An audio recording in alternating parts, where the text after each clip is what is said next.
Without a word, Mappa drags them to the beach. He points at the massive rotting corpses of the two leviathans. The answer was sitting right there, stinking up the beach the whole time. The elder's jaw drops. Oh snap, I get it.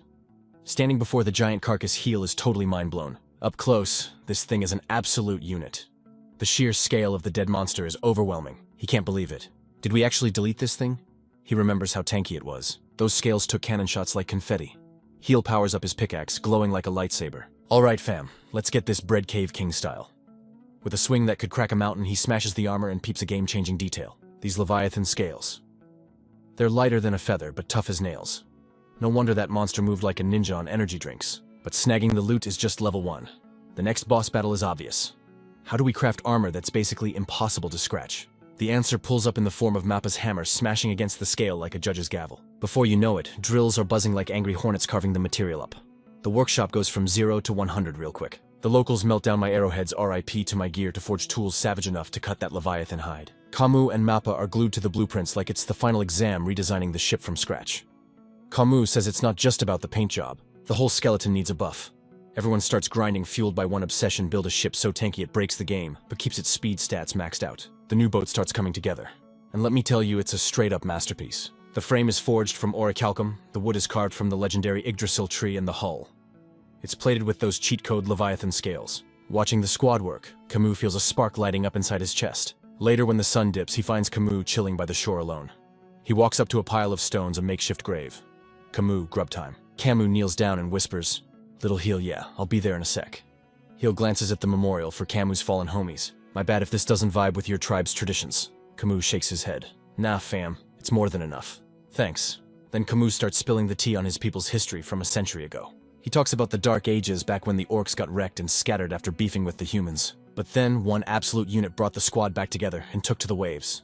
He listens shook as Camus drops the hero's name. His name was Camus. He talks about the OG Camus of the Corvus tribe, a legend who built a fleet so lit it could take on entire kingdoms. Camus lowers his head like he's carrying the world. That name gets passed down to the tribe leaders like a family heirloom. His voice gets heavy with guilt. But when it was my turn to clutch up, I got backstabbed, and I failed to hype my crew up to return to the sea. He breathes the name out, finally feeling the crushing weight of that crown. Camus. Camus' hand balls into a fist, his resolve hardening like reinforced steel. "I want to be strong." He looks up and his eyes are blazing with that main character energy. Strong enough so I don't drag the legendary name of Camus through the mud. Deep in the docks, the green light is given. All right, pop the water gate. With a sound like a dying beast, the gates open, letting the ocean rush in. Guided by some swole golems, the massive new ship finally tastes the saltwater for the first time. On the beach, the locals, including Heel, are watching with their jaws on the floor, absolutely stunned by the size of this absolute unit. And there she is, a magnificent galleon decked out in impenetrable scales, setting sail like the queen of the ocean. The crowd is losing their minds over the craftsmanship. Sheesh, that ship looks tanky as hell. It's the perfect combo of defense and speed. Heel watches it leave, but a bead of sweat rolls down his face, hinting that something is up. His buddy notices the weird vibe. The Corvus crew looks kinda nervous, don't they? On the deck, Captain Camus talks to his jittery squad. "Listen up, fam. Today we're putting this beast through its paces." Stay frosty, Camus' face is serious. He knows this isn't just a joyride, it's a trial by fire. Even with the captain's hype speech, the crew is shaking like leaves. They're moving like stiff robots. The guy driving the ship is gripping the wheel so hard his knuckles are turning white, literally terrified. Back on the beach, Heel closes his eyes and starts focusing his mana. He lifts a hand, starting to cast a spell like a wizard about to drop a nuke. Staring at Camus' ship, he locks in. With a silent thought, he shoots good vibes across the water. "I got you, Camus." Then he yells out like a total savage voice echoing everywhere. "Come out, number 16. The crowd recoils like, "Yo, what is this dude doing?" Miles out deep under the blue, a massive shadow starts rising from the abyss, locking onto the ship like a homing missile. Suddenly, a huge geyser explodes right next to the boat, jump-scaring the entire crew. The lookout screams, completely losing it. "Watch the starboard side, we got company." The crew rushes to the rail, pointing fingers that are shaking uncontrollably. What in the world is that? With a crash loud enough to burst eardrums, a gargantuan monster breaks the surface. It's a golem made of straight-up living rock, crafted to look exactly like the Leviathan nightmare, and it's towering over them like a skyscraper. The crew is paralyzed, frozen by pure, unfiltered terror. The golem body slams the ship, shaking the whole vessel and sending everyone screaming. It starts raging, unleashing a blast of energy that smashes the hull. But guess what? Those Leviathan scales hold the line like a boss. The crew goes into full panic mode. It's the Leviathan. It came back for round 2. "Yo boss, we gotta dip." But Camus' voice slices through the panic like a hot knife through butter. "Chill out." He points a finger at the monster. "Look closer." The ship isn't even shaking. Catch your breath and open your eyes. The crew peeps the situation and realizes something is definitely sus. Those aren't scales. There are cracks in stone. It's a fake. The peanut gallery on the shore finally gets the joke. A rock puppet shaped like a sea monster, Camus gets serious. Stay out of this, fam. This is my fight. He drops the bomb on his stunned crew. This isn't a deathmatch. It's just a tutorial level against a dummy Leviathan. But the squad is still shaking like leaves. Wah, fake or not, that thing is massive. Camus keeps it real. I get the fear.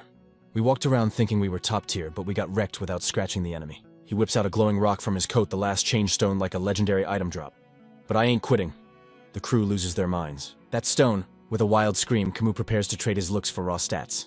Peace out, perfect abs. Peep this.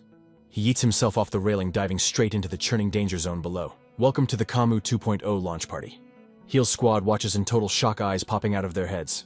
On deck, his own crew is frozen jaws on the floor as their captain vanishes into the drink. The golem glitches out as a pillar of light explodes from the splash zone. A beastly shadow rises from the water. It's the remix. Camus is back decked out in muscles and scales like a tank build. Transformation complete, he locks in. Sea Dragon mode activated, he rises up with eyes glowing like a main character. Flashing a grill full of razor teeth, he announces the beatdown. Let's get this party started.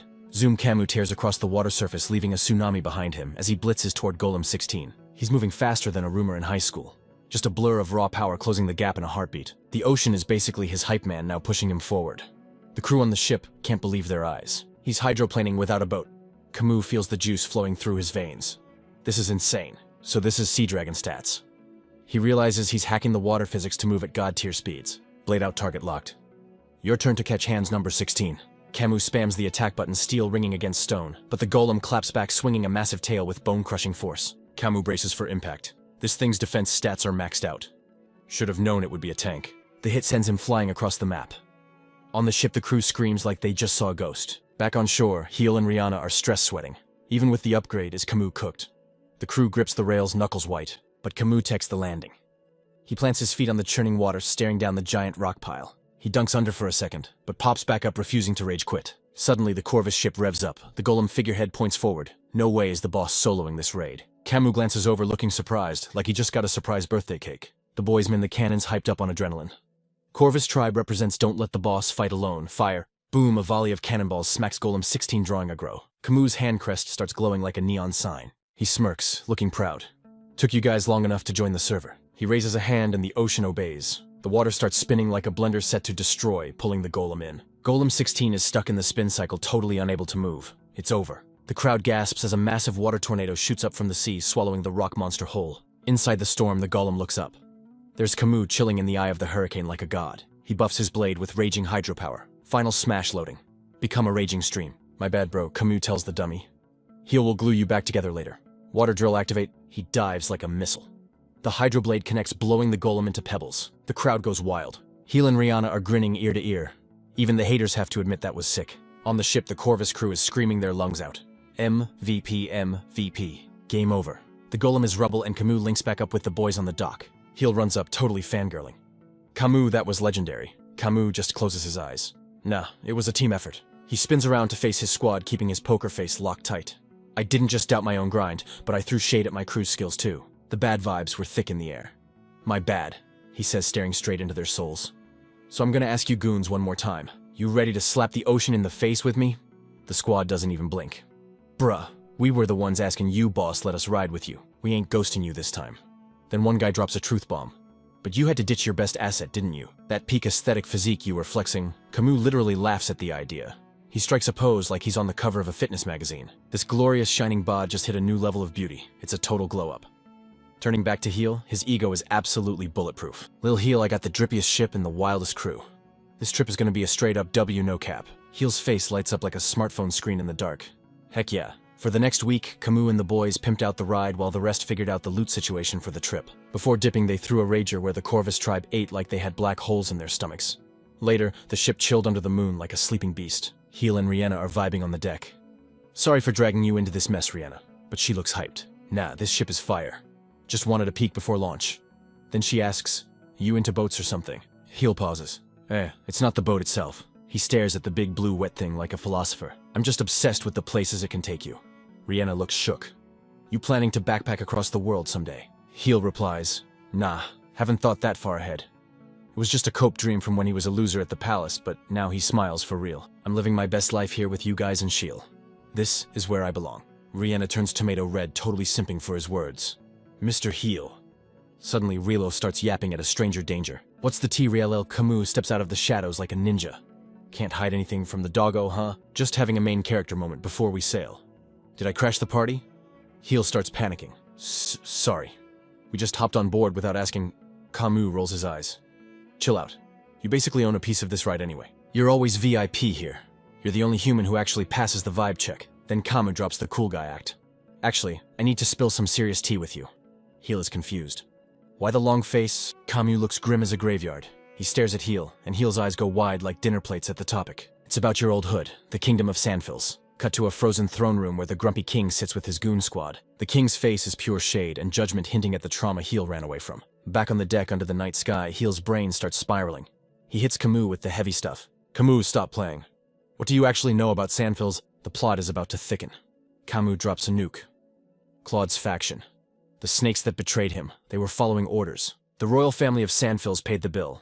The words hit Heel and Rihanna like a literal punch to the gut. Heel stumbles back like he's drunk. No shot. That's Cap. Rihanna tries to use logic. But those guys hate monsters, right? Camus looks away, feeling guilty as heck. My bad for keeping this on the low. Then he starts spilling the backstory. After the Leviathan wrecked Claude's squad, we found one guy clinging to life.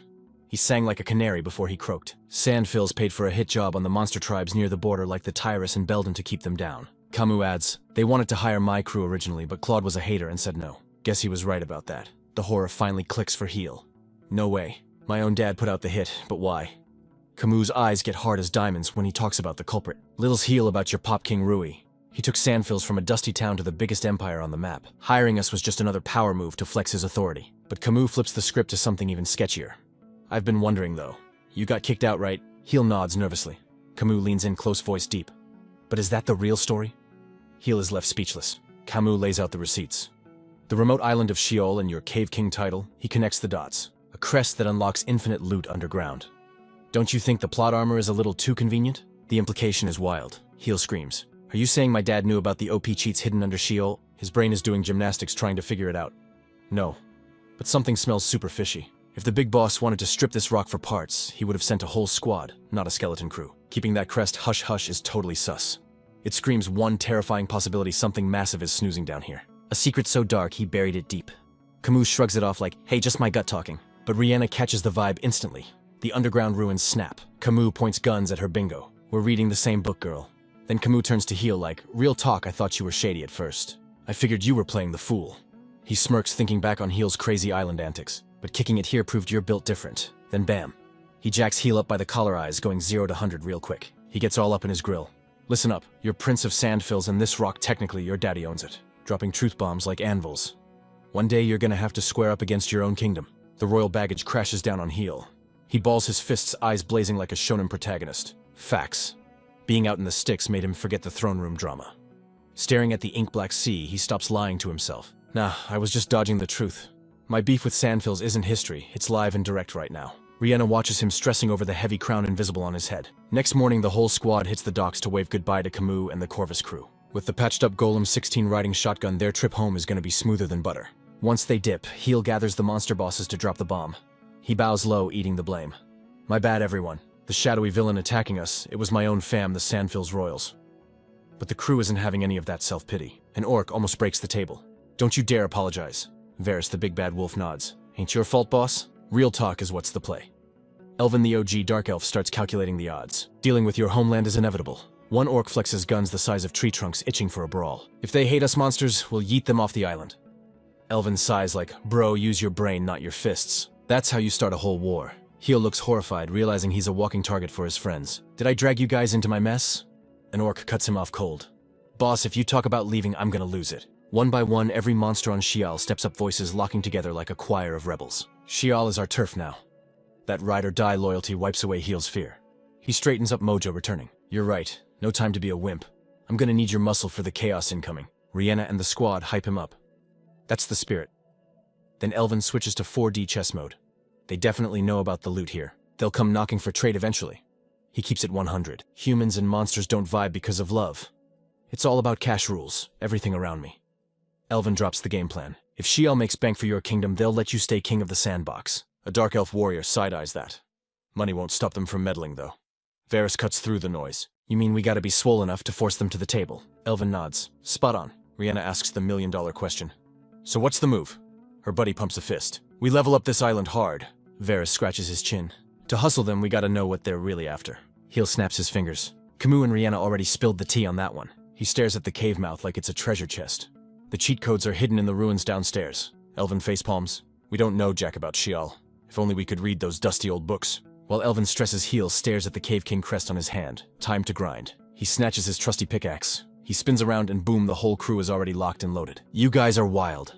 Everyone's packing pickaxes. Even the Tyrus tribe is ready to dig with their bare claws. Heel stands before his raid party, werewolves, elves, spiders, and slimes. What a lineup. He shouts, I hereby form the Sheol Ruins excavation team. The dark elf deadpans. Isn't this just the usual mining squad with a fancy name? Heel laughs. Bro, it's all about the vibe. Rihanna nods. Facts. It's like mining, but with extra spice. As Heel leads the charge, Rihanna slides him a lunchbox. Take this snack pack. She grins. But don't be late for dinner or else. Heel hit her with that solemn nod. Bet. Good looks, Rihanna. With his determination level maxed out, he dropped the new quest objective. We're cracking open some fresh ruins, fam. His brain was locked onto the prize like a heat-seeking missile. Pops is chasing the ghost of Sheol, he thought. And since we're clueless, we gotta do the dirty work ourselves. Deep in the dungeon, Full scanned the area, pickaxe gripped like she was ready to grief a Minecraft server. Yo, where do we even start with this scavenger hunt? Heel swept his hand across the scenery before dropping the game plan. We start scanning the spots we already looted. But chill with the tools. One wrong move and we trash the loot. For a whole week, the squad was on that non-stop grind. They were chipping rock like sculptors, sniffing for magic vibes, and side-eyeing Riel praying for a signal. But after 7 days of back-breaking labor, 0 results. The crew was cooked totally out of gas. This is sus. No connecting tunnels. Terran hit Heel with a big brain reminder. Don't forget we warped to the library. Suddenly, the puzzle pieces clicked in Heel's head like Tetris. Maybe hallways aren't a thing, he theorized. What if every room had its own fast travel point that got deleted by history? That realization hit harder than Monday morning. If that's real, we're digging blind with 0 map hacks. Heel was stressing, but then clang and noise echoed through the cave like a dropped cymbal. Terran called it. Yo, I'm starving. Let's rage quit for today and grab some grub. Highness nodded. Princess Rihanna will actually end us if we're late. Heel agreed. All right, squad, pack it up. While the crew geared down, Heel realized their mascot was MIA. Huh, yo, where's Riel at? Everyone started panicking. Did the princess's pet go rogue again? Then Heel's ears caught some frantic scratching vibes nearby. He tracked the sound and found Riel going absolutely ham on a solid rock wall. Thank God it's just you. But his relief turned into a horror movie real quick. Riel, the poor thing's paw was wrecked, bleeding from fighting the stone. The squad rushed over like paramedics. That looks gnarly. Full screamed. Heel tried to grapple the little guy.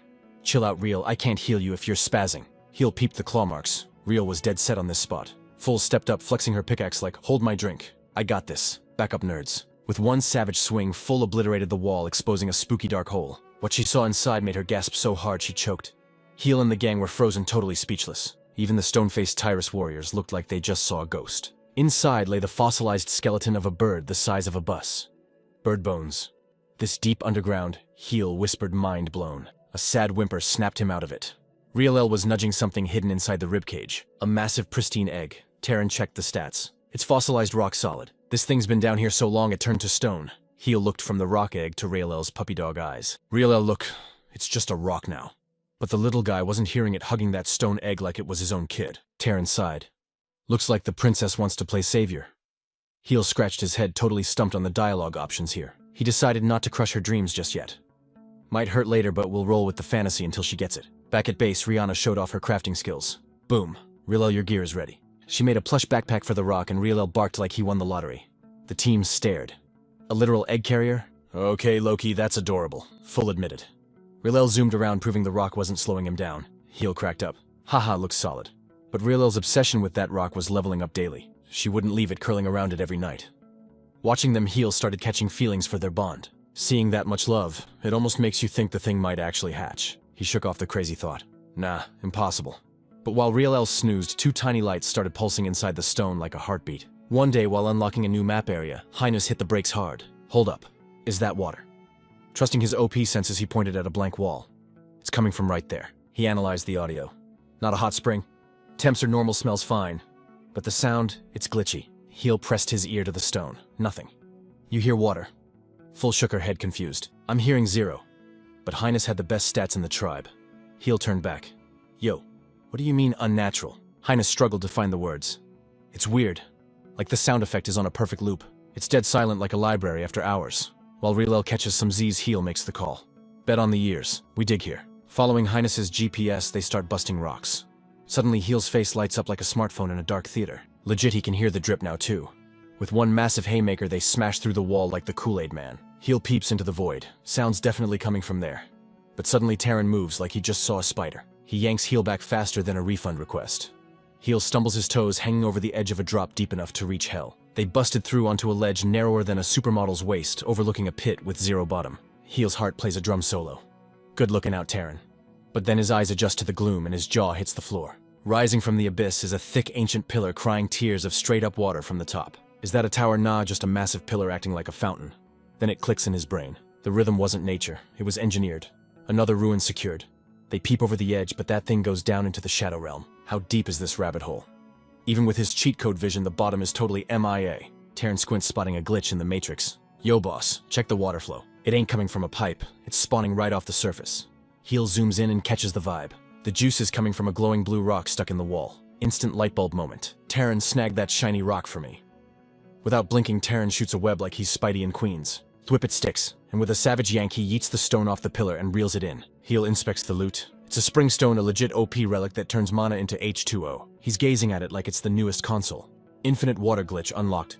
This changes the whole game. Terran does the math. Boss, if this rock was hydrating the whole underground, that's wild. Heel nods, plotting like a villain. Means we follow the drip to find more loot. Let's bounce. But Highness cuts in. Hold up, what's that noise? Heel pauses. The water. Nah, the vibe check fails. Highness's ears twitch like radar dishes.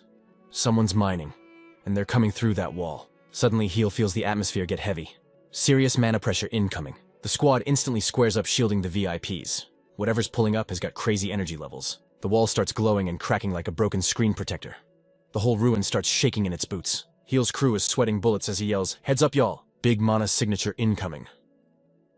Before they can blink, the wall explodes, sending rocks flying like confetti at a chaotic party. Out of the dust cloud, a massive shadow with headlights for eyes smashes through the chat. The aura is suffocating. Rihanna's lagging in real life, stuttering. What is that? Heel's brain needs a reboot. Is that an overgrown lizard? Now that size is illegal. Is it a legendary drop? Varys growls out the ID dragon. But instead of roasting them, the dragon looks shook. It literally yelps, "Ah, underground peeps." The squad is absolutely gobsmacked. Varys mutters, "Yo." It just spoke English. The beast is so clumsy it trips over its own claws and yeets itself off the ledge. "Help me!" It screams while plunging to doom. Heel screams, "Terran, catch him." The web shoots out, snagging the dragon, but that boy is thick. "He's too chunky," Rihanna screams. "We're gonna get wiped." Heel grits his teeth. "Hold the line." He drops the rope and sprints for the edge like a madman. Rihanna yells, "Bro, are you crazy?" He hits the edge and slams his hand down on the rock like he's dropping the beat. Unique skill activated, Cave King process rock boom. Massive stone stakes erupt from the cliff face instantly. Playing Minecraft in real life? Heel gestures, building a makeshift staircase down the endless wall. The falling lizard face plants safely onto a fresh platform. Clutch save. The squad collapses like empty hoodies. Heel, already halfway down, calls out, "You good down there, big guy? Use the stairs." As the dragon awkwardly climbs down, Varys shakes his head. "We really just saved a raid boss on instinct." Rihanna's still vibrating with nerves. "It ain't gonna snack on us now, right?" Finally, at the bottom, the crew approaches the weirdest thing they've seen all week. A literal talking dragon. The beast's kaiju-sized claw slammed onto the cavern floor like a mic drop. Then, totally ruining the scary vibe, it adjusted some steampunk goggles and let out a sigh like a tired trucker. Yikes, I legit thought I was toast. It lifted the goggles, revealing a lizard face that looked about as threatening as a golden retriever. Who are you dudes? The landlords of this dungeon?" The standoff was hyped, but then a sound louder than a bass drop rumbled from the dragon's stomach.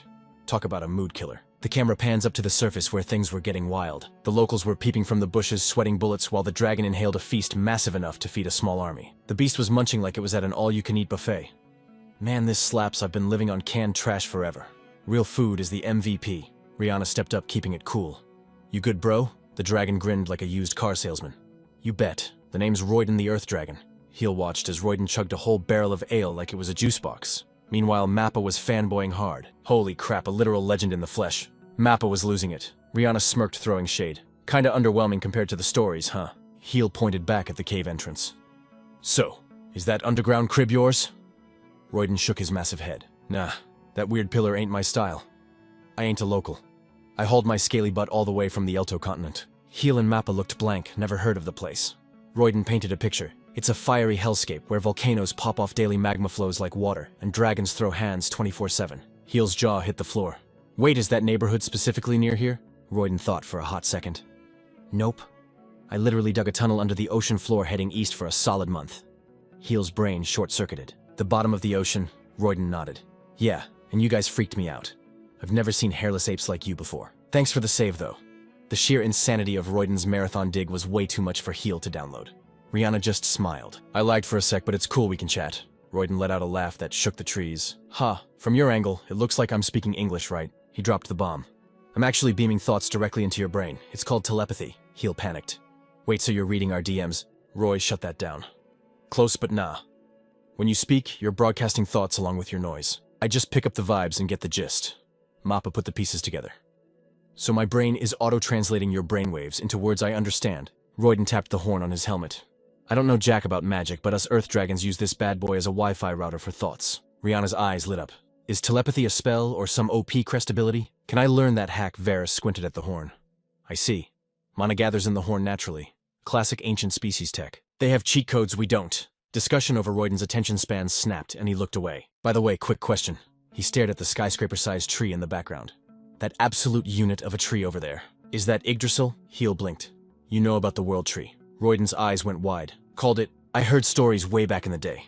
Man, the graphics are way better in person than I imagined. He started connecting the dots. If that thing is real, then maybe that other rumor isn't just a bedtime story. He looked at the island, then turned back to Heel. Yo, Heel. Is there a place around here called Paradise? Heel looked confused like Royden was speaking gibberish. You know, a continent way out east where humans, monsters, and furries all chill together? Rich culture, nature everywhere? Total utopia vibes. Rihanna whispered from the sidelines. This island is tiny, but it kinda checks all those boxes, doesn't it? Heel racked his brain. Continent Balan. That's north. They got humans and monsters, but it's less coexisting and more murdering each other. Royden sighed, realizing his GPS was off. Guess I missed my destination, but running into you guys might be a lucky glitch in the Matrix. Mappa asked, You trying to move houses? Royden shook his head. So the rumors were fake news. Actually, wait, hold up. He cut himself off. That ain't it. Suddenly a light bulb went off over his head. He grabbed a massive woven basket from his back and dropped it in front of the squad. Check this out, fam. Click. He unlocked the basket like it was a loot box. Inside was a stash of rare items from the distant land of Elto. Royden puffed out his chest, looking proud. Feast your eyes on the inventory of Royden the traveling merchant. Heel was totally floored. A merchant? Royden broke down his business model. Look, the economy in Elto is trash because of the constant war, so I decided to open a new server and expand my market. Royden opened his compression basket, basically a bag of holding, and spilled an entire shop's worth of loot. Vases, rings, weapons, the squad was mesmerized. Heel inspected the goods eyes going wide. Yo, this vase is made from dragon scales, and this knife is a claw nail. Everything is crafted from high-tier dragon parts. No wonder I've never seen loot like this before. Rihanna tried to lift a fork the size of a shovel. Isn't this stuff oversized? Royden chuckled. My bad. It's all designed for dragon customers. Then Royden pulled out the limited edition item. How about this? Heel recoiled like he saw a ghost. No way. Are those dragon eggs? Rodon's like, yeah, straight up fire dragon and wyverns. Old man Mappa checks the goods like he's inspecting a fake ID. Legit fire dragon and wyvern parts. Yo, those are literally flying dragons. The realization hits him harder than a pop quiz on Monday. Wait, this isn't loot, it's lunch. Rodon just grins like a Cheshire cat. Fresh is best, fam. You can boil 'em, roast 'em, or just go full sashimi style. Seeing everyone look like they just saw a ghost, Rodon tilts his head totally clueless. What's the drama, you mammals, weird or something? In the Dragonhood, recycling your neighbors is just standard procedure. Suddenly a light bulb explodes in Heel's brain. For real, if we hatch it, will it think we're its mama? Rodon shrugs, tossing the egg around like a football. I mean, if you ain't gonna snack on it, sure hatch away. But honestly, it's delicious. The squad is instantly hype. Yo, let's raise a baby dragon boss. Having air support would be totally cracked. They figure the baby will imprint on them like a duckling. Heel locks in his decision. Rodon, gimme that egg. What's the damage? But Rodon hits him with a curveball. Hook me up with some saplings from those Yggdrasil trees. He drops some lore. Elto is a total dust bowl now. But back in the day, it was a green paradise with those trees everywhere. Rihanna clutches her chest, totally moved by his eco-friendly vibe. You want to save the planet, that's so wholesome. But then Rodon lets out a laugh that screams purely capitalist greed. Heck yeah. Imagine the stacks I'll make when I'm the only dude selling trees. Monopoly money, baby. Their image of him as a saint shatters like cheap glass. Still, business is business. The deal is sealed. Heel swaps the rare saplings for the egg, and some dragon loot for Mappa to geek out over. Then, Rodon throws in a freebie. Take this swag bag as a tip for the grub. It's a sack filled with exotic dirt and rocks he picked up while backpacking across the globe. Heel is more stoked than a kid on Christmas. Serious. This dirt is exactly what we need to level up our farms. Rodon smirks like a used car salesman. I can tell you're gonna be spending a lot of cash with me. Next morning, Rodon dips back underground, promising to return. Just like that, Sheol locked down its first legitimate business partner. The whole thing leaves the squad realizing just how small their bubble really is. There's a massive world out there with crazy civilizations they've never seen. But for now, it's back to the grind at the giant abyss. Alright, team breaks over. Back to dungeon crawling. Heel lays out the strats. Water's pumping from the pillar. We follow the flow, we find the loot. We're gonna need Terran to carry us down. One of the wolf bros chimes in, "Yo, we eat cliffs for breakfast." Heel grins. "Oh right, forgot you guys are parkour masters." Just as they're about to bounce, a voice yells, "Wait up!" Rihanna sprints over, fully dripped out in adventure gear. My bad on the delay, outfit change took forever. Thanks for letting me crash the party. Heel is shook by her energy.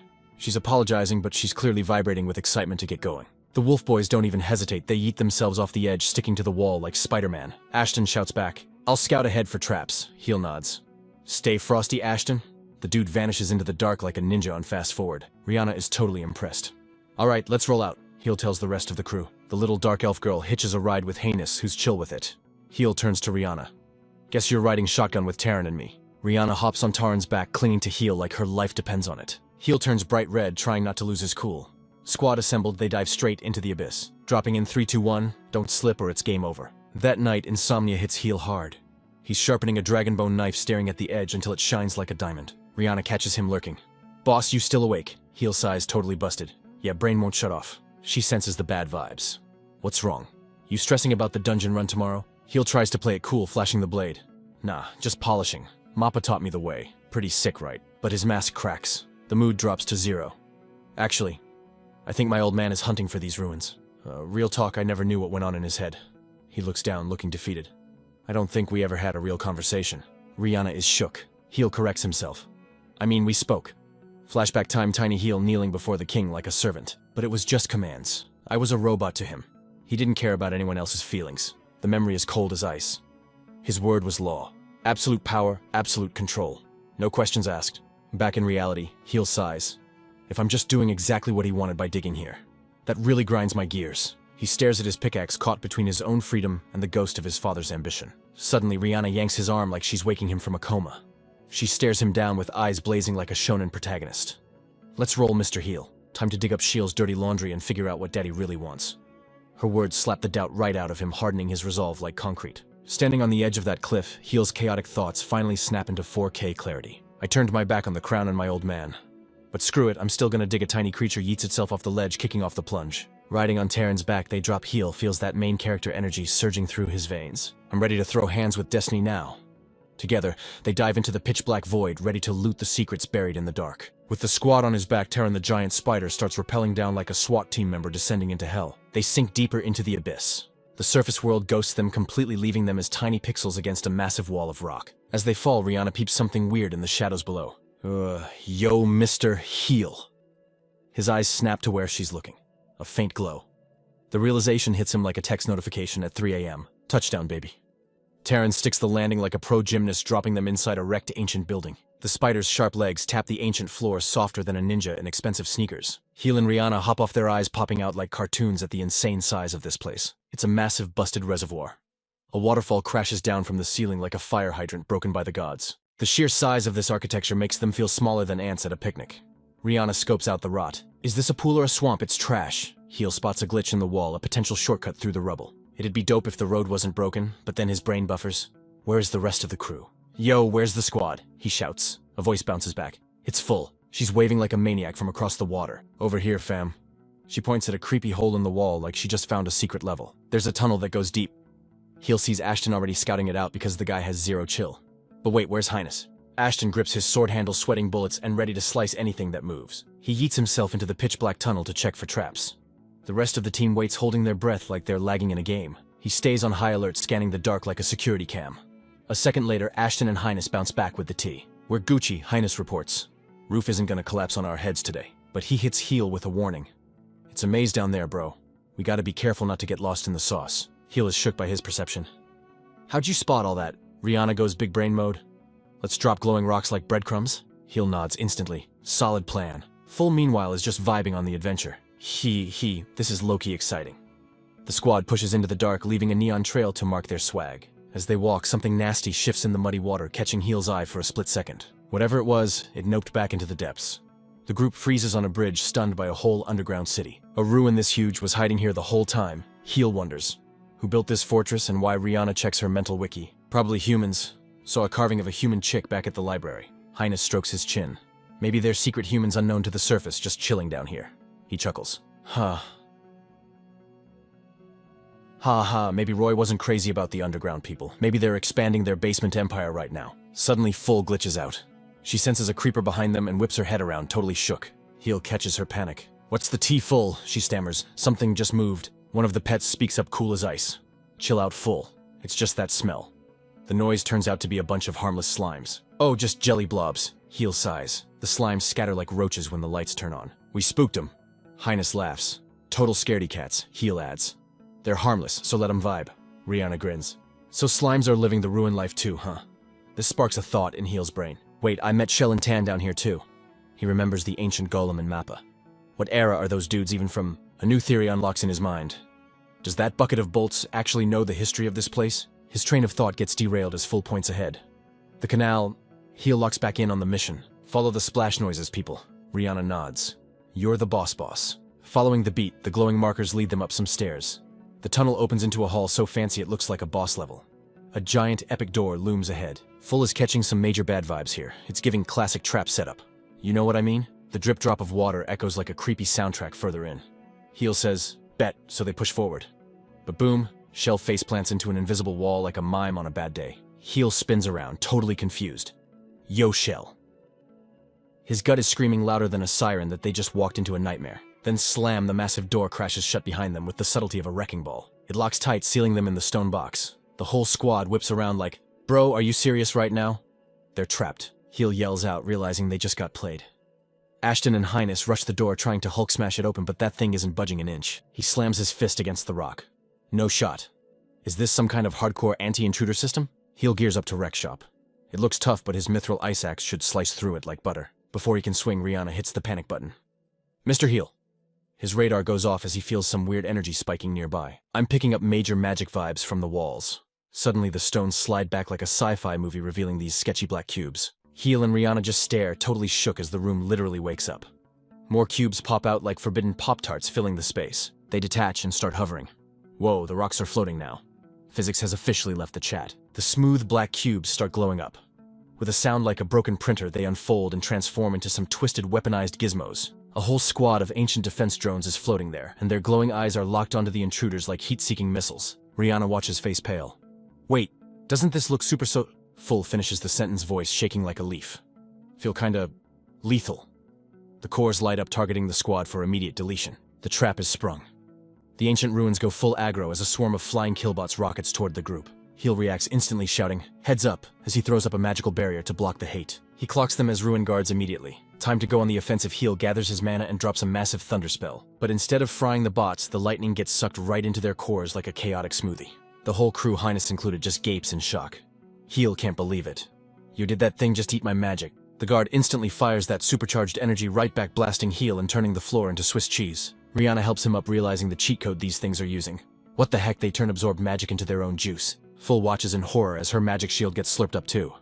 No way, it even yoinked the shield. She screams as her defense goes poof. The terrifying truth hits them like a truck.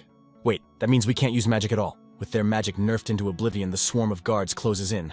This is officially a disaster. Just as they're about to get wrecked, a flash of white fur blurs past. The guards hit the brakes, locking onto the new player in the game. Heel recognizes their MVP, Ashton. The wolf warrior sizes up the ops plan already brewing in his brain. If magic is trash here, we gotta catch these hands directly, he declares. He turns to his bro, Highness. Cover the main force. He drops into a power stance, announcing his arrival with Max Aura, captain of the Imperial Guard Tyrus tribe. Gale Ashton is in the building. He launches forward like a rocket, a blur of motion crashing straight into the enemy swarm. Ashton becomes a tornado of steel and fur, effortlessly parrying attacks. His eyes are laser-focused, tracking every pixel of movement. He bobs and weaves through a barrage of blasts without taking a single scratch. Pure skill, no luck. The lasers miss every time, unable to keep up with his insane speed. Ashton is literally soloing the entire mechanical army right now. Rihanna is totally stunned by his moves, while Full is hyping him up from the backline like a cheerleader. Get him, Heel, notices the bots switching up their strats. They're all rushing Ashton now. He shouts, realizing they're trying to box him in.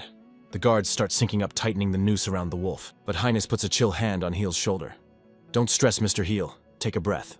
With that, Highness leaps into the mess. My brother is plenty for the front line, he says with zero doubt. Ashton spots the switch up. Beams of light start bouncing between the guards, creating a laser grid of doom. For the first time, Ashton actually has to block and go defensive. He downloads their strategy mid-fight. Bouncing heat rays. They aren't just spamming, they're actually coordinating. Surrounded on all sides, he just smirks. Okay, now it's getting interesting. Suddenly, bots start exploding in midair, sniped by invisible shots. Highness stands cool as a cucumber, knocking 4 arrows at once. You want coordination? He lets them fly, and every arrow finds a home, shattering the guards into scrap metal. No pause button here. He draws 4 more arrows, lets them fly and boom, 4 guards get turned into crushed soda cans. That's how we do it downtown, Hana announces, unsheathing his steel. He closes in and drops the big one. Ultimate technique Shadow Slash. Boom, the hall is glitching with afterimages, every single one a phantom wolf ripping through the enemy mob like paper. It's a total massacre. The whole squad of guards gets diced up before they even know they're dead. Heel, Rihanna, and Full are just standing there with their jaws on the floor, shook by that insane flex. Ashton spins around, chilling like he just took out the trash. All done, boss, Heel. He rejoins the crew. Looks like nobody got scratched. Heel instantly starts geeking out over the scrap pile. Are these golems? Yup, checking the specs, Hearthstone's confirmed. Big boys like this, definitely dolls. His brain is doing donuts thinking about the loot, floating tech, and magic sponges. I can totally remix these parts into something sick. He holds up a glowing crystal like it's the Holy Grail. Here's why our spells got eaten. It's a magic-munching crystal, basically a mana vacuum. Next, he points out a teardrop gem anti-gravity tech. Then he flashes the shattered armor bits. Black iron. This stuff laughs at fire. Heel is putting the puzzle together. Oh, I get it now. They eat magic to power the flight engine and use black iron to keep from overheating. Honestly, respect the hustle. Just as he finishes nerding out, a nasty grinding noise echoes from the back. Highness goes full alert mode. If they had security this tight, the loot back there must be legendary. The giant gate starts creaking open by itself. The gate, Rihanna shouts. Heel smirks. Nice, saves us the trouble of smashing it. But Hia senses a boss-level aura in the dark. Hold up. Heavy armored hooves stomp out of the shadows, cracking the stone floor like it's cheap tile. And there he is, the ruin's true bouncer. A towering centaur golem locking eyes with them in dead silence. Heel and the squad push forward into a massive hall. Waiting at the top of the stairs. One lonely, scary dude. It's a centaur golem decked out in pristine white armor. Heel's eyes pop as he scans the specs. A new model. Ashton, the Tyrus warrior, sizes him up. This guy looks like he hits the gym, he says darkly. Don't blink, boss. The golem's head tilts and suddenly it's spitting out glowing runes that hang in the air like subtitles. Heel gasps. Did that thing just speak? The mech knight keeps yapping in alien code, pointing a finger right at them. Full is totally lost. Talking dolls. Okay, weird, but that's just straight up nonsense. Suddenly, Heel's brain clicks. Rihanna asks, "Hey boss, isn't that the guy from the library book?" He stares at the runes, the light bulb finally turning on. Dude. Yes, that's it. Heel steps up, trying to play diplomat. Hello. You speak English? We're tourists. The golem replies with more rune spam and a hand sign that definitely doesn't mean peace. Blink and you miss it. His arm morphs into a massive fancy blade. The golem lunges like a rocket. The squad jumps back. His arm just shapeshifted. Ashton roars, "Back off now." Ashton rushes to tank the hit, his blade meeting the golems with a sound like a car crash. Sparks fly as he barely holds the line. He's buckling under the weight. "Bro, we're not enemies." But Highness jumps in growling. "Tush, save your breath, he's not listening." The golem doesn't care. It is inevitable. It declares, pressing down with overwhelming force. Ashton shouts to his homie Highness, "Try to bag him without wrecking him. The boss wants this one." Highness grins. "You got it." The two warriors unleash a beatdown combo, blades clanging off the golem's armor from every angle. But this hunk of metal is too fast, too swole. He's swatting them away like flies. Blocks Highness here, parries Ashton, their complete defense. Ashton skids back, grinding his teeth. Okay, he's legit. Seeing the struggle, Full steps up, a magic circle lighting up the floor. Fire. She throws a massive fireball, screaming, "Chew on this." Ashton panics. Full wait. Too late. The golem's chest plates slide open, revealing that shimmering crystal again. The crystal hums, and Full's fireball just gets deleted from reality. Full chokes. No way. Ashton sighs. Called it. Magic-absorbing crystal. Full hits the deck, muttering a frantic, "My bad." Powered up on their magic, the golem's arm starts glowing and morphing again. The blade twists into a massive bow, crackling with electricity. Full and Rihanna look ready to pass out. Now it's a sniper! Heel knows they're cooked. As the golem launches a laser show of arrows, Heel slams the ground. Cave King Boulder. A giant rock wall bursts from the earth, covering the squad. The arrows smash into the barricade like meteor strikes. Duck and cover. Heel screams, but the golem isn't having it, charging up its laser like a final boss about to wipe the party. Heel watches his defense shield crack like a cheap smartphone screen. The golem's bow transforms again, morphing into a lance the size of a telephone pole. With one god-tier thrust, the golem obliterates the boulder. The explosion yeets the entire squad across the room like ragdolls. Dragging themselves off the floor, Heel realizes they are in way over their heads. This thing is built different compared to the trash mobs they fought earlier. Ashton lands, spitting blood. We were total clowns thinking we could take this guy. Time to get serious. He digs his claws in and pops his ultimate gale wind. Heinous matches his energy-activating phantom dash. The two speedsters move like glitches in the Matrix, creating afterimages to confuse the enemy's targeting system. But the golem has aimbot enabled. It tracks them instantly, shutting down Ashton's high-speed rush with a humble pie slap. Ashton flies back, mind buffering. How did that hunk of junk keep up with gale wind? The golem doesn't let up, spamming attacks at both Ashton and Highness without a cooldown. The boys are fighting for their lives, getting folded like laundry while the golem fills the room with violence. Full watch is shaking like a leaf. They're getting pushed back hard. Magic is useless here. Heel grits his teeth, looking grim. Big brain time. I've got an idea. The Tyrus warriors are getting absolutely clapped by the golem's insane stats. Just then, Rihanna locks eyes with Heel. Telepathic communication established. I'm picking up what you're putting down. Let's roll. The squad is in the danger zone. With a crazy new plan, Heel, Rihanna, and full charge back in to save the day. Even with the team on the ropes, Heel spots a glitch in the system. He focuses magic on the floor and turns to his MVP pet, Riel. Riel sniff it out. The creature barks, "Say less, fam." Using Riel's radar to find the structural weak point, Heel smashes his tool into the stone. Found it, good boy. The floor busts open like a popped water balloon. A massive geyser erupts, blasting Balshin the Centaur in the face with high-pressure H2O. As the room turns into a swimming pool, Heel screams instructions to the tanks up front. Ashton and Highness scramble up the walls like frightened cats. A Wolfkin warrior looks down confused.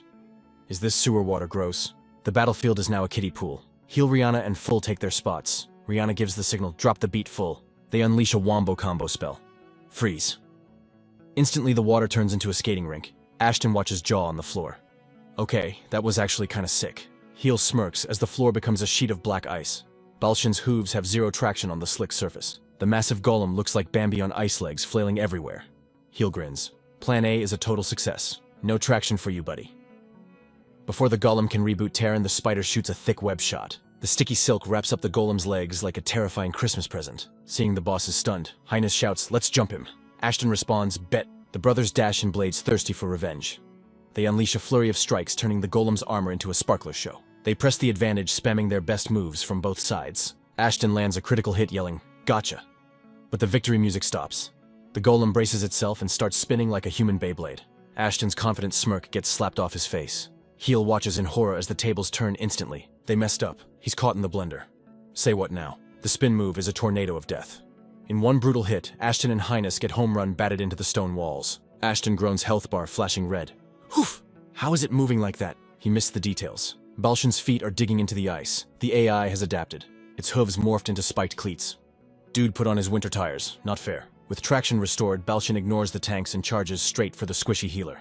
Ashton screams, "Don't do it!" Rihanna shrieks, "Heel, move!" But Heel is frozen, watching the death train barrel toward him. Suddenly a blue blob jumps in the way. It's Shell the Slime. "Get down, Mr. President." The golem's blade swings down but stops dead inches from the slime's face. The kill shot.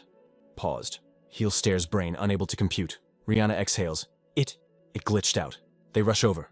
"Shell, you alive, buddy?" Heel is confused. Why did it go soft on the slime? He pats the brave little blob who is just vibing. The golem makes some dial-up internet noises. But then a soft voice cuts through the static. Rihanna's brain finally buffers, and she realizes the sound is coming from inside the metal puppet. That creepy voice keeps spouting gibberish like a corrupted audio file. Heel is totally lost in the sauce. Is that a remix? Suddenly steam hisses like a moody espresso machine and the armor on Balshin's chest starts to crack open. The squad watches with their jaws on the floor. The metal plates slide back to reveal a tiny blonde girl catching Z's inside the cockpit like it's a five-star hotel. She steps out and stretches like a cat in a sunbeam, completely ignoring the fact that the whole room is dead silent and staring at her. Whoa, a literal child.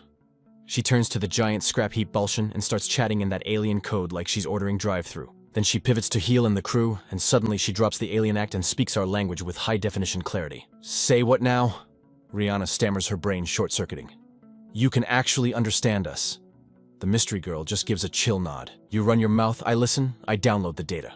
The whole squad is left speechless, trying to process this glitch in the Matrix. Heel thinks, what in the world is this kid? They all stare at the pint-sized stranger standing in the wreckage like she owns the place. "Wait, excuse me." He stammers his mind, doing backflips. A kid pops out of a doomsday robot and instantly learns the local lingo, that is Seuss. Seriously, what is her deal? Ignoring their panic, she takes one confident step forward and immediately faceplants into a puddle. The whole group winces hard, feeling that secondhand embarrassment. Heel instinctively yells out, "Yo, you good?" But the girl looks about as bothered by the fall as a statue. Still planking on the floor, she whispers some melodic command to her giant metal bestie Balshan. The massive machine gently scoops her up like a princess.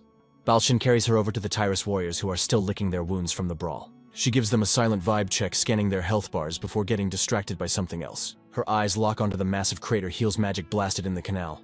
I detect a giant hole, she observes with zero emotion. She barks another order in code, and suddenly a loud mechanical grinding noise echoes through the room, putting Heel and Rihanna on high alert. What is that racket? A nearby pipe bursts open, and some weird goo starts oozing out like cursed toothpaste. It spills onto the floor looking like quick-dry cement. The girl raises a hand, dropping the next beat of her command. A secret door groans open, and a swarm of cube-shaped drones, the Argo dolls, fly out of the darkness like angry hornets. Full starts freaking out, thinking it's round 2 with reinforcements, but the girl hits the pause button with a single word. Freeze. Do not engage Argo. Heel is totally bamboozled. Argo. You mean these flying boxes? The dolls completely ghost the party, firing their thrusters and swarming the massive hole in the canal like bees on honey. They whip out mechanical arms and tools, working with insane speed to patch the damage with stone and mortar like a pro construction crew. Heel and Rihanna watch, completely mesmerized. They're actually fixing the canal. Heel mutters, the realization hitting him like a truck. Is that little kid the admin for these bots? Chilling on Balshan's arm like a throne, the girl drills her gaze into Heel. What happened to my drones in the hallway? Was it invaders? Heel looks down at the scrap metal graveyard he created. The Cave King crest on his hand suddenly feels heavier than a guilty conscience. He starts waving his hands like he's swatting flies, trying to explain. No. Look, they swung first. It was self-defense, I swear. The girl narrows her eyes, shooting him a glare so icy it could freeze hell over. Heel immediately folds. Okay, my bad. Sorry. Her face relaxes as a new idea loads in her brain. Surface, she asks. Heel nods eagerly. Yeah, we live upstairs in Sheol. We're sorry for trashing your crib, he says, seizing the moment. But please drop some lore. What is this place? My old man sent me here for a reason, and the answer has to be buried down here. The girl looks like she's buffering that info. Surface. She looks up at the ceiling, a light bulb turning on behind her eyes. I see. So this is the underground. Heel is totally thrown off. Say what? She continues. You said ruins. But I don't see any citizens here. Full and Rihanna exchange looks that scream. Is she serious? She's clueless. One of the Tyrus warriors finally pipes up. Excuse me, but does that mean you have no clue where you are? Her reply is dry as bone. File not found. I don't have that info. Heel tries to connect the dots. Her memory drive is wiped. Then who are you? Why are you playing security guard with these dolls? She answers without skipping a beat. Because it's my programming. Standing next to her giant metal bodyguard, she states her purpose. I remember only the mission: protect this turf. Just then, Full interrupts her, teeth chattering like a beatbox. Sorry to kill the vibe, she stammers. Heel turns to see her shaking like a leaf from the leftover freeze of his own ice magic. He turns back to the blonde kid. It's freezing in here, mostly our fault, I know. V hugs herself tight, looking miserable. It's brick cold out here. Can we bounce to a warmer spot? The girl tilts her head. Why, Heel points to Sheol. That slime. Sheol protected you from Balshan's attack, remember? He points to the brave little blob that took the hit. Yo, are you beefing with Shell? Nah, Shell is the homie. Saved our bacon more times than I can count. The girl just stares at the construct, silently downloading Heel's words. After a long pause, she gives a single sharp nod. Fine. Roll with us. Heel breathes out a sigh heavy enough to sink a ship. Thanks, appreciate it. As the squad starts moving, Heel hits the brakes. Hold up, what's your tag? You said the creepy doll's name is Balshan, yeah. But what does he call you? Before she can drop a name, Heel starts rattling off the roster. I'm Heel, by the way. And this crew is Rihanna, Full, Ashton, Highness, Real, Shell, and Terran. The girl looks like her processor just overheated. You actually want me to tell you apart? She buffers for a second. You can call me that. Nan. Heel and Rihanna grin like idiots. Nan's solid handle. Nice to meet you. While they trek, Nan's laser focused on Heel's hand. Heel, you got a strange glitch there. Heel looks down. Oh, just the Cave King crest. No biggie. The newly formed alliance follows Nan and Balshan down a stone hallway that seems to go on forever, venturing deeper into the belly of the ancient beast. As they walk, those Argod dolls keep zooming past like overworked delivery drones, completely ignoring the intruders. Nan spits some alien chatter at the passing drones, making Heel and Full jump out of their skins. She hits them with a side-eye. Chill, they won't jump you while I'm here. Full, sliding up next to her, gets nosy. Yo, what kind of code are you speaking? Nan replies, voice flat. The name is unclear. Full presses his luck. You talk to anyone besides the doll? Her answer is a cold, hard no. Full can't help himself. For real? Don't you get lonely? Nan misses the point entirely. Lonely? Nah, we got plenty of staff. Rihanna whispers to Heel, totally shook. Nan's picking up our slang just by listening. That's some high-level CPU processing right there. Full's brain light bulb turns on. Bingo. Let's drag Nan to the surface library. Bet she could speed read that whole place. Nan shuts that down with a quiet finality. Can't leave. Full tries to finesse her. Come on, The whole squad would welcome you. We could unlock the dark history of Sheol together. But Nan stands deeper in her ground than a statue. No memories, but I got a job to do. If I bail and the defense system glitches, we've got a catastrophe on our hands. Seeing she's stubborn as a mule, Rihanna pivots. Cool. In that case, we'll bring the library to you next time. Nan halts in front of a door big enough for a giant carved with insane detail. We're here, she drops the mic. It's beyond this slab. Just as Nan goes to crack the massive door, Highness snaps to attention like a radar dish nose twitching. This smell, he growls. Nah, impossible. He looks confused as hell. Nan ignores the drama and drops a single weird activation code. With a deep groan, the ancient doors grind open, blasting them with a holy crack of light. The whole party flinches. My eyes. What is that? Heel is yelling, blocking the glare like a vampire in sunlight. The brightness swallows the dark hallway whole. Squinting through the pain, Heel's eyes struggle to adjust. When the spot's clear, they're staring at something that defies all logic. They're standing at the entrance to a massive sunlit cavern. It's a pristine underground world with a forest, a river, and ruins like finding Narnia in a basement. Heel's jaw hits the floor. Brain empty, no words loaded. He checks the gate behind them, mind spinning like a top. Are we outside? He stares at the lush grass like it's an alien artifact. Real grass. Greenery everywhere. Rihanna points at the water hyping up. You'll look actual fish in the river. Heel looks up at the sky. But it's a painted ceiling. A massive dome. We're definitely still underground, folks. Then he spots the bulb. A colossal crystal jammed in the center of the roof, blazing like a superstar. Look at that beast. Is that a sunstone?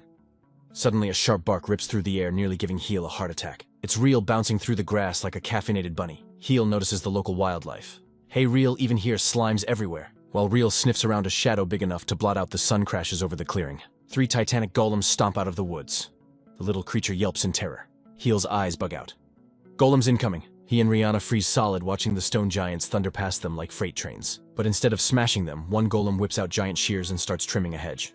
Heel exhales a ghost. Okay, that nearly killed me. Looks like they're just the landscaping crew, Rihanna notes. Suddenly, Nan steps up to Heel looking fierce. Face like stone, she warns. What's the play, don't hurt the Kavo? Heel looks from Nan to the slimes. Kavo, you babysitting them too. Nan nods. Protecting the Kavo is in the job description. Heel's face gets serious. Duty again. I didn't get to ask before, but who gave you these orders, Nan?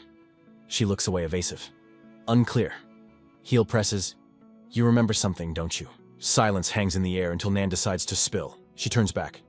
Explaining takes too long. Just look. She guides them down a path where trees have twisted together into a natural tunnel.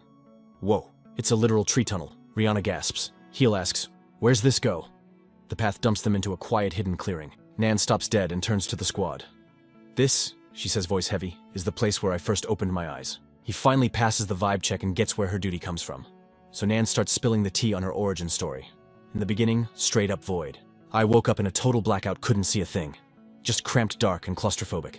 Her memory rewinds to the second she popped out of Balshin's armor like a jack-in-the-box. The first thing that hit my sensors, she explains, was Balshin kneeling right there beside me. Snap back to reality. She points ahead, telling the squad to focus up. Item number 2, a massive lit statue of a lady basking in the sunstone's glow. Heel and Rihanna clock her immediately. No cap, Heel stammers, totally floored. That is literally the same woman from the library carving. Their jaws drop, brains scrambling to make the connection. Heel spins on Nan like, yo, who is she? But Nan just shakes her head, totally clueless. She's not in my download history, fam. But when I first saw this mystery lady in my glitched memories, a voice dropped a single command in my ear. I had one job, protect. Just one word, but it hit different. Somehow I knew exactly what I was supposed to guard. She adds, obviously statues don't talk, I'm not crazy. It's gotta be a fragmented memory file. Nan goes quiet, just vibing in front of the stone lady. She looks up, lost in the sauce. Heel watches her and you can see the gears turning in his head. Nan, he says, trying to be soft. Look, you might be able to do your job on autopilot, but shouldn't you try to recover your save data? At the bare minimum, you should know who your boss is. The rest of the squad nods along, watching the drama unfold, even Hines. Everyone's like, yeah, he's got a point. Nan actually pauses to process his words. Then she just roasts him. Your argument has zero logic behind it. Heel flinches, completely caught lacking. Ugh, come on, it's about the vibes. He scratches his head, looking like a total dork. It's hard to put into words, okay? Suddenly, Nan snaps her head around. She locks onto something at the statue's feet. Ignoring Heel's emotional breakdown, she stomps through the flowers. Hey! She halts in front of a busted stone tablet, half buried in the dirt. What's the deal? He asks, wandering over. Never really looked at it. Nan admits, staring at the scratching on it. Didn't know it was important. He follows her gaze, and his breath gets stuck in his throat. His brain basically throws a 404 error as he stares at the symbol. Why on earth is this here? Nan points to the carving, then looks at him like, well, Heel's eyes ping-pong from the ancient rock to the glowing tattoo on his own hand. He is literally speechless. Etched into that ancient stone is the unmistakable brand of the Cave King. Heel's eyes are popping out of his skull. Carved into a piece of trash rubble is a familiar logo. The Cave King crest, he mutters, thinking he's hallucinating. On a statue in this spooky basement. Full looks up at the mossy lady. Wait, was she a Cave King too? Did she have the cheat code? Ashton shakes his head sharp as a tack. Nah, looks more like an artist's tag. Rihanna tilts her head. Like an autograph. Ashton breaks it down. Basically, signed by yours truly. The implication hits them like a truck. The sculptor who chiseled this masterpiece had to be rocking the Cave King crest. Full turns to their guide. Hold up, Nan. Don't you have a matching tattoo somewhere? Nan shuts him down with a hard no. She actually looks confused. What are you talking about? Is that not just a heel thing? Heel looks awkward. There are lots of different crests, you know. Nan processes this face like a stone wall. So there are humans running around without specs? Heel realizes he's been assuming everyone works like him. Man, my kingdom's logic is totally useless here, he thinks. I didn't even know monsters could have crests until 5 minutes ago. Full jumps in with the lore dump. People sharing crests isn't weird, bro. My minor crest and the princess's farmer crest are pretty common drops. But Heel's Cave King, that is SSR tier rare. She hypes him up. He didn't even know the name of his own power before dropping into Sheol. Heel cringes internally. When you say it out loud, I sound kinda dumb. And yet here we are. Deep underground with the evidence. A memory of his dad pops up in his head. A massive loot pile of resources and a crest designed to dig them up. A bit too convenient, like finding a cheat code level 1, right? The question bounces around his skull. A former Cave King heel clenches his fist. The mark on his hand feels heavy now. Who was this person? What were they grinding for down here? Nan's voice cuts through his spiral like a knife. Why are you thirsting for answers? He turns to face her. Nan, have you seen this symbol anywhere else? Nope. She replies dry as a bone. Heel pushes his luck. I see. We want to explore the ruins more. But Nan interrupts, eyes drilling into him. Does knowing the history lore actually help you right now? Heel gets stunned by how blunt she is. He thinks back to his main quest. I came to Sheol because my dad ordered me to. What did he actually want? The endgame has to be in these ruins. Nan seems to catch on. You want to figure out your own duty. Duty nah, he thinks it ain't that noble. He looks at Nan with a fire in his eyes. I just want to know what my old man is plotting and decide my own move. Maybe I'm just looking out for number 1. Nan's icy glare finally melts a little when she hears him keeping it 100. After a beat of dead air, Nan spins around and starts spouting some alien gibberish to her metal bodyguard. The squad stands there looking totally clueless while she yaps away. Panic starts creeping in like a bad rash. Yo, we good? Heel asks, sweating bullets. Full is already spiraling. What if she woke up and chose violence like execution style? Nan whips back around. Fine. You can snoop around, but I'm coming with you. You're babysitting us, Heel blurts out. She hits him with the death stare. My house, my rules. Don't trash the place with your mob. Only 4 of you can explore at once. Capiche? Heel folds faster than laundry. Bet. Loud and clear. Thanks, Nan. He pivots to the crew. Y'all cool with that setup 4 deep? Obviously, Full is already hyped, tying her hair back like she's about to drop into a battle royale. Suddenly, the giant sun rock on the ceiling hits the dimmer switch. Who turned out the lights? Full asks, confused. Heel is geeking out. It's got a legit day-night cycle, Nan cuts in. Sun's down, night's here. Save the snooping for tomorrow. As Nan and her mech dip into the woods, the squad realizes the day was so chaotic they lost all track of time. Rihanna pipes up. We thought about bouncing back to the surface, but I packed some backup just in case. She reaches into a tiny pouch and starts pulling out a Costco's worth of supplies. It's giving magical clown car vibes. Rihanna, is that the bag? Heel gasps. She smirks, flexing a little. Yep. Reused that compression loot we got from Raiden. Decision locked. It's an underground garden sleepover tonight. Then Ashton chimes in. Folks upstairs might panic if we ghost them. I can speedrun a round trip solo. So Ashton volunteers to zoom back up and update the squad. Meanwhile, back at base camp, Rihanna is already in full chef mode, whipping up a feast. She spots a lonely shadow lurking in the trees. Yonan want to crash our dinner party, she shouts. Come grab a plate with us. Nan eyes the sizzling food, clearly tempted, but shakes her head. Hard pass. Don't need it. As Nan walks off, Full gets salty.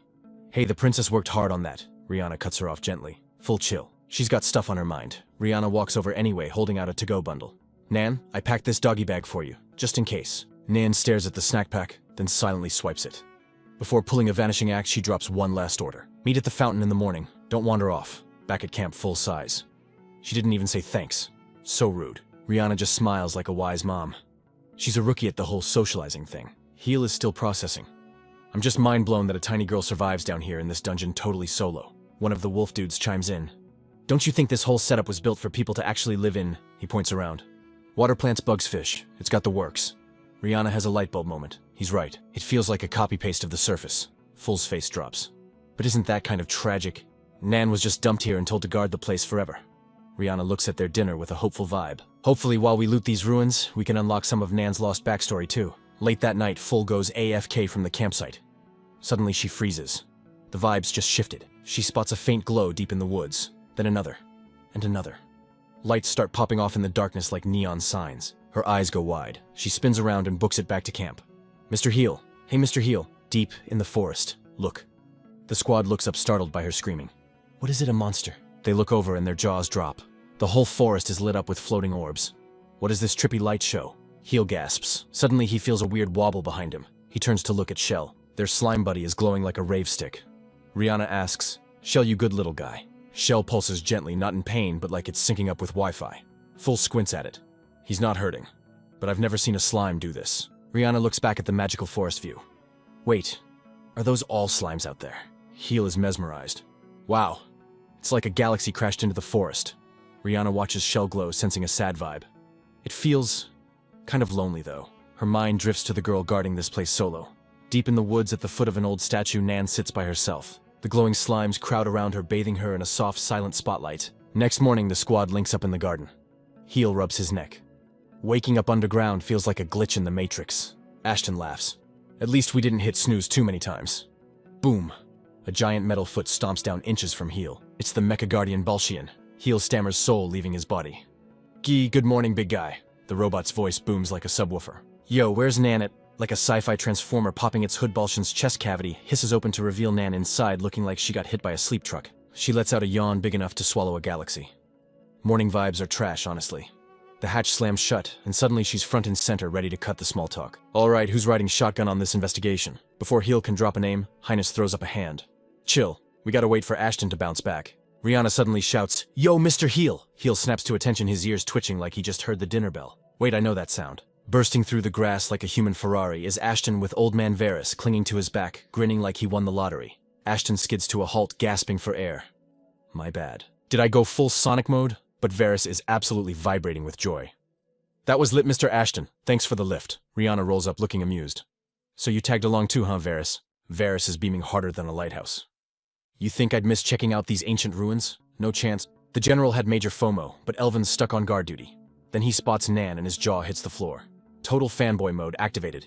Ooh, are you the legendary Lady Nan? This place is way crazier than I imagined. I've got like a million questions ready to fire. And just like that, the nerd scholar Varys completes the squad. It's Heel, Rihanna, Highness, and Varys with Nan leading the charge as their tour guide from the future. Full and the rest of the crew are stuck on benchwarmer duty in the garden. Let's just chill here and try not to break anything. Got it, she chirps, squeezing her teddy bear tight. Nan shoots the leftovers a glare sharp enough to cut glass. Balshian is watching you like a hawk. Then she drops a bomb that freezes their blood. If you mess up this land, Balshian has orders to delete your existence. Literally. Full starts sweating like he's in a sauna, stuttering, Yeah, we'll be angels, promise. With the team set, Heel turns to their terrifying guide. Hate to rush, but can we scope out the garden? But just as they turn to bounce, Heel feels a vibe check from behind. He spins around to see a slime Shell sneaking up like a ninja. Shell bounces up and down, practically begging, Put me in, coach! Nan spots the blob. You want to roll with us? She asks, sounding a bit iffy. She thinks for a second, then sighs, realizing she can't say no to that face. I guess one slime won't hurt. Heel wipes his forehead, relieved. Thanks. He mutters to himself, Man, she's surprisingly weak for cute slimes. With Shell officially in the party, the investigation squad pushes forward through the massive underground jungle. Before long, they hit a gigantic fancy wall standing on the far side like it's guarding a secret level. Nan spits some ancient bars, and the massive doors groan open with a heavy grind. They step into a hallway that's totally bougie-lined with statues staring them down like bouncers. Heel remembers Nan's warning and realizes these stone dudes aren't just for show. They are definitely the security system. He thinks, this place is a total maze, and half these doors are locked like high-level raids. Low-key glad we brought Nan along. The crew ventures deeper, passing ancient swagger and fountains that are still flowing perfectly. The path spits them out into a huge, open space. Whoa, it's like a coliseum. This was definitely built for a massive crowd. It really feels like humans were meant to vibe here permanently. Rihanna points out, looking around in awe. Taking a breather on the steps, she adds a gloomy thought. Too bad the tenants all ghosted this place. Nan, meanwhile, is taking her job way too seriously. But Varys, the ultimate nerd, whips out a dusty book he snagged from the surface. He thinks it holds the secrets to Nan's memories. Maybe this has the answers. Nan grabs the book and starts reading with zero emotion. We can't. I'm married. Lady, stop lying to your own heart. It's a trashy romance novel. Varys shrieks like a banshee dying of embarrassment.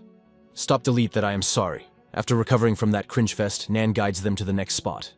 An insane workshop stacked with futuristic tech, spare mech parts, and shelves of rare loot. Heel is speechless. Nan gestures around casually. It's a workshop. That Argo you wrecked. Yeah, we'll fix it up quick. Heel scratches his head looking guilty. My bad. That tech is way above a cave king's pay grade. Suddenly, Varys locks onto a tank filled with some shiny liquid goo. Lady Nan, what is this magic sauce? She answers flatly. Ryukin. It's a metal that shapeshifts whenever it wants. Ashton's eyes go wide as the pieces click. Nan nods. Yup. Balshan's armor is crafted from that exact stuff. Heel wanders the shop, totally geeking out. This ancient civilization was playing on God mode. He thinks checking out the rare minerals. Mappa would lose his mind in here. Then his gaze lands on a sus pile of junk and crates hidden in the corner. Smelling a secret, he turns to the tank of the group. Yo, Highness, give me a hand with this. On it. Together they shove the heavy debris aside like it is cardboard. And boom, right behind the trash is a massive reinforced door. Bingo. I knew it. Heel points. Hey Nan, what's behind? Nan cuts him off instantly. That door is out of order. She chants a command in the ancient tongue to prove it, but crickets. The door stays shut tight. Oh. Heel hums, his curiosity peaking. Nan turns to him, dead serious. It won't budge. There are restricted zones here even I don't have admin access to. Heel stares at the door, looking a little salty. A door that won't open. That is basically a dare. A classic chaotic Heel idea sparks in his brain. He grins mischievously.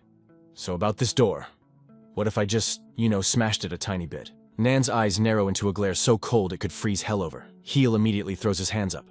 Okay, just kidding. Heel starts stammering like a broken engine trying to backpedal out of the awkwardness. Totally flustered, he spins around to bail, mumbling some weak excuse about checking another room. But the universe has other plans. Just as he turns, that Cave King crest on his hand decides to light up like a neon sign in a blackout. A heavy mechanical thud shakes the floor as the locks disengage. The massive door groans like a waking giant and starts grinding open all on its own. Heel and Ashton stand there with their jaws on the floor, brains completely short-circuited. But nobody is more shook than Nan, whose eyes are popping out like anime characters. That door wouldn't budge for her, but it just rolled out the red carpet for Heel. Suddenly a glitchy vision blasts through her mind like a corrupted video file. She sees a creepy little hooded figure in a dark twisted laboratory reaching out. The place is stuffed with bubbling beakers and weird machinery looking like a mad scientist's playground. A single giant eye peeks out from the hood's darkness, staring straight into your soul. Pipes are hissing and gears are grinding in this forgotten nightmare factory. The mysterious figure whips around, sensing a peeping Tom. Standing in front of a huge containment tank, this pint-sized creep remains a total enigma. Snap back to reality. The vision fades out, leaving the group staring at the open door like they've seen a ghost. The seal is broken and the door is wide open, revealing a tunnel darker than my ex's heart. A steep staircase dives straight down into the pitch-black abyss. Heel peers over the edge, looking a little green around the gills. That drop looks endless.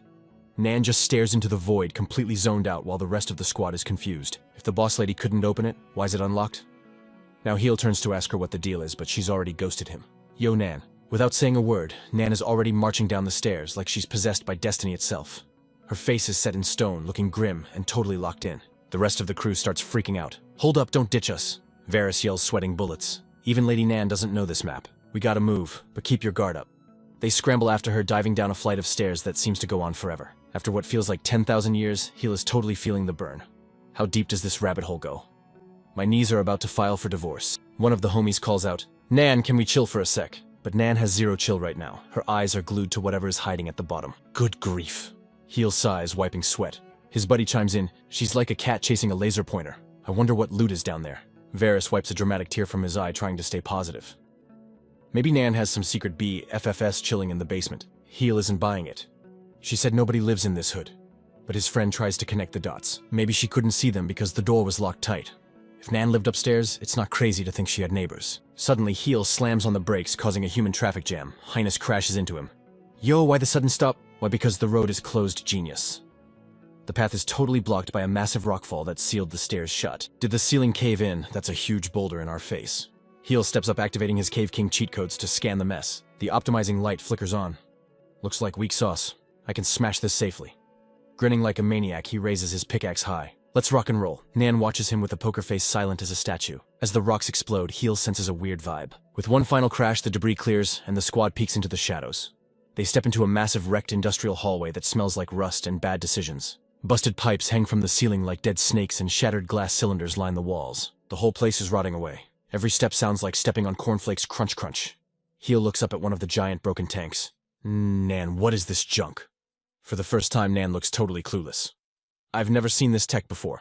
It's news to me. They look down the hallway at row after row of smashed containers. It looks like a graveyard for giant test tubes. Highness suddenly jumps back, grabbing his nose like he smelled a skunk. Ugh, my nose is tingling, that funk is real. Heel spots a deactivated Argo doll buried in the trash. Now that you mention it, it smells like a high school chemistry lab gone wrong. This place is way grittier than the fancy upstairs. Nan keeps it real. Nobody's been here to clean up the mess. Heel points at the broken robots. Even the Argo units are on strike. Are they busted? Nan corrects him fast. Nah, they just ran out of juice. No magic batteries. Argo usually run on standby magic. She explains like a teacher. But the main power cord is definitely unplugged down here, so there are probably 0 working dolls on this floor. She concludes.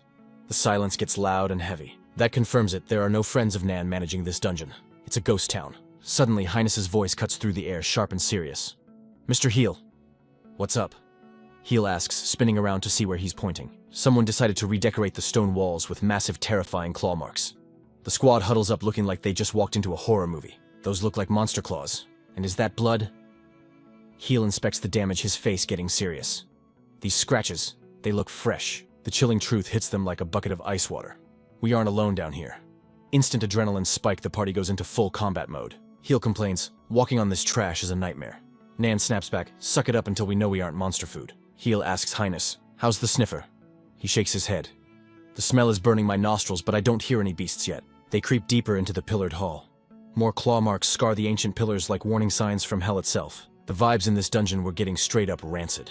A cold sweat started dripping down Heel's back as he stepped into a puddle of something that smelled like a dumpster fire in July. But even with the gross evidence sticking to his shoe, the place looked empty.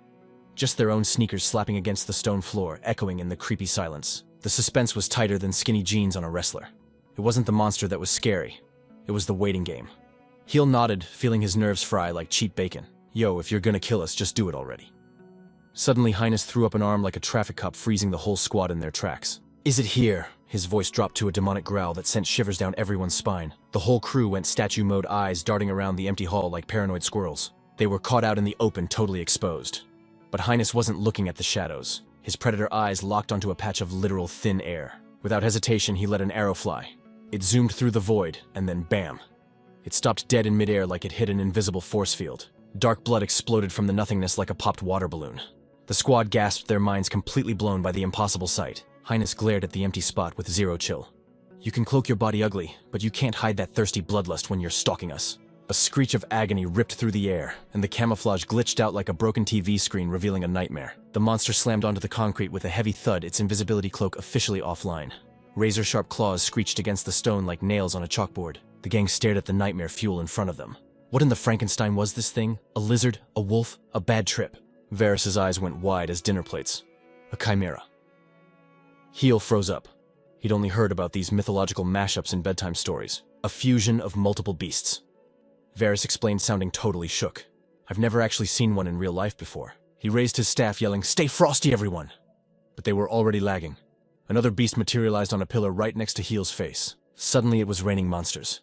More chimeras dropped from the ceiling and pipes, their heavy claws cracking the floor like sledgehammers. In a heartbeat, the party was encircled. Highness let out a curse word that would make a sailor blush. My nose is glitching, I can't smell them at all. He couldn't believe he'd been caught lacking.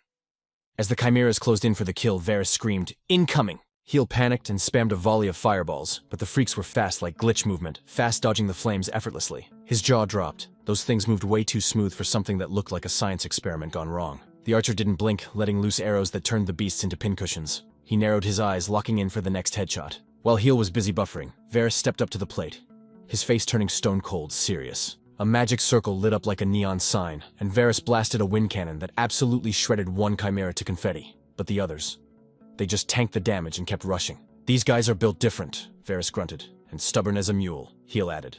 One monster smashed through their defense line, beelining straight for Rihanna and Na. Rihanna didn't flinch. She shoved Na towards her slime buddy.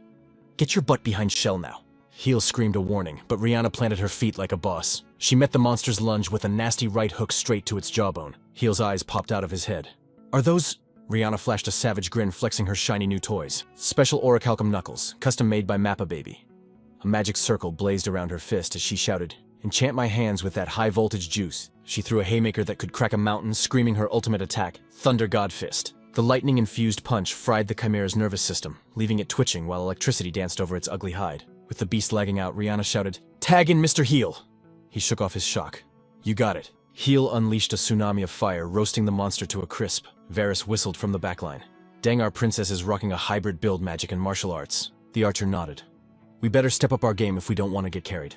Hyped up by the display, Varys and the archer launched their own wombo combo, wiping the floor with the remaining beasts. The teamwork was immaculate, and the monsters dropped like flies. Heel let out a breath, wiping sweat from his brow. "All right, looks like we cleared the row." He choked on his words as a literal army of chimeras flooded out of the shadows like a busted dam. "Bro, are you kidding me? How many are there?" Heel screamed, totally losing it. Varys gritted his teeth, realizing the spawn rate was broken. They were completely cooked. Mr. Heel tactical retreat now. Without waiting for a vote, he started charging two opposite elements at the same time. Fire in one hand, ice in the other. Heel and Rihanna stared jaws on the floor, dual casting opposing elements. That was high-level wizardry. Varys clapped his hands together like he was killing a mosquito, creating a massive steam explosion that blinded the entire horde instantly. "Run while they're lagging," he yelled, leading the squad into the shadows. The sudden fog had the chimeras spinning in circles, totally glitching out. As the smoke drifted away, the monsters gathered around the corpses of their own fallen friends. Drool dripped from their nasty jaws. Then came a sickening crunch that echoed through the hall as they started cannibalizing each other. Gross. Safe in the distance, the party gasped for air like they'd just run a marathon. "We shook 'em," Heel panted, but Varys shook his head, looking grim. "We can't explore with those things camping the spot." Heel turned to the only one who might know the lore. "Yo nah, are those things guarding the ruins like the Argo did?" Nah, I don't think so," she replies, cool as a cucumber in a freezer. "This floor's got its own VIP bouncers, the Argo Guardians. Scrubs like that wouldn't last 2 seconds here." While Varys is stressing over the monster math like it's a surprise calculus test, Nan suddenly points a finger. "Yo, check that corner." The party's archer instantly locks in, weapon raised like he's expecting an op to pop out. Heel literally jumps out of his skin, spooked like a cat seeing a cucumber. From the deep shadows, a bite-sized silhouette creeps out. It pauses for a dramatic beat in the darkness. Then it steps into the light. Just a little hooded dude. The whole squad is shook.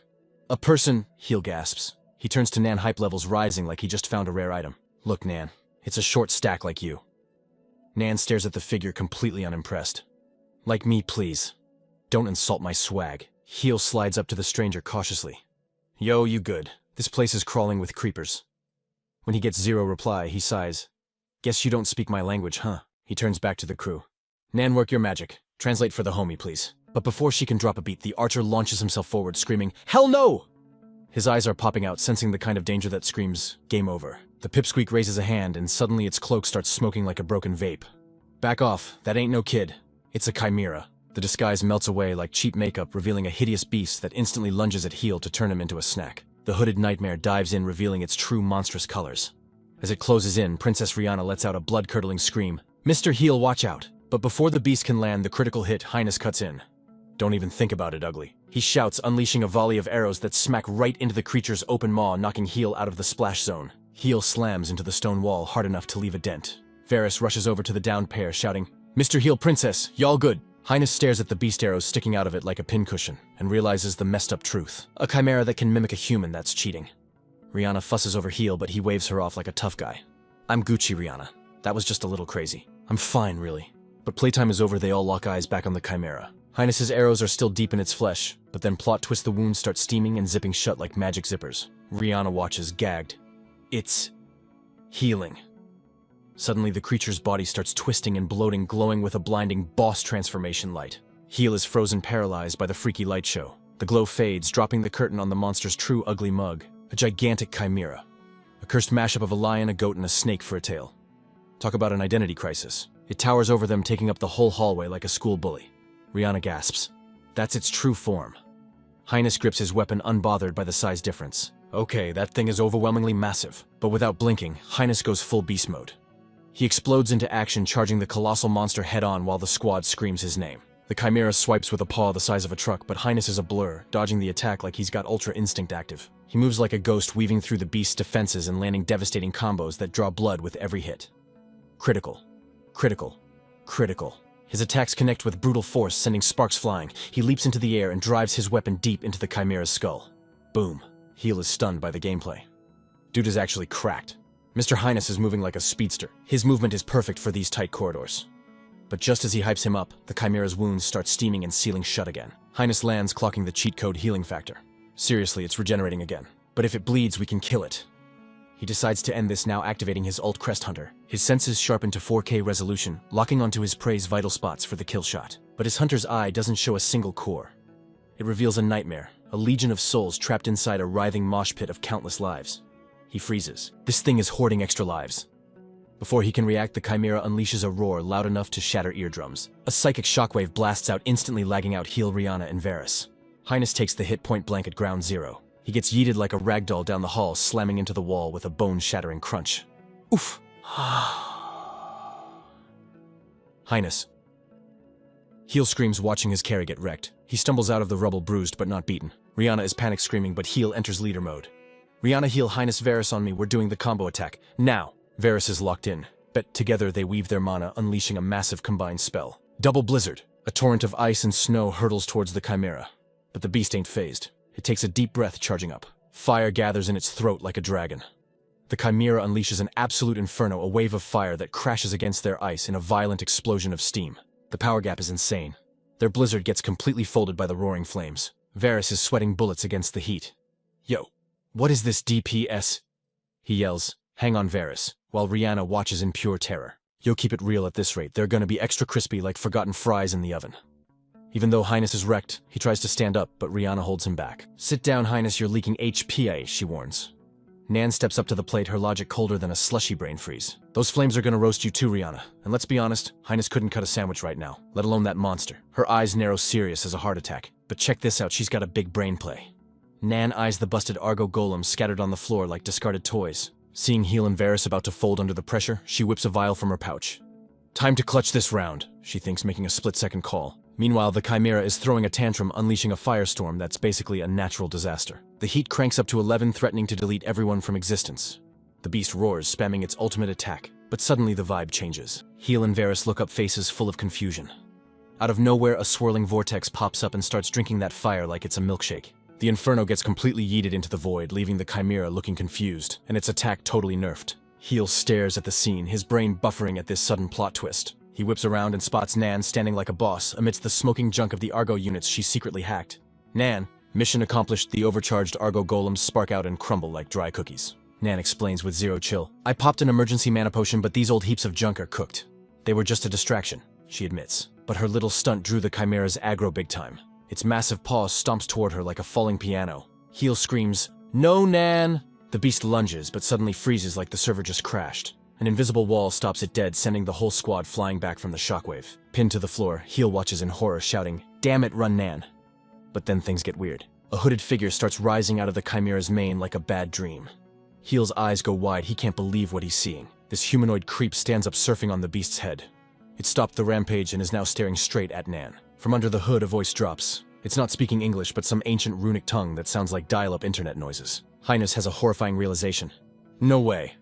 It wasn't mimicking a human. He gasps at the nightmare-fuel truth. It's a mashup of beasts fused with a human. Nan listens, her poker face giving nothing away. As the creature keeps yapping at her, this humanoid chimera looks down like she's dirt. It calls her a defective creation. Ouch. Before anyone can say initiative roll, the chimera's massive snake tail slams the ground with bone-shattering force. The party gets caught lacking. The snake head rises from the dust, locking onto new victims like a heat-seeking missile. It opens its mouth and spits out a high-speed projectile. Heal recognizes it instantly. Watch out. It's cave spider silk, but his warning has too much lag. The sticky web catches both Rihanna and her little slime buddy Shell. Rihanna is instantly boxed, wrapped up tight in the thick, inescapable thread. Nan's hand gets caught in the splash damage too. The thread yanks back, dragging the captives through the air like ragdolls. Heal can only scream their names in panic. Shah Sorais. Rihanna, Shell. The humanoid freak sprouts wings and catches the cocooned pair. It mutters, "I messed up." Heal and the squad are absolutely fuming. Damn, you let them go. The chimera ignores them like spam mail.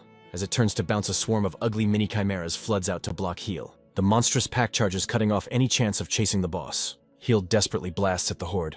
Get out of my face, but it's futile. There's too many of them. The snake tail opens its jaws above the helpless victims.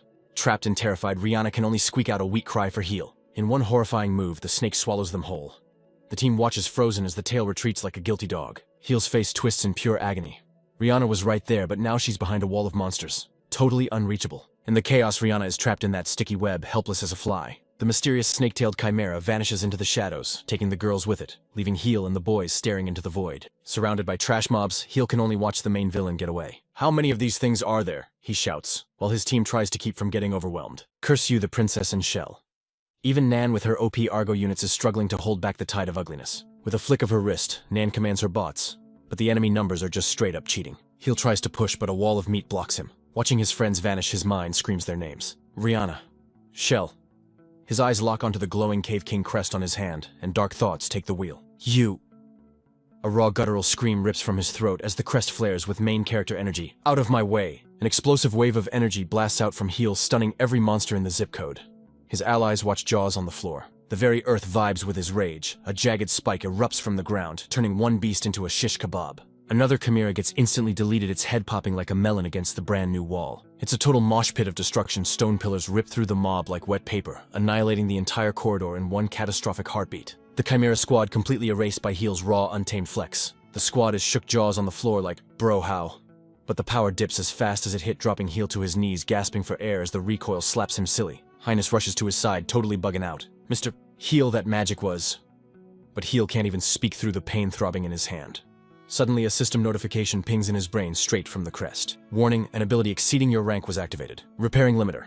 Safety not guaranteed if you keep breaking the rules.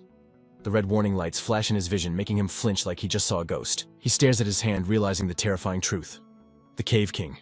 Shaking off the vibes, Heel ignores his own wrecked status. I'm good, fam. We gotta chase him fast. But then he freezes. Someone's missing from the roll call. Nan, was she caught in the rubble? Nope. She's chilling on her knees, protected by a hexagonal barrier from her remaining Argo drones. Hearing her name, she calls out from the dust. Over here. Heel rushes over, relieved she wasn't squashed. You hurt. Thank God the Argos still work. Nan surveys the absolute wreckage of the hallway. That was a lot of damage. Heel looks away, guilt tripping hard. My bad. I lost my cool. He turns to the tracker. Yo, Highness, can you sniff out that chimera? Highness looks grim.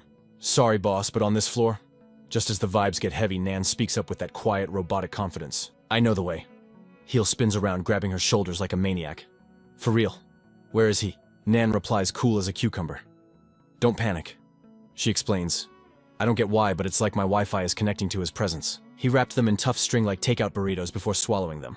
Definitely trying to take them alive. So I'm assuming they aren't dead yet. She taps a damaged Argo unit. Also, I've got a faint ping on direction and distance. First things first. The Argo unit boots up, projecting a sick holographic image into the air. It's a map of the whole floor. He says, totally impressed. Nan adds, Argos come preloaded with floor plans. Standard issue. This should help us lock onto the target. With a clear path, Heel's determination reignites like a bonfire. All right, squad, let's chase that freak and rescue Rihanna and Shell. His party shouts back, bet. With Nan surfing on her Argo like a hoverboard, the group dives deeper into the dungeon, racing through ruined halls on her signal. As they sprint, Highness voices the big question. Yo, what even is that chimera? And what's his beef with the princess and Shell? Heel suddenly remembers the chimera's parting trash talk. By the way, Nan, he said something to you. Nan stares ahead, face totally blank. He said that I am defective. Heel trips out. Defective seriously. Is that about your memory glitch? Ignoring his tone, Nan breaks it down. Apparently he knows me and I'm supposed to know him. And thus, she concludes, I am missing critical data on what he is. I can't calculate his endgame. Suddenly Heel screeches to a halt as more mobs spawn ahead. Chimeras. He glances back at Nan, mind racing at 1,000,000 miles an hour. She can sense him. Just how are they related? But the narrow corridor leaves zero room for deep thoughts or maneuvering. No room to dodge, Heel yells. Highness growls, push through. Meanwhile, Rihanna's consciousness reboots. The last thing she remembers is the chimera's gaping maw before hitting the void. Now that same mouth opens, spitting her out like bad food. With a heavy thud, her senses come rushing back. She's not free, though. She's strapped into some creepy mechanical chair. Her eyes dart around frantically until they lock onto a nightmare sight. Shell. Her little slime bestie is trapped inside a glass container right next to her like a science experiment. Rihanna struggles, but the restraints are solid steel. Oh, what is this? The reality crashes down on her hard. That's right. We got bagged by that chimera. Suddenly, the chair lurches forward, rolling on its own like it's haunted. Is this chair driving itself? It carries her down a long, desolate stone corridor. Where is it taking me? She tries to flex, looking for a weakness in the cuffs, but it's hopeless. She can't even budge them. Goo. Her mind spins. I gotta save Shell. We need to break out and find the squad. But a voice cuts through the darkness, cold and robotic. It's no use. A mysterious hooded figure steps out of the shadows, stopping her ride cold. Before she can even blink, the figure is right beside her. It speaks again, voice totally dead inside. Be quiet. You cannot remove those restraints. Rihanna freezes, a shocking realization hitting her like a truck. He's speaking Balan just like Nan. Rihanna trails behind the hooded figure, sweating like she just got caught skipping class. She tries to pass the vibe check immediately. Yo, do you protect this turf like Nan does? She attempts to lower the heat before it boils over. My bad if we crashed your party, but we ain't here to start beef. Nan literally gave us the green light to snoop around down here. She spills the tea, but the figure ghosts her completely just walking. Then, boom, stops dead. You from the top side. A simple question that hits heavier than a bass drop. Rihanna jumps like a cat seeing a cucumber. Yeah, straight from Shawl. But her gut is screaming that this situation is sus. Major red flags flying everywhere. The figure presses harder than a pop quiz. What's the status up there? What's the population count looking like? Rihanna drops the stats, about 200 survivors chilling with Mr. Heel. Then her eyes go wide. Wait, this ain't some brainless NPC guard. This thing has memories. The figure stops gripping its hood like a dramatic reveal is coming. It mutters a name cold as ice. Nan. Is that her tag? Rihanna holds her breath, watching like it's the season finale cliffhanger. The hood drops. It's a face matching Nan's, but remixed with dark skin, and a stare that could freeze hell over. Call me Sierra. Rihanna's brain goes 404 error. Nan, no, wait. She clocks the differences faster than a spot the difference game. Different skin, same face card. Sierra cuts through the confusion. We're dupes, obviously. Same model. Hades Machina. I'm Sierra number Alpha, the OG. She smirks. Or, as you plebs say, dolls. Rihanna is shook. Dolls? Wait, Nan's a doll, but she's got so much soul. Sierra keeps walking, throwing shade. She didn't tell you, maybe because you never bothered to ask. Her programming should be stricter than a nun memories or not. So why didn't she delete you from existence? Why let you in? Why play tour guide? Sierra is practically calling Nan a glitch in the system. Rihanna almost buys it, but nah, she ain't throwing her friend under the bus. We nagged her into it. Nan takes her job dead serious. Sierra looks back, a glitch of emotion in her eyes. Humans, you guys make zero sense. Catching feelings for a machine, that's rare. A smile creeps onto her face, colder than liquid nitrogen. For once, I'm grateful. She leads Rihanna to a gate so massive and ominous it screams, boss fight ahead. Rihanna's anxiety bar is maxing out with every tick of the clock. The door's grown open to a house of horrors. A mega lab stacked with glass tubes, each one holding a twisted chimera like a messed up science fair project. Rihanna stares, gagging on the fear. Meet the chimeras, Sierra says, bored. Though they're basically trashed here now. Weapon research that went too hard. Too strong, zero chill, impossible to control. So we flushed the project. Isn't that like super dangerous? Rihanna yells. Sierra just shrugs. The leftovers escaped and started breeding. Not my drama. Her tone is savage. They're just wild animals. They know better than to step to someone with real power. Rihanna gulps, a nightmare thought hitting her. Just what the hell is Sierra? They roll up to another gate even fancier than the last. Behold! Sierra drops the mic. The grand doors swing wide, blasting the hallway with spooky, holy-looking light. Steam hisses like angry snakes. They step into a chamber that looks like a cathedral built by a mad scientist on an energy drink bender. Dead center, floating in a megatank, is a human body. Rihanna's eyes pop. Yo, is that a person? Sierra's voice is sub-zero. Not a person, a vessel. Confusion turns to pure dread as Rihanna realizes it's not just one tank. There are hundreds, maybe thousands, stretching out like an infinite mirror selfie. Zelma, Sierra says. Living vessels. She sweeps her hand over the room. And total failures. Empty skins with no soul, no heart. Just glitches. Rihanna whispers the word back, trying to process this horror movie setup. Failures. They can barely hold it together in the juice. One breath of fresh air and they crumble like stale cookies. Useless for combat. I've grinded my gears to perfect the Zelma. She turns, locking onto Rihanna like a predator spotting a snack. And today, that research hits the finish line. The vibe gets heavy. What do you mean by that? Rihanna asks, voice shaking like a leaf. Her face goes ghost white as the twisted truth clicks. Sierra wants her. Sierra stays silent, leading her deeper into the nightmare. Meanwhile, in the dungeon maze, Heel and the squad are speedrunning through a hallway paved with monster corpses. They push through the gore. These uglies just keep respawning. We gotta move, one warrior yells. But Yo is chasing them this deep, really the play. That humanoid freak was built different. Heel, if you try to 1v1 that thing again, it's game over for real. But the horned beastman roars back, his confidence unshakable. If we can't beat him, we'll gouge his eyes out and snatch the girls back. The wolf warrior nods, hyped. Mr. Heel, if it goes south, I'll carry the whole squad out on my back. Fear dissolves into pure adrenaline. Hell yes, Heel shouts it to the rafters. We are saving Rihanna and Shell no cap. His crew grits their teeth, ready to go to war for the homies. The squad is ready to crash out to save their homies. In a round room that looks like a villain's lair, a weird machine wakes up. A segmented tube drops down from the ceiling like a robotic intestine. It clicks into place, looking thirsty for action. Rihanna is stuck in the middle, strapped to a chair like she's in a sci-fi electric chair. While Sierra eyes the slime like it's a snack, Rihanna starts tweaking, yelling, Yo, what is this junk? She ain't having it. Rihanna charges up a magic circle, lighting up her fingers like glow sticks. She thinks, I'm about to wreck this thing, preparing to nuke it. But the moment she tries to cast the chair tases her into next week. Someone far away gets a bad vibe wondering, is Rihanna caught lacking right now? Sierra looks at the machine with a look colder than an ex's text. I told you those cuffs aren't for show, honey. Rihanna watches shook as her magic gets ripped right out of her hand. It's getting slurped up by a dark crystal in the chair. It's drinking her mana like a slushie. This chair is basically a magic vacuum cleaner. Nerfed and annoyed, Rihanna just grunts while the machine hugs her tight. She glares at the kidnapper shouting, "What's the endgame here, weirdo?" Sierra hits her with the blank stare unreadable as a captcha. Then she starts yapping, her voice bouncing off the walls. Making bodies is harder than it looks. She points at the creepy tanks filled with failed experiments like a twisted museum tour. The Zama research. I dumped all my XP and tech skills into this project. And while I was grinding away at that, I ended up with a mountain of garbage builds. Rihanna just listens. Rihanna's sweating bullets as Sierra keeps going. Who knew the surface world is actually popping with people again? Sierra's eyes light up with that crazy determination. Now, I can finally finish my main quest. Her voice booms like a boss battle intro. Time to bring the Empire back from the dead. Rihanna is totally lost. Empire.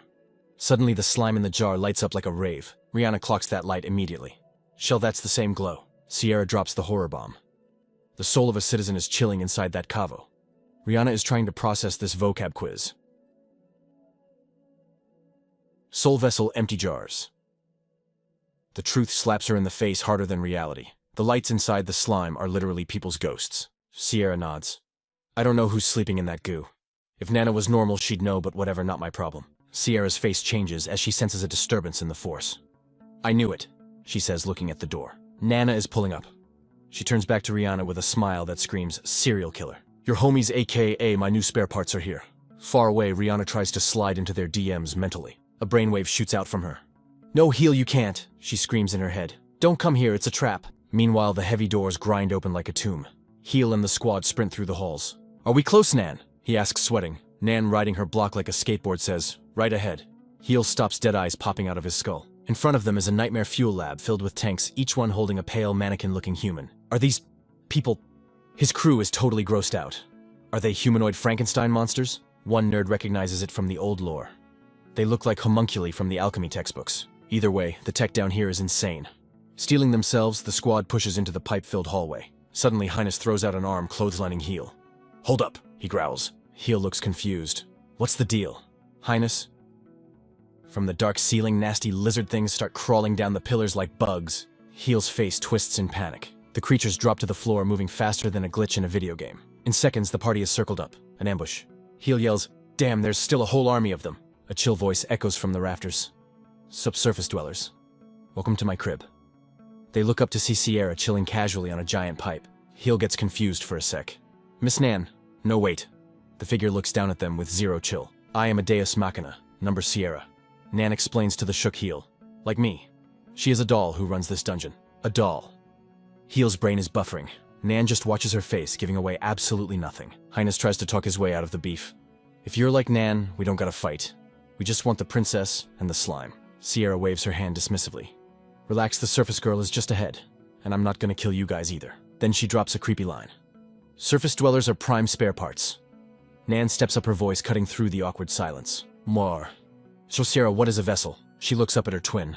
What is your programming? Sierra pauses before spilling the tea. It was a hot minute ago. She starts describing the apocalypse that went down back in the day. The world got absolutely wrecked by a shadow apocalypse. Sky, dirt, ocean, everything topside was swallowed whole like a midnight snack. His squad starts whispering like, yo is darkness, a metaphor. Maybe the author's just trying to be deep, but Sir shuts that down. Nah, fam. While everyone else got deleted, one country camped underground. She sounds like she's talking about a holy relic. The place was called Valawa. Think Wakanda meets Hogwarts, superior tech and magic ruling the surface like they owned the place. Heal's jaw hits the floor. Valawa, that's this underground dungeon. Nan repeats the name, downloading the lore update into her brain. To ride out the age of the Dark Calamity, the OG citizens went into power save mode. Sir explains that's exactly why the slimes were created. Because the Kavo are simple creatures, they don't glitch out over centuries. The truth hits the party like a truck. Wait, the slimes are bots. Someone shouts. Sir nods. Yup. Immortal hard drives keeping the Empire's souls on standby. The light bulb finally turns on for Heal. So those creeps floating in the water tanks. Those are the Valawa citizens. Sierra shakes her head like, wrong answer. Those are failed Zama. Even their OP tech couldn't 3D print bodies for the souls. Then Sir's eyes go full villain mode. But look, fresh meat just walked in from the surface. She drops her horror show plan. She plans to upload the Valawa people into their bodies. Don't fight it, she says. I don't want to damage the hardware. Sir reaches out to Nan, dropping a command with admin privileges. Come here, Nan. Memory loss or not, you follow my script.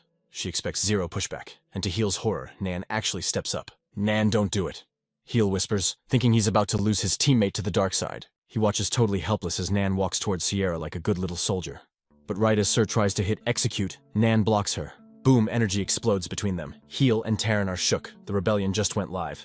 With the control device crushed into scrap metal, Nan stands tall. Sir cuts the silence, absolutely triggered. Nan, Sir screams demanding answers. What's your game? Nan just stares back cool as ice. You didn't lie. My job is protecting Veloa, Nan says. But I detect a massive glitch between your words and your actions. Nan looks right through her, locking onto a core memory. The one who coded me. Yes, she wouldn't vibe with your methods. Sir's face twists into a rage meme, crushing the last bits of the device in her fist. Your logic processors are fried, she spits out. You're totally buggy. A monstrous chimera crawls out of the shadows as Sir screams, this is treason. She sicks the beast on Nan like a rabid dog. Heel screams, Nan dodge. He and Terran are useless bystanders right now, but suddenly Sir's eyes pop out of her head. Swing a blur of steel flashes, and the chimera attacking Nan gets turned into sushi instantly. Before anyone can blink, an invisible force deletes the other monsters hanging on the walls. The dust clears to reveal the MVP, a colossal armored knight Balshan, standing guard over Nan. The party is stunned. Balshan, Nan stays chill. I pinged an Argo unit to go fetch him. With backup here, Full and Terran jump in to clean up the trash mobs. Full explains. We were just chasing Balshan when he suddenly started speedrunning toward you. Situation critical, Nan shouts as a fresh wave of beasts rushes them. She turns to Heel. We'll handle the aggro. You go. Terran backs her up, screaming, go save the princess, dude. Heel grits his teeth, he knows the play. Bet, he yells, sprinting for the massive boss door leading to Princess Rihanna. Sir laughs at him. Nice try, kid. You're not high level enough to crack that seal. Your magic is weak sauce. But Balshan charges a massive laser beam and fires. The blast hits the door right as Heel arrives, buffing his magic and shattering the ancient lock. Sir screams, say what, completely losing her composure. Heel's crest glows with god-tier energy. Sierra realizes she messed up. Wait, are you actually... Her anger goes nuclear. Sir's cape flies off, she's getting serious now. She lands hard, ready to 1v1 her former employee. Nan, you traitor! She hisses, voice dripping with venom. Nan tries one last diplomacy check. Sir, you're being too stubborn. Just reboot your plan. But Sir is done chatting. I was an idiot to think you were still useful. I should have bricked you ages ago, you defective trash. She waves her hand, and a whole army of chimeras floods the room. Nan doesn't flinch, standing side by side with her guardian Balshan. Flash of light, Sierra fuses with her own monster, mutating into the boss beast Armesia. Nan and Balshan brace for impact. The two titans lock eyes. Nan narrows her gaze, her coding set to absolute victory. With a roar that shakes the server, the final battle kicks off as Balshan tackles Armesia head-on. Meanwhile, Rihanna's stuck in a dimension that looks like a glitched-out loading screen. Just endless white noise and zero vibes. Yo, where the heck am I? She wonders, freaking out. It's empty like my brain during a math test. Just nothing. No GPS, no clock, just her existence fading away like a deleted Instagram story. How long has she been glitching here? Then boom, a wild shell appears in the distance. Rihanna sprints at him like he's free Wi-Fi. Thank God, fam. You good, how do we bounce? She asks. But Shell's acting suspicious. Total NPC energy. No response. Suddenly, Homeboy starts warping like melted plastic. He morphs into a mirror. Rihanna's confused, like, excuse me, Shell, why the makeover? She peeks in the glass and yikes, the reflection ain't her. It's a whole jump scare. It's that creepy statue lady from before, talk about a cursed selfie. Before Rihanna can even scream, the reflection's eyes snap open. A hand shoots out like something from a horror flick. It grabs her, drags her into the glass like quicksand. Meanwhile, Heel busts into the real room screaming her name. He finds her strapped to a throne like some twisted science experiment. But when she wakes up, those ain't her eyes, bro. They're glowing with this freaky alien light. Total, I'm possessed vibes. Smash cut to Heel. He kicks down a stone door like he's the Kool-Aid Man charging down a spooky hallway. He doesn't stop for nothing. Smashes a barricade with his pickaxe. He's on a mission to save the squad. He storms into a room big enough to fit a stadium dominated by this massive temple thing. Rihanna, he screams, sounding desperate. The air gets cold as ice. What is this, a dungeon? He's confused. Suddenly, bam. A noise from the top makes him snap his neck looking up.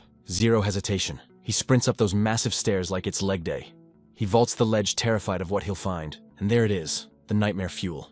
Rihanna and Shell are trapped in glowing sci-fi pods. Heel rushes in, face twisted with rage. Rihanna's out cold in the main tank, looking like Sleeping Beauty gone wrong. He's up against the glass, pleading. Hang tight, I'm busting you out. Smash, he breaks Shell's pod first. Shell wobbles out, looking dizzy. My bad for the delay. I got Rihanna next.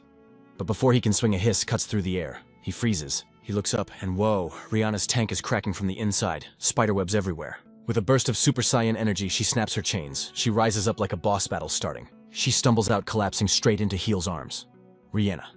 He catches her thinking it's safe. He holds her tight, heart hammering like a drum solo. She's breathing. No scratches.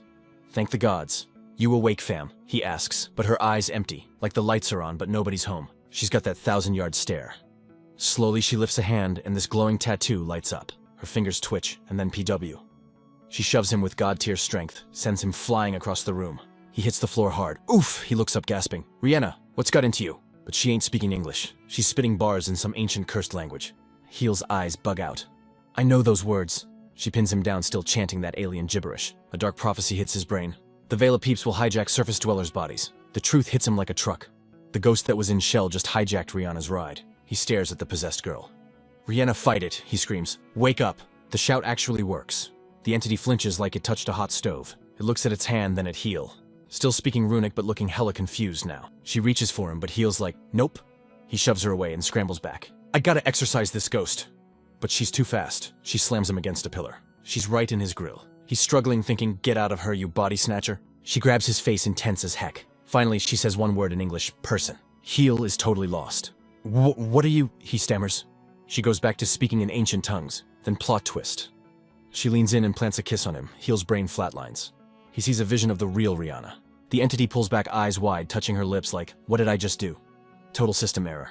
She stares at her own palms like they're alien artifacts, totally tripping out on her own existence. She clutches her skull like a migraine from hell is tearing her apart while Heel watches, totally clueless about the glitch in her matrix. A groan rips from her throat, her body seizing up like she is buffering, eyes shut tight as she fights for control. Then boom, a 4K highlight reel of Rihanna's life. Heel the squad, the whole epic journey downloads into her brain instantly. Seeing a spark of the girl he knows, Heel asks with a desperate vibe, Rihanna, you back online? But she just stands there silent as a statue. Then she speaks crisp and high definition, I see. So that is the plot twist. Heel's jaw basically hits the floor. She hits him with a smirk colder than liquid nitrogen. Sad news, buddy. This is Rihanna's hardware, but I am the new operating system. Heel looks like he just saw a ghost. You are speaking our language, who are you? The entity literally rolls her eyes. Who am I? Get some class, Heel. He flinches like he was slapped. Yeah, I know your tag. I just binge-watched Rihanna's memories. I have got the gist of this drama. I hijacked a body. Even I did not think Sir would go this hardcore. She turns her back, acting like she owns the place.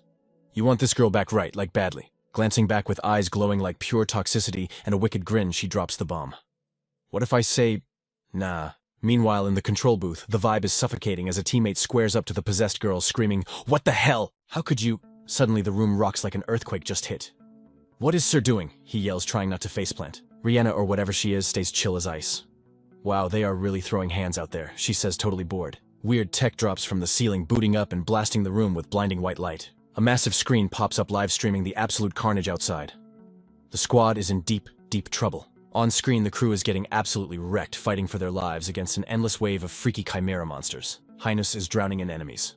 They are spawning infinitely. Someone else yells, don't lose your cool. Kite them and shoot. Taryn grinds her teeth, realizing they are stuck in the mud. We can't back up Nan like this. Varys makes the boss call, roaring, it is fine. We are the meat shields today. If we try to third-party that main fight, we are just gonna be collateral damage. And he is right. Because the main event is happening on a difficulty level. These guys can't even comprehend. The giant boss Chimera Armesia is facing off against Nan's mecha. The monster swipes with claws sharp enough to slice reality. Its snake tail whips around faster than sound, trying to crush the bot, but Balshan has god-tier agility, weaving through the death blows. The mech moves like a ghost, using pillars for cover, and parrying attacks like it is a rhythm game. Spotting a frame of lag in the enemy's defense, Balshan rockets forward to smash the beast face to face. Steel meets claw in a deafening clash, sparks erupting like a supernova between them. They land, cracking the bedrock with their sheer mass. Fused with the monster, Sira analyzes the mech like a pro gamer. Huh, this thing moves way smoother than the stock model. Did you mod it? She checks the specs. No stats are vanilla. Then a nasty grin stretches her face as the realization hits. I get it. The cheat code is... nah. Cut to nah, literally wired into the matrix brain, fused to the cockpit. You guessed it, Sira, she says, cool as a cucumber. My brain is the CPU for this bad boy. Nan drops her strategy. I am processing your fight patterns in real time. I am optimizing the perfect way to delete you right now. Sir is unimpressed. As the monster morphs, she trash talks Nan. Cute plan, but your hard drive was wiped. You are missing the critical DLC data. To prove it, a nightmare scorpion tail with missile launchers bursts from her back. Let me show you my secret moves. Sira screams, and a massive swarm of missiles streaks across the sky like angry hornets. Nan's aimbot kicks in. The mech's cannons light up the night, blasting dozens of rockets out of the air. But it is a bullet hell nightmare. There are just too many of them to dodge. One slips past the firewall and lands a critical hit. Balshin vanishes in a catastrophic fireball and smoke. But game over. Not yet. Balshin bursts through the smoke, slicing an ambushing chimera in half like butter. With beast mode activated, the mech carves a bloody path through the smaller monsters. It goes full throttle through the chaos, rushing the boss. Balshin pimp slaps another beast and closes the gap in a heartbeat. Inside the cockpit, Na prepares to make a move that will decide everything in a split second. Balshin dives into the danger zone blind. With monsters lurking in the shadows, it goes full, send gunning the engine and spraying lead as it closes the gap. But Sierra, she's grinning like she just won the lottery. "You think you're faster?" she mocks. Baby girl, that is adorably naive. Suddenly, a cannon the size of a school bus pops out of Armesia's armor. It spits a concentrated blast of pure, unadulterated energy. That beam screams across the sky, zero chill. Nan's brain goes hyperspeed. Dodging ain't an option, so she flips the script instantly, juicing up the left shield with Rukin to block. But wait. The vibe is off. That blast was just a fake-out. Instead of a laser show, Armisia's massive jaws snap shut on the reinforced shield like a pit bull on a chew toy. Crunch. The powerful shield shatters like a stale cookie under that insane pressure. The force of the bite is absolutely catastrophic. Balshin gets yeeted backwards, face planting hard into the dirt. Watching the screen, Terran loses her mind, screaming out, "Nan!" Armesia towers over the wrecked mech, flexing hard like the final boss of a nightmare. Nan's cockpit is a disco of sparks and pain. Sierra's voice slides into her head, a final toxic taunt. "Got a plan B, genius, or are we done?" But when Nan looks up, her eyes aren't scared, they're burning with ice-cold grit. Back in the arena, that chimera freak Armesia stomps forward, crushing ancient pillars like they're made of styrofoam. Nan's ride is sparking harder than a broken toaster, barely holding it together against this brutal beatdown. From the sidelines, her horrified friend screams out her name, praying for a miracle. But inside the cockpit, Nan is cool as a cucumber. She reroutes power, making a 4D chess move. Forget the paint job, she thinks. She abandons the armor and pumps Rukin into the inner skeleton. It's what's on the inside that counts, right? Riding her monster, Sierra talks smack to her old squad mate. "Why keep throwing hands when you know you're already cooked? Do the math, loser. The power gap is wider than the Grand Canyon." Her voice drips with pure venom as she keeps yapping. "You ditched the mission to hang with these surface normies. You're a traitor and a total embarrassment to Machina." Sierra sneers at the battered Balshin. "Be glad I'm the one taking out the trash, you defective piece of junk." Inside the machine, Nan's voice is steady as a heartbeat. "Sierra, I didn't abandon anything." Her eyes are laser-focused. "And stop acting like I already lost." Sierra's face twists up in rage. She is triggered. "You little..." Balshin locks in. Nan's voice echoes and Sierra loses her cool, completely screaming, "Defective item," while charging like a raging bull. Elsewhere, Heel is watching this cage match on the big screen, face pale as a ghost. "No way." "Nan." He tries to bolt, but the possessed Rihanna blocks him like a linebacker. "Yo, where do you think you're stepping to, boy?" Heel struggles, desperate. "I gotta save Nan." But Rihanna just leans back, totally unbothered. "You can't stop Sierra, bro. Don't even try it." She gives him a sly look. "And hey, what about the real Rihanna? You forgot about her. You gonna just leave her body here?" Heel recoils. Man, she is shameless about hijacking her body. The entity inside Rihanna keeps talking, and her words hit different. Straight to the gut. "I don't know the drama, but your squad is counting on you. They thought you'd save her, right?" She leans in sharp as a knife. "Your friends believe in you, but you don't believe in them." Heel freezes his brain, completely short-circuiting. Just who is this chick piloting Rihanna? Is she an op or what? What's her angle? Suddenly she winks like it's all a game. "Boring, let's spice this up. Wanna bet on who wins?" Before a confused Heel can answer, she claps her hands like a cheerleader. "Bet you take Nan, I take Sierra. Let's go, team." A fight this lit doesn't happen every day. Heel just stares at the screen, paralyzed by fear and confusion. Back in the ring, Armesia is on a rampage, smashing through the ruins like a wrecking ball on steroids. Sierra hollers from above. "What's good, Nan, you moving sloppy?" The beast screams like a banshee. Balshin skids back from a heavy hit like a car on ice. Wham. Another blow rocks the frame. Armesia is throwing hands non-stop. Nan realizes a fistfight is a losing game, so she switches up the flow. Click-clack. A swarm of little drone units pops out of Balshin's armor. Nan sends the command code, "Activate Argo, light 'em up." The drones zip through the air, locking onto the target. Laser beams rain down on Armesia's flank. The drones swarm like angry hornets, attacking from every side. Sierra watches them fly by, totally unimpressed. The lasers hit, but it's like throwing pebbles at a tank. Sierra clicks her tongue. "Tch, is that it?" But the drones keep spamming attacks relentlessly. Armesia gets swallowed by a storm of energy blasts. Sierra looks bored out of her mind. "That tickles," she roars. Her voice is a literal shockwave, blasting away debris like a leaf blower. She hits them with, "You seriously trying to hunt a lion with mosquito bites?" But the scratches on Armesia's armor glow and vanish instantly. Self-repair is totally broken. Nan analyzes the stats immediately. Cutting attacks are useless against that cheat code regeneration. She needs a new strat fast. Balshin and the drone squad circle back to reset. Sir catches the vibe shift. Her interest is piqued. Balshin and the Argo drones link up, funneling all their juice into one pixel. Nan's voice drops an octave. This is the big one. Even the peanut gallery feels the massive power spike and screams, "Yo, watch out!" That mana density is off the charts. Everybody back up now. Sur's eyes go into slip mode, her expression deadly serious. She ain't dodging. She's tanking it. Her aura screams, "I'm about to barbecue you." Balshan drops the nuke. A massive sphere of energy rips through the map, turning those ancient pillars into gravel. The spectators in the nosebleeds are jaw-dropped. They've never seen destruction this Gucci before. The whole zone is choked with smoke and rubble. An ally covers up, trying not to get blown away by the shockwave. As the dust settles, she drops the classic noob line. Did we actually get her? But Balshan is already salty. Nope. Out walks a shadow from the smoke, looking fresh out of the box with 0 damage. It's Artemisia. Sir checks her nails like nothing happened. Not gonna lie, that actually had some kick to it. You even toasted my dragon scale wings a bit. She stares down at a crispy, overheated Balshan like it's trash. But looks like you emptied the tank on that one, Nan. Artemisia rushes in for the kill. Don't trip though. You're getting deleted right here. Suddenly, an allied monster tries to play hero and save Balshan, but his homie screams, "Don't do it!" Sir, chilling inside that massive chimera mess, drops a one-word command like a queen bee witness. The helper monster starts glitching out its body, melting like ice cream on a hot sidewalk. It's gross. It screams as it gets slurped up into Ultimea's body. The crowd is losing their lunch. Yo, what is that monstrosity? Nan, still inside Balshan, recognizes the move. Absorption. Sir's voice booms like a raid boss. Bingo. Ultimea eats Ultimea upgrades. Whatever it consumes becomes part of its kit, even a machina. The squad is frozen in terror. Nan stares back totally unbothered. So you want to eat me too, huh? Sir starts monologuing. You forgot our backstory. We're machina 2 halves of one mission. Protect the Vela people, wake them up. Since you're acting glitchy, I'll just take your job. Then she drops the dark truth she found after grinding for centuries. It was endless. I ran the sims, I did the math. Creating a new body for the people impossible. Error 404. Sir declares her villain arc. We have to revive our people.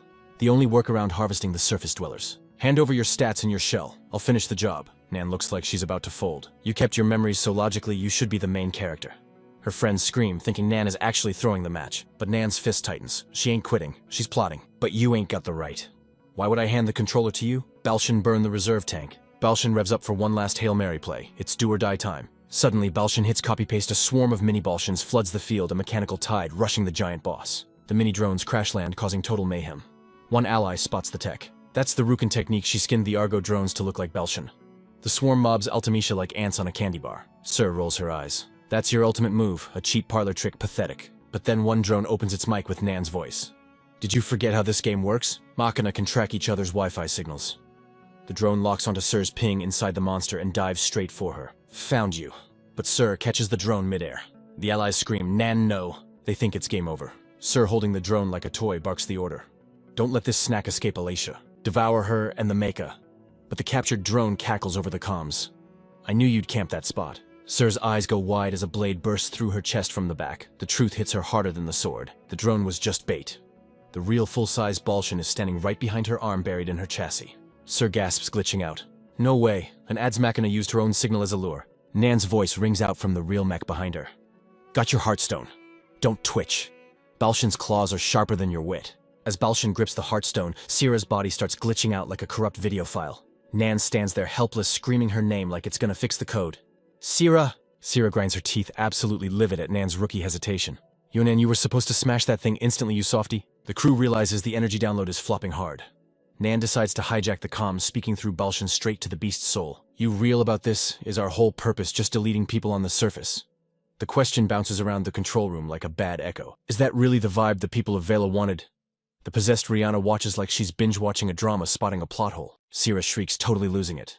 Shut your trap. You're just a glitchy unit that forgot its programming. Don't act like you're just code, Nan shouts to her mecha bestie. Balshan Ultimecia's eyes light up, its system hacked by Nan's straight talk. Sierra watches in horror as her admin privileges get revoked. The massive chimera starts dusting away like it just got snapped from existence. Sierra hits the pavement as her battery critically fails. The crowd is shook jaws on the floor at this sudden plot twist. Sierra is paralyzed by the cringe of defeat. Wah! Ultimecia lets out one last sad roar before ghosting the battlefield completely. The leftover chimera goons decide to bounce too. The whole vibe of the fight just did a 180. Even the allies notice the monsters are bailing. Nan stares at the fading beast. What's the play, Ultimecia? Then it hits her like a ton of bricks. She gets the final move. Ultimecia was always riding for you. By fusing, the message finally got delivered. I ain't the ops, I'm on your team. Both sides are battered and bruised. Nan creeps towards Sierra in the quiet arena, looking at her twin with pure heartbreak. Sierra stares back, glitching and weak. Nan drops her voice to a whisper. Sira. I was clueless before. Nah, we were just lonely. We're literally the same. Sira's eyes pop open, completely blindsided by the truth bomb. Nan bows her head, feeling guilty that Sira carried the squad while she forgot her login info. You had to grind all by yourself. My bad. As Nan goes in for the hug, Sira tries to compute the feels with cold logic. You really are a bugged out unit. We Machina don't do feelings. Watching from the nosebleeds, Rihanna cracks a creepy knowing smirk. The match ends in a stalemate, no GG for anyone. But finally, the two lonely guardians are on the same wavelength. With the boss fight over the squad, scrambles across the wrecked floor like rats. Nan! They scream, rushing their fallen homies. They huddle around Nan's motionless body. Yo, you good? One of them scoops up Sierra, confirming the bad news. She's out cold. Sierra's offline too. Varys checks the damage and realizes they're screwed. What's the move? Healing spells don't work on hardware. Meanwhile, way up in the VIP lounge, Heel and the possessed Rihanna are watching the stream. Heel is glued to the screen, stressing over his friends. And Nan, is she... But the chick in Rihanna's body just smirks, totally unbothered. Chill out, she ain't dead. Neither of them. She breaks it down casually. Nan just ran out of juice. Sierra's circuits got fried, so she did an emergency force quit. Either way, their hard drives are safe. Heel lets out a shaky breath, finally unclenching. Oh, dope. The possessed Rihanna rests her chin on her hand, looking like she's plotting a heist. But I wasn't expecting Sierra to hit the brakes. She critiques the fight. Sierra's confidence. That was legit. She just didn't have the specs to beat Ultimecia. Nan, though, she wasn't trying to catch a body. She wanted to talk it out. But it was Ultimecia who slid into the DMs, she muses. Didn't calculate that variable. Heel clenches his fist, shutting her up. It ain't about calculating odds. Nah. Nan and Sierra. They did what they felt was right. That was their mission. The woman's voice plays over the image of the two fallen dolls. They're machines, yeah, but they don't just follow protocols. They got free will that goes way deeper. That's the vibe I got watching Nan's crazy choice. She smiles, looking genuinely fascinated in a super creepy way. Yeah, I find that totally entertaining. Suddenly, a mech arm whirs to life next to her, making Heel jump out of his skin. Her eyes go wide with manic excitement as she hits the call button. Down below, the party is trying to figure out the next play. Yeah, we gotta go grab Mr. Heel right now. If we loiter here, those chimera creeps might come back. Suddenly, a voice booms through the room, freaking Taryn out. Mic check 1, 2. Y'all hear me? Everyone looks around like, who said that voice? Princess where? A tiny drone zooms down from the ceiling. It projects a live stream showing Rihanna and Heel chilling and safe. The squad breathes a massive sigh of relief. Princess, Mr. Heel, and Shell 2, you guys made it. Rihanna's hologram talks back with way too much hype. That brawl was absolute fire, got my blood pumping for the first time in ages. Big props for fighting like bosses. Taryn looks up at the hologram, a bad feeling creeping up her spine like a spider. Princess, Rihanna continues, I'll buy you a round as a thank you later. But first, I got a little side quest for you. Yo, there is a tech shop upstairs. Take Nan and Sierra there. That machine, the Argo, is gonna patch them up. Varys is eyeing the hologram like it is a suspicious email attachment. Understood. No problem. But Taryn is stressing out like majorly. Princess, you glitching or something? You are acting weird. Rihanna's face hits them with a creepy smile. Oopsie, forgot the fine print. Her vibe switches from 0 to sub-zero real quick. I ain't Rihanna. I am a villain hijacking this ride. That news hits harder than a bass drop. The squad is shook. Like jaws on the floor, brain freeze level stunned. Watching them crumble, Hyle's fist clenches tight enough to turn coal into diamond, shaking with pure rage. He steps up like a boss to drop the bad news. Listen up, fam. It is true. She's not capping. Rihanna's mind is stuck in sleep mode deep inside. He grinds his teeth like he is chewing gravel. My bad. I was too slow again. But I am gonna reboot her. That is a blood oath. Then he begs them, just keep Nan and Sierra safe for me. Get them fixed. Taryn whispers his name, feeling the weight of that promise like a ton of bricks. The body snatcher laughs. Foo-foo. When Wolfboy wakes up, tell him to hit the Dryad room. Varys is like the where now. Where is that? She keeps going. Wolfie knows the way. Just follow the leader. Later losers. The hologram ghosts them. Haul up, Varys screams, triggering his rage mode and charging in blindly. You rat. But Balshan, that absolute unit of a bot, steps in like a bouncer at a club. No entry. The bot beeps out some binary wisdom. Varys realizes he is beat and drops his weapon like a bad habit. Defeated. Balshan says, let us trust Mr. Hyle. We will fix the squad and then roll out. With a new game plan, they carefully scoop up their knocked out homies. But Taryn has trust issues. Yo, is the wolf gonna wake up and choose violence on us? Back in the control room, the Velen turns to Hyle. Nice monologue, hero. That whole I will save her speech Oscar-worthy. So how exactly are you gonna evict me? He looks her dead in the eye, no clue. But I will figure it out. She processes that like a slow download, then shrugs. Bet. She shoots him a look sharper than a katana. Then she strikes a pose like she is on a magazine cover. Rejoice, noob. I will let you tag along. Hyle gives her the blankest stare in history. Tough crowd. I'm trying to give you a prize for winning the bet, genius. Hyle flashes back to her trash talk during the fight. Oh, you were for real, it was close, she admits. Like photo finish close. Let us say Nan won on points. Hyle thinks she sounds condescending as hell, but his brain finally starts working.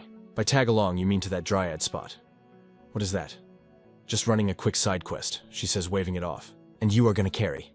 If we win, I might just hand the keys to this body back to your girlfriend. Hyle's eyes pop open like anime saucers. For real? She nods. Pinky promise. She lays out the plan. We need some ancient tech to pull souls out. But here's the kicker, I do not know how to drive it, she admits. Only this other Valen knows the codes. Seeing his shot, Hale locks in. Fine, I am in. But you better not flake. Please, she grins. Name is Sierra. But you call me Miss Sierra. Hyle and his little pet shell are shook. Yo, Sierra. She instantly snaps back. Mew, watch your tone and do not compare my name to that furball. For the record, we are nothing alike. As they walk, Hyle mutters, sounds exactly the same to me though. Totally different, I am the original. They strut down a creepy old hallway when a thought hits Hyle like a spitball. So Miss Sierra, you were chilling inside Shell this whole time. Yup. But I was basically in airplane mode. Felt like a dream.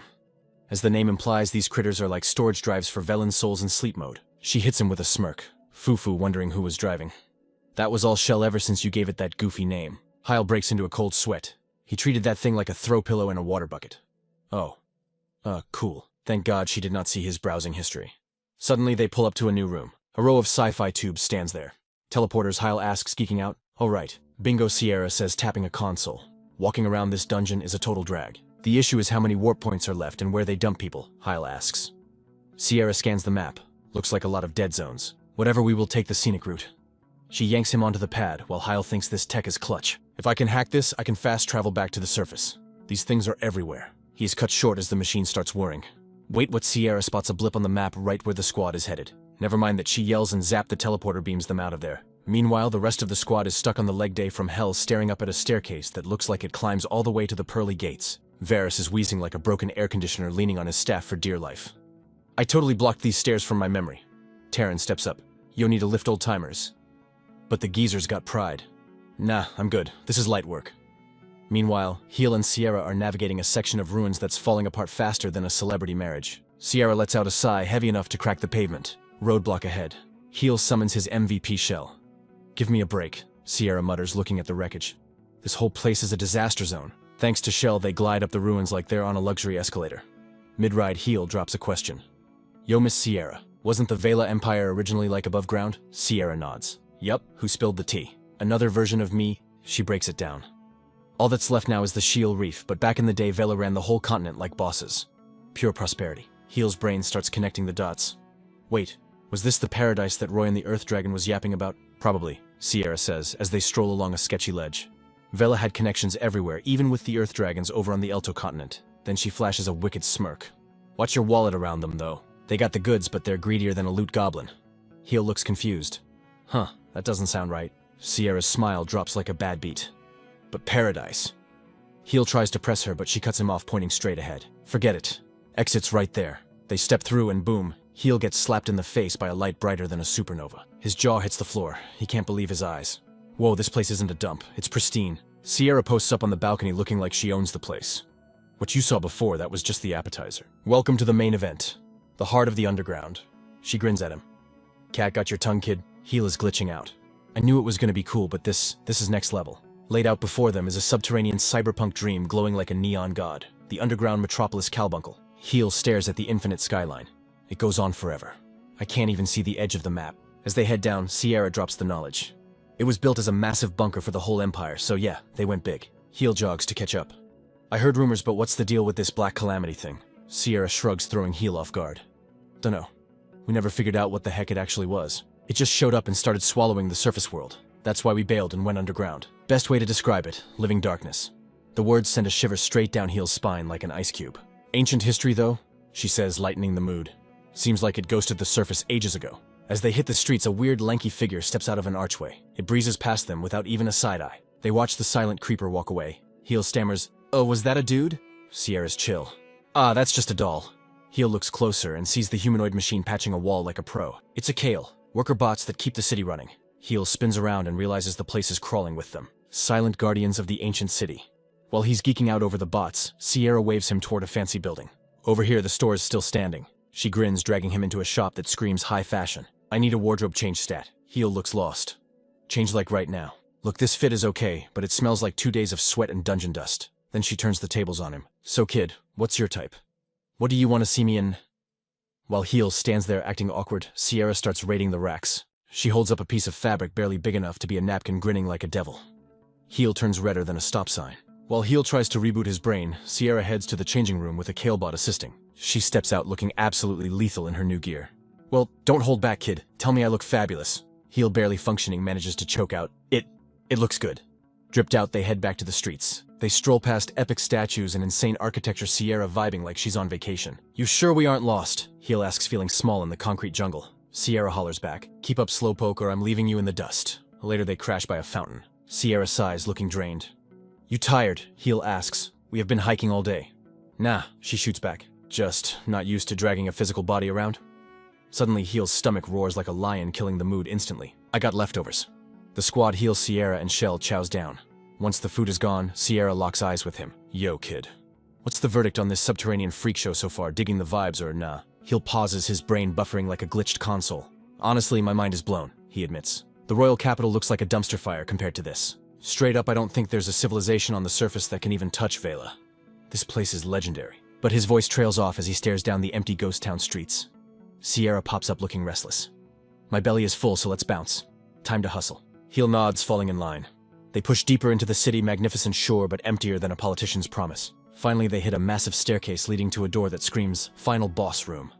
We're here. Sierra drops the bomb. She flashes a grin that's equal parts wolf and shark.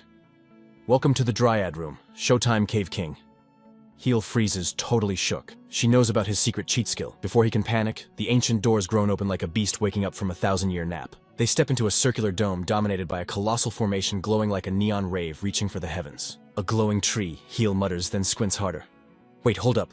Is that straight up mineral? They crane their necks at the crystal masterpiece, twisting and branching like Mother Nature decided to craft a tree out of pure diamonds. Suddenly, Heel spots something trapped inside the glass, and his jaw hits the floor. Encased in the crystal heart is a girl. She's snoozing peacefully, holding a glowing orb like a treasure. Heel's brain clicks. That's the chick from the garden statue. Meanwhile, sunlight slaps through the curtains of a Bouget canopy bedbirds, singing like a Disney movie. Rihanna wakes up in this 5-star suite brain foggy as a Monday morning. She's got zero clue where she's at. Then boom, reality hits. Her eyes snap open. Scanning the fancy bedroom, only one thought screams in her head. Where the heck am I? She slides out of bed toes, sinking into carpet softer than a cloud.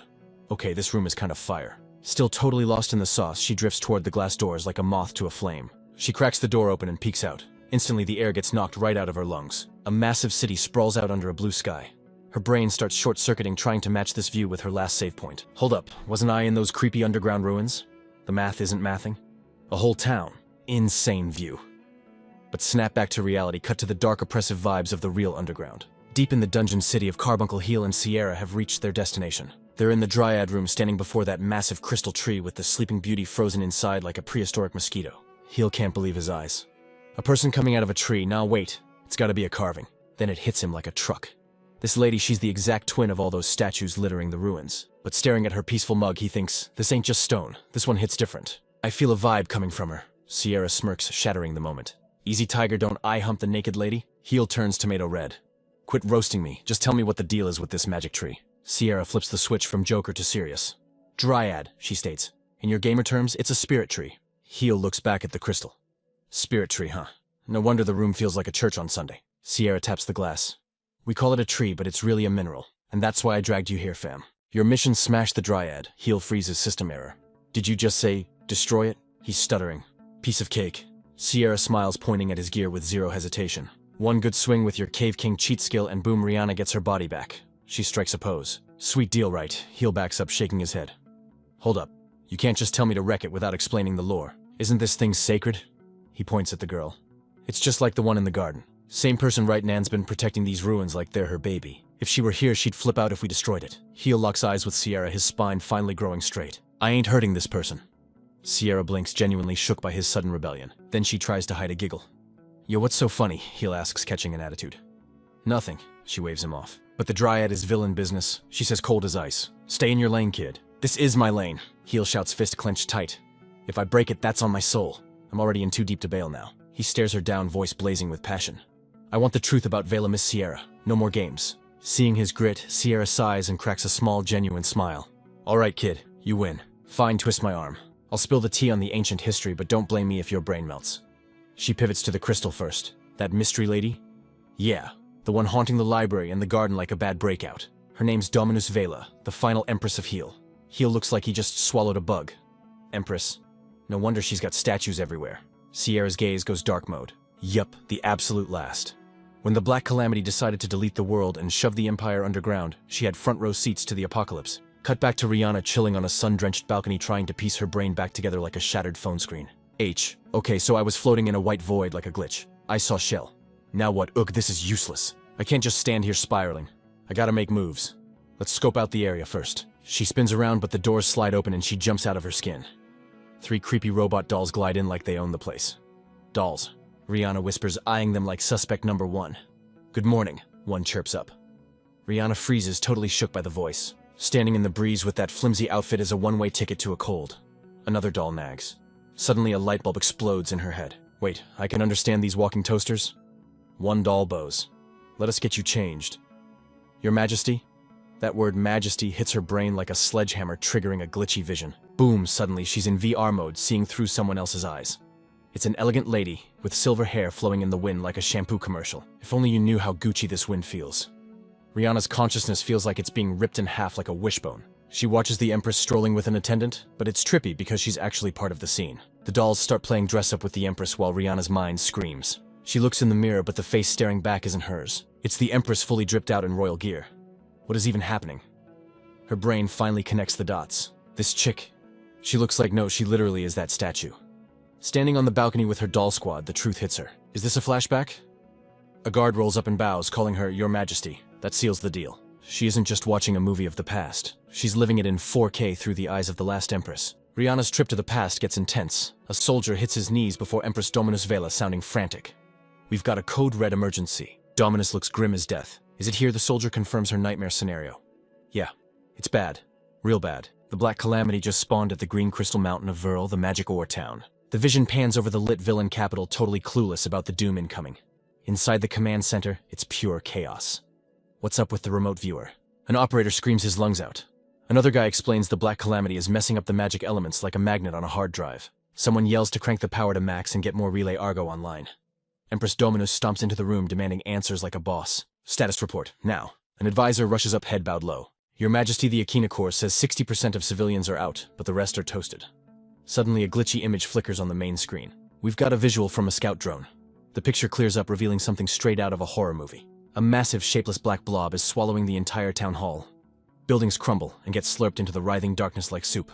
It's a tidal wave of pure destruction. Rihanna, watching this nightmare through the Empress's eyes, is absolutely terrified. Dominus keeps a stone-cold poker face, but the tension is thick enough to cut with a knife. Even the tough operators look like they're gonna hurl. Ugh, that is nasty. The vision fades out and we snap back to reality. Sierra starts dropping history bombs on Heal. According to the files, the Black Calamity was first spotted back when some old king was running the show generations ago. At first she says it was tiny. People and animals just got deleted by the darkness vanishing off the map like magic. But then reports started blowing up. The thing leveled up. It ate people, then villages, then swallowed entire towns whole. By Empress Dominus's time, the whole world was on the chopping block. Where did it come from? Why was it hating on us? Nobody had a clue. All we knew was that it tracked life signals and hunted them to get swole. We threw our best mechs at it, but once it got big enough to snack on towns, our army was looking pretty pathetic. Heal does the math, looking horrified. So you guys got evicted from the surface. Even Vela's power couldn't clutch the win. It's not like we didn't have a backup plan. Sierra replies, cool as ice. She gives him a sharp look. Do you know what the cheat code of villain civilization is, kid? Heal flinches. Sierra chuckles darkly. Foo-foo. Surely a guy living in Shield knows the score. The answer hits Heal like a truck. Ah, Aura. Bingo, Sierra confirms as images of their sci-fi tech flash by. Aura is the source of Vela's power. We researched its crazy stats, which speedran our science and magic tech trees. Legend has it a meteor face planted on this land eons ago. Heal's eyes go wide as saucers. A meteor crashed. Are you talking about the legendary celestial stones? Sierra waves off his fanboy moment. Look, ignoring your country's astronomy homework, our rock nerds said when the meteor hit it, shattered and remixed with the Earth. It was packing some serious radioactive heat, and after marinating for ages combined, with the impact, the scorching temps, and the land's magic vibes, a brokenly OP ore was born. Or at least that's the theory. Heal's brain is officially fried. This lore drop is way too heavy. He groans, gripping his skull like it's about to crack. He looks at Sierra, begging for a cheat code or a win condition. So did you find a counterpick ore to squash it? Sierra's face goes dark mode. I really wish we did, fam. The camera pans back to the past right in the middle of the mosh pit. Vela's golem squad dumps their whole kit, but the darkness eats their attacks like a light snack. In the HQ, Empress Dominus is barking orders, trying to keep the server from crashing. Giga's crew is holding down the east gate like absolute tanks. Appa's squad is raining fire from above, but they're getting wrecked. A hype man runs up with more tragic news. An operator is screaming, totally losing it. The black glitch is spreading everywhere. The east gate is toast. With 0 options left on the table, Dominus hits the panic button. Unleash Ketmilla. Her advisor bows, feeling the crushing weight of that order. You got it, boss. Back in the now, Sierra spills the tea. We had a gadget on the castle roof. That miracle rock gave us villain-level hacks and we wanted to find its spawn point. So we built a skyscraper to spy on the heavens and crack its secrets. In the flashback, a massive golem locks on. Fire in the hole. It spits out a special projectile. Prep the guiding stone missile. Aim for the gut of that black nightmare. The guiding missile screams through the sky like a banshee. It dives straight into the dark blob, tagging the target. Target acquired. The operators are typing furiously. Move it. The signal is gonna lag out inside that calamity. Up on the castle roof, the massive celestial tower, Catilla starts charging up like a superweapon. Its light stone is pulsating with insane energy. With a savage war cry, Empress Dominus drops the hammer. Activate Ketmilla. A gigantic laser beam blasts from the tower, piercing the sky. It acts like a bat signal, and in the freezing void of space, a meteor answers the DM, changing course to nuke the planet. Down on the ground, the spectators can only watch in pure horror as the atmosphere literally catches fire. The meteor drops like a tear from a vengeful god, a streak of white-hot doom aimed right at the Calamity's face. In the present, he's speechless. You ordered a meteor strike. Sierra drops the grim truth. It was actually a party trick we used for ceremonies. Once every 10 years, we'd summon a space rock to light up the night for a festival. But here we turned the fireworks into a weapon to halt the black corruption. The result was total server wipe. The town and all the NPCs were blown off the map, leaving nothing but a smoking crater where people used to chill. The scene shifts to the aftermath. Empress Dominus wanders through a dead silent palace. Rihanna, viewing this in VR mode, feels the heavy guilt trip of the Empress. Up ahead, a hooded mystery dude is camping by a pillar. He starts walking over. Your Majesty, about this. Dominus cuts him off mid-sentence. Her voice is tired but bossy. Skip the intro cinematic. What's the status? The aide reports. Carbuncle's expansion is smooth sailing. We can save 3,000 more citizens. A tiny bit of relief hits the Empress's face. Awesome. When it's time, be my GPS. I want to see the damage with my own eyes. But as Rihanna watches, her eyes bug out in shock. Wait, this guy! The aide bows, flashing some ink on the back of his hand. I ain't worthy of your praise. Rihanna clocks the symbol instantly. That's the Cave King's crest. The flashback keeps rolling, showing Empress Dominus Vela in the main hall. A hooded guy takes a knee, reporting, Carbuncle's expansion is going according to the script. We can extract 3,000 more people. Vela grins. Epic. You're gonna guide me when I go inspect the loot. The dude bows his head. Yeah, you're too nice. As he moves, the camera zooms in on that complex tattoo on his hand. Rihanna, spectating through Vela's eyes, is shook. Is that what I think it is? Her mind is racing a mile a minute. The Cave King crest, even if it looks a bit remixed compared to Mr. Heel's version. Vela looks intrigued. By the way, she starts. She leans in, staring at the guy's shadowed mug. Why are you hiding your face, bro? The man flinches like he got caught. He stammers before whispering, cause people said I look like trash. Vela, having none of it, reaches out to snatch his hood. The guy jumps back in panic, but Vela's mischievous smirk says she's totally gonna troll him. She lunges with a poof of smoke, shouting, "Quit camping!"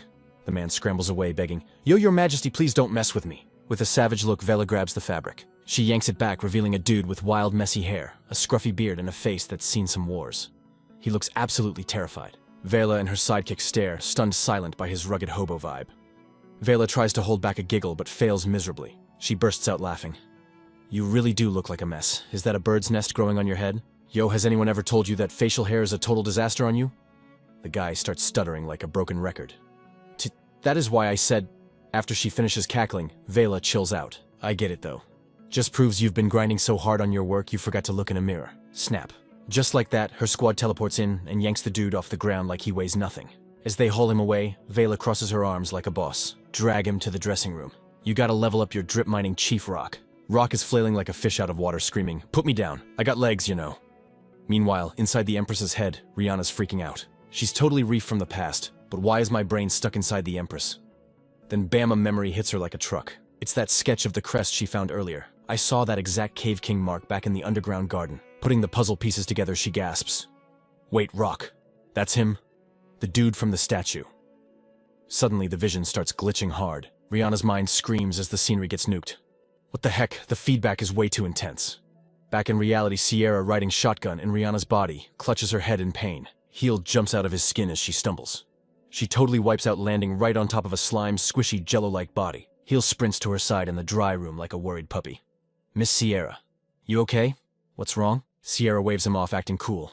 Chill, kid. Just a little headspin. I haven't driven a physical body in ages. Heel is still stressing. But you basically just fainted? Sierra, however, ignores him because she just found the ultimate beanbag chair. More importantly, Sheol here is comfy as heck. She pats the slime, grinning like she's up to no good. Ooh, that chilly jiggly texture is the vibe. Why don't you park it next to me, boy? Then she flips the script to story mode. Heh. Let's talk about the dreaded Black Calamity. She drops the lore. We thought it ghosted us, but then it popped up out of nowhere. All we could do was stall while it ate up the land. But we had to buy time until Project Carbuncle was ready to roll. Images of a massive underground city light up the narrative.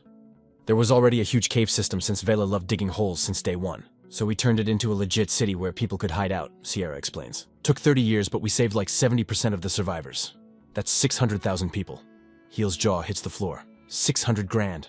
That's insane. How simple. She spills the tea on their success. We could do it because we went deep.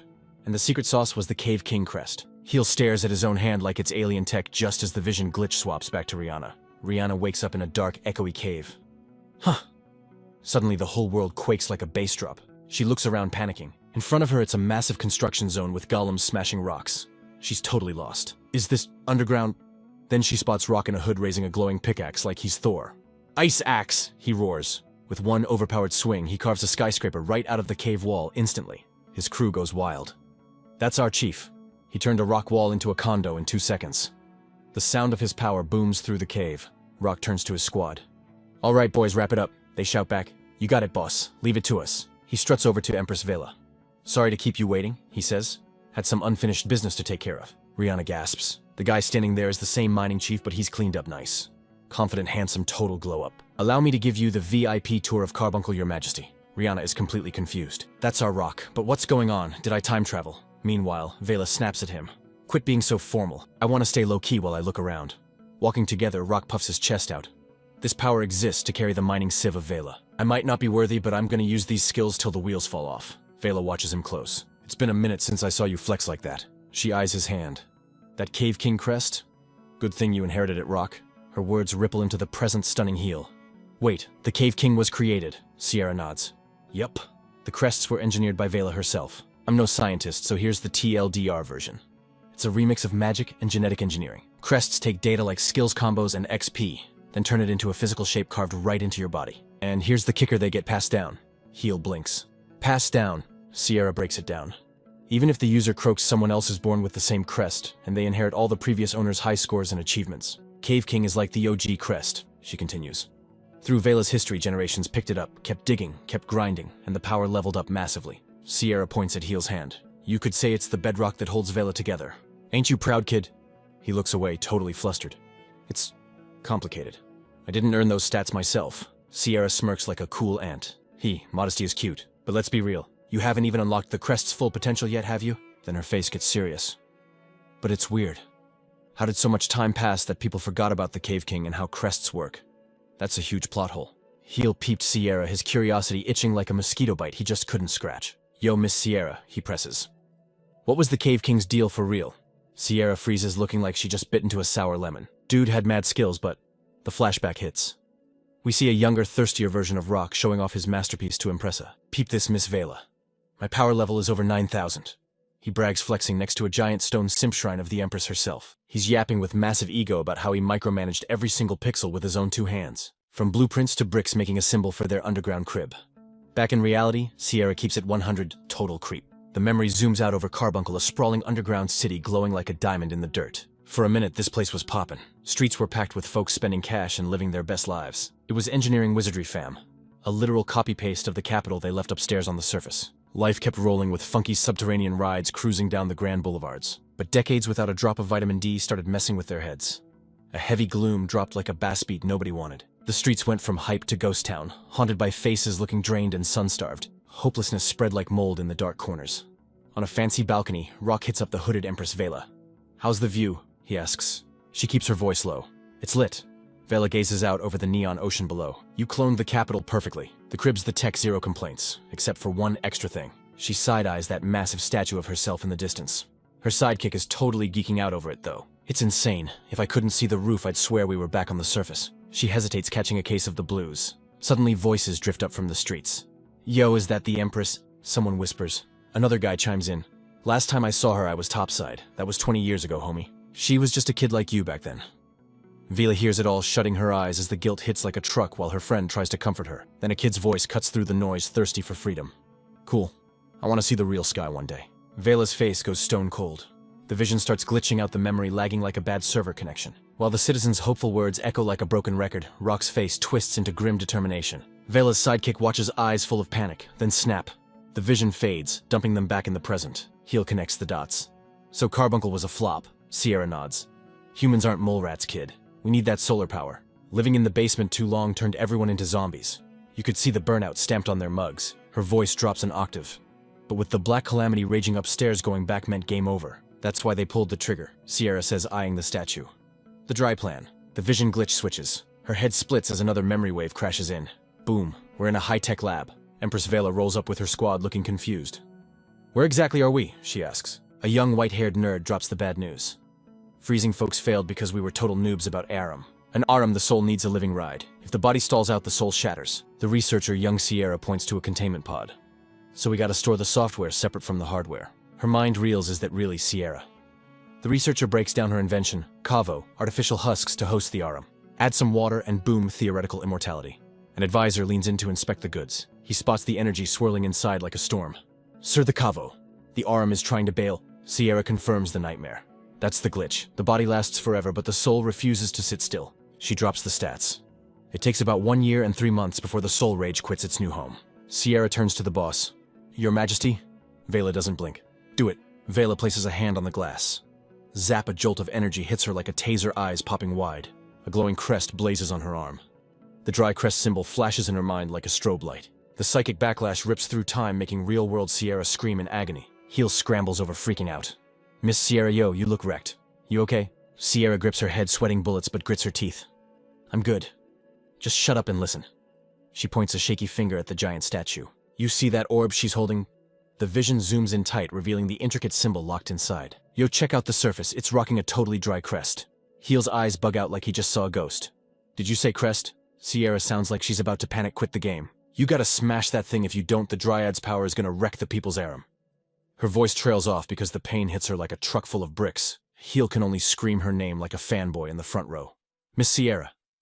But then boom. The vision glitches out into a chaotic montage of the past. Cut to the war room where reports are flooding in faster than spam emails. The Black Calamity just spawned in the Golden Brown Valley. Wait, hold up. The Black Calamity is also terrorizing the mining town of Andor. Vela realizes with pure horror that this monster is literally multitasking destruction. Rock goes full commander mode, barking orders to build defenses and expand the hospitals like he's speedrunning a strategy game. The Empire is crumbling like a stale cookie. Crime is up, food is gone, and the advisors are begging the Empress to stop being so stubborn. The clock is ticking down and the memories hit Rihanna's brain like a DDoS attack of pain and chaos. My head is splitting. Stop. It's eating me alive. She's getting flashed with the final moments like a highlight reel from hell. A creepy wind howls through the palace. Sir is looking cold as ice, while Nan is staring like she just saw her browser history leak. Her face twists into a silent scream of, nope. A monstrous shadow looms over the capital.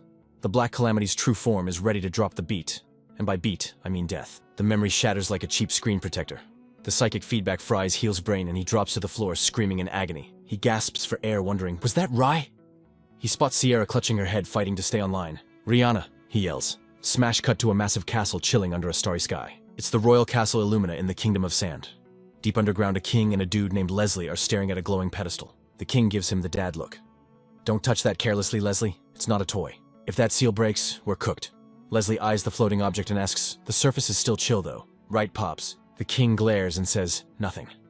Suddenly, Leslie grabs the crystal prison holding the swirling black goop like he's snatching the last slice of pizza. A psycho grin splits his face as dark markings creep over his skin like bad tattoos. We don't suppress, he says, sounding super villainous. We conquer. Back in the chamber, Heel finally catches his breath. He finally gets it. That crystal isn't just a tree. It's a freaking battery. Without the Dryad's juice, the people's souls are toast. Suddenly, Sierra, who was rebooting beside him, gasps and starts glowing like a glow stick at a rave. The data download is too heavy for her. She crashes hard and Heel screams, Miss Sierra! A wave of energy slaps him in the face too, and his world goes blinding white. When the lag clears, Heel isn't in the crystal room anymore. He's standing in a lush green garden. Whoa, that light! He spots two figures in the distance and feels a massive jolt of recognition. Wait, is this the underground garden? He's spectating a memory of two legendary NPCs he only knows from history books. Heel's eyes go wide as saucers. Yo, is that the Empress of Vela and the big guy next to her? He watches as Mining Chief Rock raises his hand, and the crest on it starts glowing with power levels over 9,000. Rock focuses his energy, looking calm as a cucumber. A ribbon of pure power peels off his crest, swirling in front of the Empress. The energy crafts a beautiful glowing pendant right out of thin air.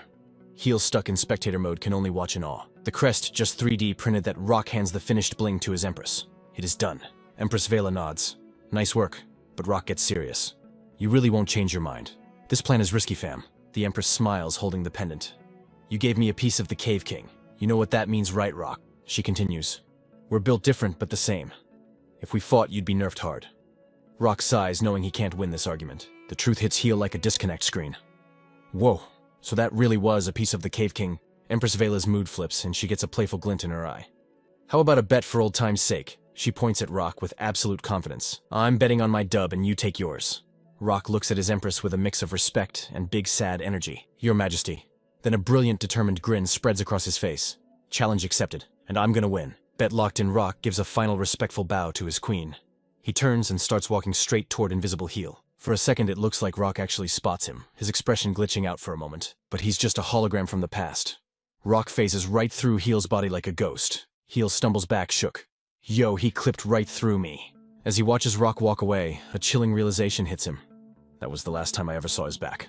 Rock despawns, but Heel notices someone else popping up by the Empress's side. That voice, his heart stops. It's a vision of Rihanna. Rihanna.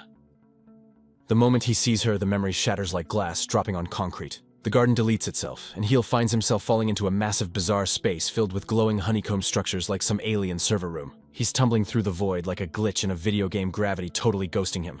Yo, am I dropping or floating? He touches down soft as a feather on some random structure, completely clueless about his location. What in the Matrix is going on? He creeps along this funky hexagonal walkway, peeping into one of the cells. Just a straight-up bizarre wall looking suspicious as hell. These things are stacked tighter than sardines in a tin can. He peers over the edge, and the structure stretches down into infinity, like a bottomless pit of doom. It's basically a giant, creepy beehive. Does this nightmare go on forever? Suddenly, a familiar voice starts echoing in surround sound, dropping the lore on this place. Apparently, the Time Stone puts the brakes on power-freezing bodies like leftovers in a cosmic freezer. Heel snaps his head up, spotting the VIP broadcasting this info. It's a vision of Rihanna trapped in a fancy crystal pod at the very top, like Sleeping Beauty on ice. Her voice is colder than an ex's text message explaining how Aram couldn't be caged. Heel starts shouting his lungs out. Yo, Rihanna, it's me, snap out of it. But she's totally ghosting him. The memory keeps rambling on about needing the power of the dry crest, completely ignoring his existence. He stares, absolutely shook. Can she really not hear me? Then it hits him, this ain't his Rihanna. It's just a glitched-out echo from the past. The scenery glitches again, yanking him into a massive circular room lined with freaky pods. Turns out the Dryad's power is basically a soul-napping service. And boom, there's a pint-sized version of Nan.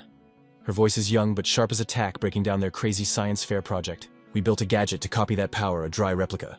The camera pulls back, revealing the sheer insanity of their master plan. We shoved souls into Kavo to hibernate through the Black Calamity apocalypse. That was the grand dry plan. Talk about a long nap. But the vibe shifts to pure nightmare fuel, showing chaos and epic fails. Developing the replica was a headache, and the clock was ticking down to zero. The people of Vela were losing their absolute minds. A war map shows the Black Calamity eating the world like a hungry beast at a buffet. The calamity was spreading faster than a viral rumor. Refugees piled up, snacks ran out, and even the Empire was running on fumes. Heel watches the tragedy unfold, horrified, like he's watching a train wreck. Rihanna, hold up. The Empress's voice takes over the narration for the desperate finale. We launched the plan early because Carbuncle was about to crash and burn. We couldn't wait for the update to finish installing. The Empire was drowning, totally unable to handle the tsunami of folks begging for safety. Their whole civilization was crumbling like a stale cookie, people dropping dead right in front of them. The vision cuts back to the Empress and young Nan in the hall. The Empress drops the mic. She'd already made up her mind to pull the trigger. I greenlit the device after listening to the peanut gallery. But wasn't there an easier cheat code from the start? Young Nan looks up at her queen, sensing the vibes are getting super heavy. Majesty, what's the play? Heel watches a terrible truth hitting him like a brick. Nan spots the bling in the Empress's hand. Is that shell? The Empress gives a smile sadder than a rainy Monday. She drops a gentle head pat on Nan, one last tender moment. Nan, I'm dumping the fate of Vela's people onto your shoulders. Good luck, kid. With her final speech dropped, the Empress stands alone center stage, ready for the main event. She lifts the rock made just for her, and with zero hesitation, she swallows the fragment of the Cave King like it's a vitamin gummy. A shockwave of power nukes the room. Crystal shards burst out of the light, wrapping around her body like armor. In a blinding flash, Empress Dominus Vela sacrifices her own flesh and blood, morphing into the great crystal dryad to save her people's skins. As the VR trip fades out, Heel is left staring at that exact same crystal, totally stunned. Now he knows the heavy history sleeping inside that rock. Heel stumbles back, the psychic hangover hitting him like a freight train. He shakes off the dizziness, mind racing a mile a minute. What the heck was that?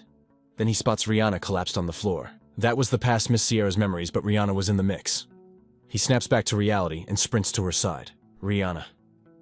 The girl groans, slowly peeling herself off the floor like a zombie. No. She looks at Heel, looking totally drained. Sorry fam, it's still me. Heel lets out a breath he didn't know he was holding, but the worry lines stick. Miss Sierra. Sierra stands up, dusting off her fit. You kept your mouth shut about what the dry really is. If I smash that thing, good grief, did you peep my memories? She sighs. I figured you'd get cold feet. She turns away, her vibe switching to serious mode. Looks like my timer is running out faster than I thought. Sierra grits her teeth as a wave of pain hits her like a truck. Rihanna's body is rejecting the foreign invader. It's trying to kick out my arm. Heel stands there, jaw on the floor. Rejecting Sierra explains that bodyjacking was a new beta test field of RM research. She looks down, admitting she was being reckless as hell. My arm will probably shatter if I stick around. Honestly, I totally had it coming. The real problem is Rihanna, Sierra clarifies. Her brain is getting scrambled like eggs with my RM energy. If I crash, I might drag her down with me. She points to the giant crystal. And we are totally trapped in here. It's because of the firewall created by the Dryad. It blocks any Aram from logging out. Her eyes narrow, sharp as knives. I have one final order for you. I'd rather handle this myself, but that barrier is guarded by a piece of the Cave King, and it's tough as nails. Yo, we need that true Cave King juice to smash this thing. Heel panics, looking for a loophole. Ain't there a backdoor hack using the ruins? Sierra rolls her eyes like a mall brat. And do what genius Heel recalls his earlier sus vibes about her shady motives. He shuts his trap, totally roasted. Then Sierra flips the switch, getting all playful like a cat with a laser pointer. Get over here, kiddo. Closer. She sighs, deciding to stop playing 4D chess and just show him the truth. Yoink. She grabs his collar and drags him in. Foreheads crash. It's mind meld time. Sorry for gaslighting you, she whispers. Here's the raw footage. Boom, a memory download kicks in. I was ghost watching Vela even while snoozing. She explains, syncing up with Nan like a Bluetooth speaker. Nan was meant to be the CPU of that Dryad fake. She had the best ping with my Aram out of all the bots. The vision drops them into a war zone nastier than a battle royale lobby. The ultimate dark cloud of doom was approaching the capital. The Machina threw hands at the final base. Heel watches the server crash in real time. An army of bots fighting a losing battle against a tsunami of shadows. Sierra's voice cuts through the noise. My last saved file, she admits. The tower cat Milla, it glitched out and went full psycho. It summoned meteors like it had a cheat code. Heel watches the ancient sieve get deleted by a firewall of flames. Game over for the Empire. The scene fades to a lonely ocean, empty as a politician's promise. How long has it been? A grand 10,000 years. Back in reality, the silence is louder than a rock concert. We dinosaurs are already history. Sierra mumbles, ready to drop the truth bomb. I took nothing but L's trying to save people. I even jailed their souls after they died. Don't get catfished by that tree, she spits, glaring at the Dryad. It's a soul trap prison straight up. It can't protect Squat and Vela anymore. Her spirit avatar, Empress Dominus Vela, pops up like a stand behind her. Sierra drops the main quest. She locks eyes, dripping with royal swagger. Heel Cave King boss. Free my people's mojo. She stares him down, a queen betting her whole stash on one kid. Heel's eyes bug out. The pressure hits different. He clenches his fist, his crest lighting up like a neon sign. Bet, he decides. I'm in. Sierra watches, sweating bullets. Her long shot gamble is finally paying out. Heel turns to his bro. Shall keep an eye on Miss Boss Lady. He walks toward Destiny. He grabs his pickaxe, his comfort blanket. Walking to the Dryad, his head is empty of doubt. Was she wrong? Who knows? But looking at him, Sierra doesn't see a noob anymore. She sees a boss. Those peepers. That's a king's gaze. The same look I worshipped when I was a tot. The kind of king I could never touch. Heel charges up, glowing with that Cave King drip. Roaring like a beast, he swings to one-shot that crystal prison. Sierra smirks, thinking it's GG's. Heck of a gamble, huh? But her smirk gets deleted instantly. Heel goes from hero to zero. Clang. His pickaxe bounces off that thing like a rubber ball. 0 damage. His arm goes dead from the shock. Why ain't it cracking? The king's power got rejected hard. Sierra screams, terrified. Yo, look up, kid. He looks up as the crystal twists like melted plastic, forming a giant hand overhead. Smack that hand, swats Heel like a pesky fly. He eats dirt, wind totally knocked out of him. Glued to the floor, he watches the Dryad go full horror movie mode. Gross meat vines explode out, wiggling like snakes. Heel scrambles up. The Dryad is buffing up. The vines mash together into a dude's shape. Sierra is shook. What the heck is that? The graphics load in. It's the old mining chief Rock. Sierra gapes. Lock, this wasn't in the patch notes. Flashback time. A sunny underground garden. Chief Lock, cape flowing, turns his back on the squad. Silent as a ghost, he walks down the path, leaving them in the dust. Sierra's eyes pop. To her, Lock looks solid as a rock, ready to bounce. Sierra and Nan stand there confused. Sierra thinks, what's going on inside that head? Locke turns back with a weak smile. You guys come to see me off? As he turns away, Sierra yells, why? Her face twisted up like she just swallowed a lemon. Why did you hand that over, bro? You know, Her Majesty is gonna crash the server if she uses that piece. Locke's voice bounced back down the path like a ghost. She's a runaway train kid. You can't stop that vibe. You know that, right? Sierra pointed a finger like a loaded gun. Cut the cap. If anyone could have put the brakes on her, it was you. You were the only one with the juice. He looked back, hitting her with those soft, sad eyes. Honestly, I feel better knowing you're holding it down. And with that mic drop, he just ghosted her. Take care of the queen for me. Sierra tried to chase him down, but Nan grabbed her like, nah sis, let him cook. No Sierra, let him go. Nan was left solo, staring at the Empress's statue and whispering her title like a total fanboy. Then glitch in the Matrix, the scene switched. Sierra woke up on a cold metal slab. A voice floated into her ears. You up, Sierra? It's Nan. Sierra's eyes popped open, but the lights were on, and nobody was home. Zero recognition. She bolted upright like a jack-in-the-box, looking around wild-eyed. Surrounded by weirdos in a lab, she turned to the only face that didn't look like an alien. Hey Nan, you sure about this plan? Suddenly Sierra went feral. She grabbed Nan like he owed her money, totally panic-stricken. Damn you, I knew you were sketch. Nan tried to chill her out. The system reboot should have worked perfectly. That is not what I meant. Sierra glared at him with maximum side-eye. Why save me? You chasing clout or something? Nan's face got dead serious as he leaned in like he was spilling tea. I've got a question for you, real talk. What is the dry room? Sierra looked blanker than a fresh sheet of paper. Nan broke down the grim reality. Your hard drive is wiped, so I gotta ask you straight up. And just like that snap, we are back to reality. A massive crystal popsicle burst from the floor, shaking the whole room like an earthquake. Heel's jaw hit the floor as he watched a figure load inside the rock. It's that dude, the one from Miss Sierra's memory stream. The crystal hardened, revealing the stone-cold face of Mining Chief Locke. Sierra gasped his name like she saw a ghost. Locke. The crystal clone silently summoned a pickaxe out of thin air, and Heel's eyes bugged out. Zero warning, zero chill. Locke attacked a tsunami of razor-sharp crystal spikes exploded from the ground, tearing the room a new one. Heel braced for impact, totally shook by the sheer size of this assault. He gripped his own shiny mithril pickaxe, ready to throw hands. Heel swung for the fences, crashing his weapon against the crystal tidal wave. But the impact yeeted him backward like a rag doll. He was completely overpowered. Tossed aside by the angry crystal tide, Heel could only wheeze. Whoa. He stared at the crystal wall. It didn't even have a scratch. Disrespectful. My mithril axe smashed a legendary dragon's scales, but it bounced off this glass like a rubber ball. Watching from the sidelines, Sierra knew they were cooked. Heel's hand was shaking like he'd had 10 energy drinks. That crystal was tougher than final exams. Suddenly a voice slid into Heel's DMS telepathically. Listen up, rookie. It was Locke. You can't break this with muscles alone. It's the drip of the crest. This is a fragment of the Cave King's power, literally designed to protect the Dryad. It's just cosplaying as its original owner. The Crystal Guardian stared blankly. Just a fragment. Locke's voice kept roasting him. You're the main character, so you should have the advantage, right? That's what you'd think. But there is a massive skill gap here. Even though it's just a crumb of power, it's outplaying you, blocking you from using the Cave King's true ultimate move. Locke raised his pickaxe again, loading up an even nastier wave of crystals. Eyes front, kid. It's coming? Heel went full panic mode, shouting at Sierra. This ain't what you said. You told me this was gonna be a tutorial level. Sierra clapped back, totally flustered. Shut it. How was I supposed to know the main user would get diffed by a backup file? Ignoring the drama, Heel threw up a defensive shield. Shadow get Miss Sierra out of the splash zone. The attack shattered his defense like cheap glass, blowing him off his feet. He face-planted but managed to stick the landing. As the Cave King's juice surged through him, Heel had a brain blast. This energy. It's like that other time. No, wait. It hits different. This isn't some berserk rage mode. It's controlled. He looked up at the terrifying display, realizing this was the high-tier refined gameplay of the Cave King. Heel stood solo facing a fortress of impenetrable diamond. The crystal Locke watched him poker face on point, giving away nothing. Blood dripped down Heel's face as the doom and gloom set in. This is just a fragment. Are we sure he isn't the final boss? His legs were wobbling like jelly, confidence totally wrecked. No shot I can win this. He glanced back and saw his shadow carrying Sierra to safety. His eyes locked back onto the enemy who stood guard like a bouncer waiting for him to make a move. Then with a roar of pure frustration, Heel charged in, bonking the wall uselessly. The impact rattled his bones and he almost rage quit. What am I even doing? But something inside him snapped. He let out a savage scream. Fueled by pure desperation, he went goblin mode, spamming attacks and yelling, I ain't losing today! And in that moment, click. Everything fell into place. I'd been feeling like something was glitchy. I couldn't see the cheat codes. Those lights, the glowy bits that show you exactly where to hit for a critical strike. It was because I wasn't channeling the true king energy. He shut his eyes and locked in. When he snapped them open, he saw the weak points glittering across the crystal like a Christmas tree. Yo, homeboy grips that pickaxe handle like it owes him money. With a fresh burst of hype, he tells himself, the main character, the Cave King, that's me, baby. From the backline, Sierra watches as Heel starts wailing on the wall with zero chill. Bam! Every swing hits the exact same spot like a homing missile.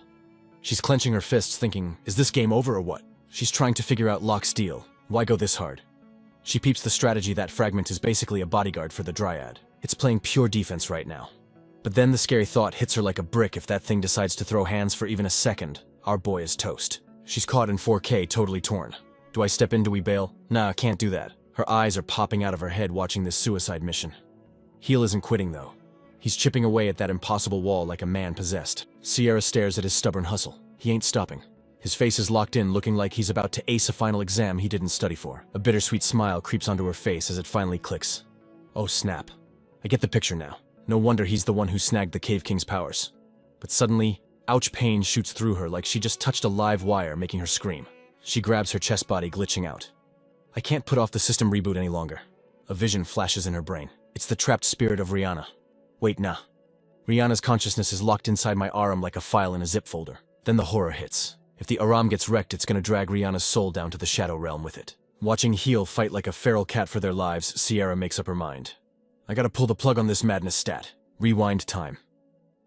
We're in a flashback POV of the critter named Shell. In the beginning, it was just void, darker than a closed hoodie, seeing nothing, hearing zip. Then boom, a beat drops. A rhythmic thumping from downtown. A sound that tugged it awake like an alarm clock you can't snooze. Suddenly a massive crash wrecks the silence as the wall of its world gets busted open. Rocks and debris rain down like confetti as something carves a tunnel straight through the gloom. Through the dust cloud, a shadow pulls up. The newborn critter jumps back, totally shook. The dust settles and it's clear. Yo, someone's actually there. Shell thinks, spotting a human for the first time ever. It's our boy Heel. He's talking, but it sounds like gibberish to Shell. He seems to be asking, who goes there, fam? Shell is lost in the sauce. What are you yapping about? I don't speak human. Heel points at the little guy and drops a single weird word. Shell flinches like, say what? Heel doubles down. It's a name tag. You're vibing with the shield reef, so I'm gonna call you Shell. He flashes a smile brighter than the sun. Nice to meet you, little buddy. Snap back to reality. Well, the spiritual plane anyway. Rihanna's arm, now woke inside Sierra's memories, watches the replay and screams, Mr. Heel. She grabs her chest, reality hitting her like a truck. Wait, am I time traveling?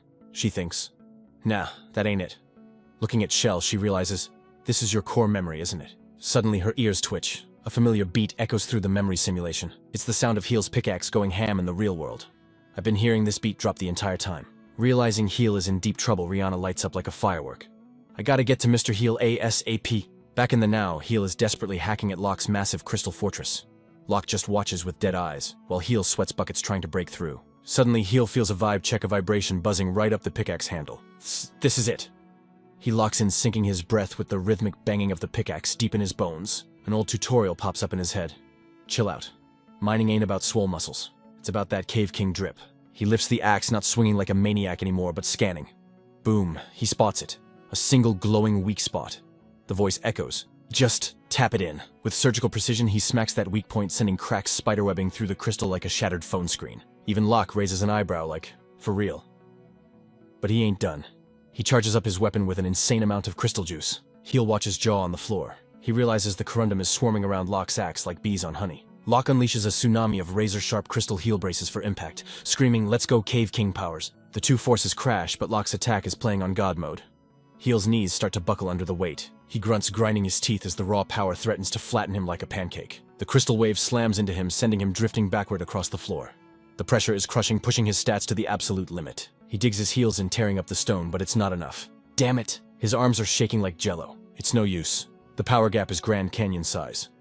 Just as he's about to get yeeted, a gentle hand covers his on the handle. Heel's eyes go wide. No way, it's Sierra standing right behind him like a guardian angel. Miss Sierra. She locks eyes with him, trusting him like he's got the cheat codes, and screams, you got this, Mr. Heel. That hype is the only gas he needs in the tank. With a scream loud enough to wake the dead, Heel unlocks a fresh level of strength. Energy explodes around their hands, glowing brighter than my future. They sync up like a perfect duet, roaring as they dump every ounce of willpower into one massive game-ending push. Boom, their power goes off like a nuke, sending a shockwave that absolutely wrecks Locke's crystal attack. That assault gets deleted from existence, proving teamwork makes the dream work. The combo move slams into Locke's shiny face, and the reaction is instant. A shockwave ripples out like a tsunami, tossing Heel and Sierra backward like they're ragdolls in a physics engine. The crystal guardian starts cracking like a dropped phone screen under the pressure. With a sound like thunder, Locke's whole body shatters into glitter. The explosion tears through the room, blasting Heel and Sierra off their feet like they just got hit by a truck. The whole dry structure implodes on itself, raining jagged shards everywhere. They tumble through the air, total freefall with zero control. Locke somehow skids to a stop, tanking the hit like a boss. But poor Shell gets absolutely pummeled by the falling debris. Heel and the girl faceplant into the floor, knocked out cold.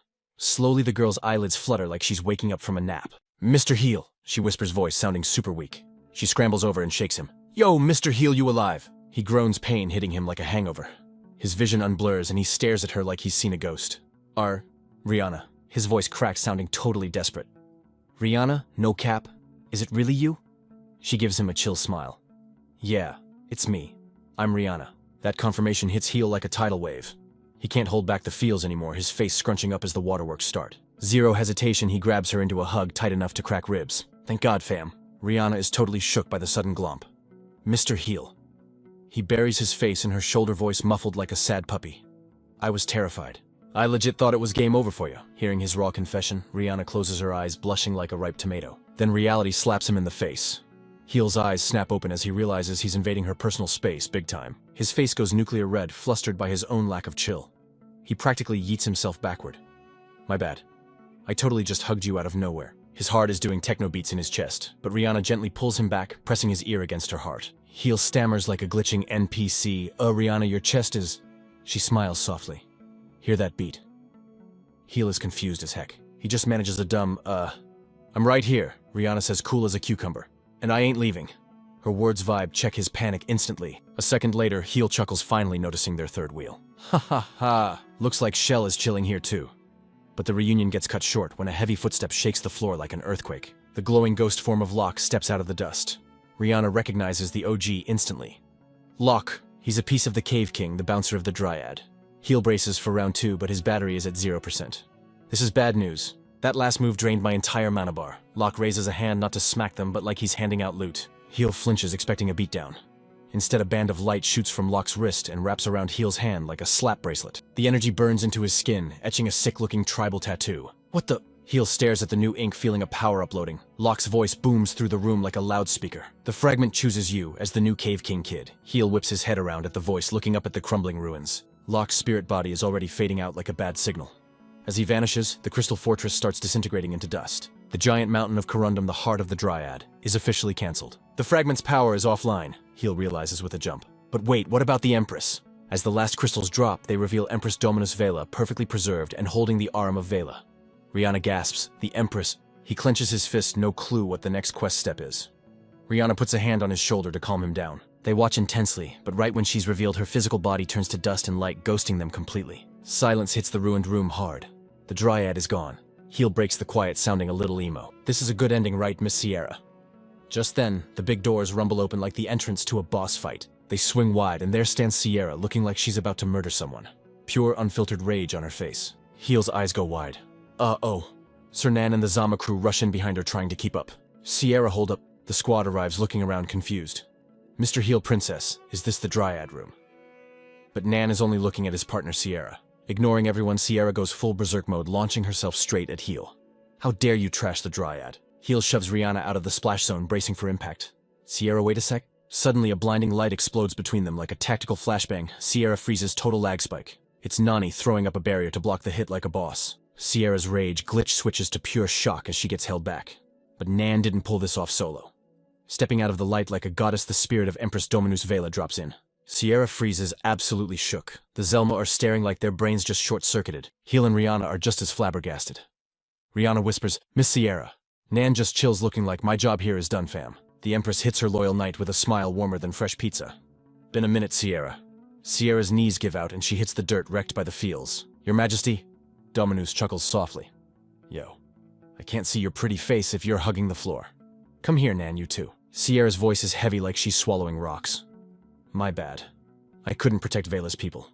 But Dominus shuts that pity party down real quick. "What are you tripping about? That calamity was a cheat code. Nobody could stop it. It wrecked everything. But this room's still standing. That's all, you girl. And Nan, good job babysitting the Cavo. Because of you, the Aram's caught some peaceful Z's inside." Empress Vela gets down on the floor with her ride-or-die squad, Sierra and Nan. She smiles and drops a hand on their heads like they're good puppies. "Well done," she says, super chill. "You nailed the mission I gave you and kept the Vela crew safe." Sierra and Nana look up totally stunned as the Empress declares, "You two are my absolute pride." Heel and Rihanna watch this whole tearjerker from the sidelines. Vela pivots to the rest of the gang. Y'all put in work for me too. She looks at Shell the slime. Must have been a drag acting as my crib for so long. But hey, it was cozy, and I had some sweet dreams. Next, she hits up Rihanna. Sorry for hijacking your body without asking. But Rihanna just smiles back. Nah, we're cool. Peeking at the Empress's memories was kind of a trip. Finally, Vela eyes Heal. Kid, nice work, hacking that dryad barrier. I thought you were kind of sketchy at first. But you got the vibes of a solid cave king. Heal looks at his crest, shaking his head.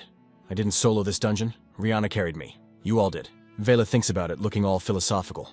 Yeah, that's one way to play the game. She hits him with a cheeky wink. Just make sure you know how to treat a lady right before the boss battle starts. Heal turns tomato red and desperately changes the topic. He gets serious real quick. Miss Sierra, what happens to the Vela NPCs now? Vela points to the glowing orbs. Of course, without that barrier, they gotta follow the server rules. They're gonna log off shortly. Kid listened to one last selfish ask, let's go where we're supposed to be. In a flash, the whole squad gets warped to the surface overlooking Heal's town right as the sun pops up. Vela looks out like, whoa. I saw this in Rihanna's head, but seeing the graphics in real life hits different. The world that got swallowed by darkness is back online and buzzing with people. Seeing this pure serotonin. Sierra and Nan creep up behind her. Your Majesty? Nan asks the big question on everyone's mind. You bouncing? Sierra adds, we finally got voice chat back. Vela turns to them with a blinding smile. Sierra, Nan, I got a new quest for you. Sierra blinks, totally caught off guard. A quest? Vela gets dead serious. Listen up, fam. This is gonna be your hardest grind yet starting today. Live your life to the max, no caps. The two look totally lost. For soldiers who live for orders, this command is like speaking alien. Live Vela chuckles. You look like I just asked you to solve calculus. You can chew on it for a while. I know you got this. Her avatar starts glowing, hard edges blurring out. Heal watches worried. Miss Sierra. Vela turns to the crew. I know you have questions, but my timer is up. She locks eyes with Heal. One piece of advice from the OG to the newbie. Being a king is all about how you deal with your peeps. As she speaks, the glowing soul orbs start floating up from the town. They shoot into the morning sky like a reverse meteor shower. The group is just staring slack-jawed at the light show. Wow, this is wild. Sierra takes a step, refusing to accept the game over screen. She walks toward her fading boss. She reaches out, trying to grab on one last time. But Vela is already ghost mode. Sierra's eyes go wide as her hand phases right through. There's nothing to grab. She just watches her queen, her whole reason for existing, float up to the big server in the sky. Vela's final thoughts echo like a notification sound. No regrets here. The Crest's successor is alive in this future land. That is what they... Her voice disconnects as her spirit merges with the light. Sierra clenches her fist, shaking with emotions she can't even name. She spins around and walks away without saying a word. Heal yells her name, but she keeps walking toward a cave. Nan speaks up. I'm heading back underground too. Can't leave the machina hanging. Sierra stops and looks back at Heal. I have zero memory. I don't remember my past with that Empress at all. She leaves that heavy request hanging in the air like a bad vibe, then dips into the shadows, ghosting the rest of the squad without a backward glance. The old geezer lets out a laugh that sounds like sandpaper. To your heart's content, kid. That's the kind of grinding quest that'll take us a lifetime to clear. Heal keeps his eyes glued to that cave entrance like he's waiting for a text back, stressing hard over the dynamic duo left behind. Suddenly, the fam starts hollering from the village. Yo, boss. Welcome back. The crew rushes in, looking more confused than a boomer trying to understand TikTok trends. What was all that drama? The slimes are glowing like a rave gone wrong. Heal scratches his head. Where do I even start? Roar. His stomach cuts him off, growling louder than a subwoofer at a car meet, making everyone jump. Rihanna claps her hands, shattering the awkward silence before it gets any weirder. Listen up, squad grub, first talk later. Everyone nods so hard they almost snap their necks. Nobody's turning down a feast after that chaotic dungeon run. They circle up around a table stacked with enough food to feed an army ready to spill the tea between bites. They start yapping about the insane underground city, the robots that are somehow still kicking, and the wild VR-style flashbacks from Empress Vela's memories. While everyone hypes up the story, Mr. Varys is scribbling away like a kid trying to copy homework before class starts. Gotta document the lore for the rest of the guild, he insists. One of the warriors stares jaw on the floor. Wait, for real? There was actually loot that legendary down there. But then his brain shorts out. Dude, TMI. My brain is frying trying to process all this ancient history. The dwarf nods. Big facts. My head hurts. Varys hits the pause button on his writing. Yo, Mr. Heal, we need to figure out what to do with Vela's legacy before it blows up in our faces. Straight up, the vibe shifts to the sketchy stuff. Robots are cool and all, but are we seriously chill with those freaky chimera running around? If those monstrosities hit the surface, it's game over. Volp starts sweating bullets. They only listen to Sierra, though. We're cooked without her. Can we just ask Sierra? Rihanna asks, cradling a small creature like a baby, her face screaming pure worry for Sierra and Nan. They're probably traumatized after losing Miss Sierra. It's messy. Heal soaks in all the drama, his brain running a mile a minute. Suddenly, a light bulb turns on over his head. Fam, I've got a master plan. By the time the sun rises, the village is buzzing like a hive on caffeine. They stack up supplies like they're prepping for the apocalypse. Heel eyes the mountain of crates. Did we go a little overboard with the loot? Rhienna's stressing. Terran's gonna break his back carrying this, full pipes up. Maybe we should chill and rein it back a notch. Heel shrugs. Nah, we already packed it. Let's just get the slimes to mule it. Just then a goon comes sprinting out of the cave like he saw a ghost. He's hyperventilating. Mr. Heel. Heel raises an eyebrow. Yo, chill. What's the drama? The guy stammers, we got company. Heel whips his head toward the cave eyes popping out of his skull. Stepping out of the shadows is Nan, but she definitely didn't come to the party alone. Floating behind her is a whole squad of Kale Machina, their cyclops eyes glowing red, like they're ready to delete someone. Heel's jaw hits the dirt completely shook. Inside the bougie court of the Sandful's kingdom, the nobles are clapping like they're watching a train wreck, pure toxic sarcasm. The 17th spare heir, Prince Heel, is on his knees before his dad, King Errol. Pops booms, yo Heel, happy 15th birthday, as a gift takes some land. But the vibe shift is instant, sending ice water down Heel's back. Go fix this place. But the place is literally a jagged rock in a violent ocean, and he's in a dinghy. Welcome to Shial Reef, a remote island a solid 10-day drift from civilization. It's such a dump even pirates swipe left. The messed up reality hits him like a truck. You gotta be trolling me. He watches his ride the royal ship pull a U-turn and dip. They didn't even check if I survived the drop. This isn't a quest, it's a straight-up hit job. Staring at the death trap cliffs, he accepts the L. This is my turf now, the Prince's Kingdom. There's zero beach space. How do I even park Q, the traumatic flashback of his toxic fam? Prince Valpus was like, pfft, that trash rock suits him. While Princess Thalia giggled behind her fan. Sounds spicy. Heel knows exactly why they're clowning him. It's all about the royal crest, the one thing that decides if you're a gigachad or a loser. His bros got OP cheats like Sword God. But Heel got a mystery stamp with zero stats or vibes. Because of that glitched tattoo, his dad and bros treated him like the family stain since day one. Back at the palace, Heel literally begged, can't we send an intern instead? But King Errol shut that down, voice booming like thunder. The Oracle said so. It was basically a divine order to kick him to the curb. Back in the wet and wild present fighting the surf, he wonders if the guillotine was the better play, but shakes it off. Nope, I'm too young to delete my save file. He spots a sketchy little inlet. Maybe I can crash there. Gotta hit the brakes before I splatter. Desperate, he tries to cast his weak sauce magic screaming wind. The spell triggers, but the result is hilariously sad. A tiny breeze barely enough to tickle a feather puffs out. He grinds his teeth. Behold my ultimate power. Wind magic should be a blast, but instead his boat gets body slammed into the rocks. Miraculously, he doesn't die and drags his meager loot onto a tiny rock shelf. With zero options, he eyes a creepy cave mouth.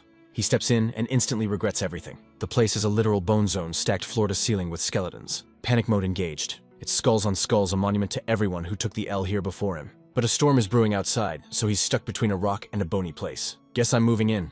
He awkwardly shoves his boxes next to the ribs and femurs. Perched on a crate among the dead Heel gazes at the ocean, a castaway prince in a graveyard. The waves crash.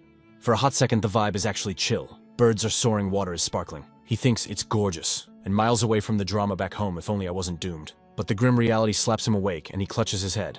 I'm screwed, yet Heel isn't quitting. Fire blazes in his eyes as he yells, I'm gonna survive this mess, fam. His brain goes into overdrive. Waiting for a pickup is for suckers. Nobody sails here but pirates. And his snack stash gone in a month tops. Magic is useless, so I gotta catch rain and fish like a peasant. First, gotta evict these bones. He digs through his bag and grabs a rusty pickaxe. Let's dig.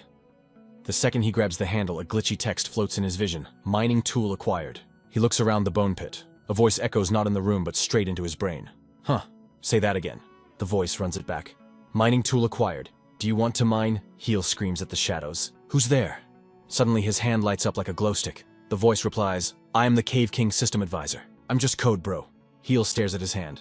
Cave King, my useless crest. Why activate now? Then the logic hits him. Cave King, cave. Right.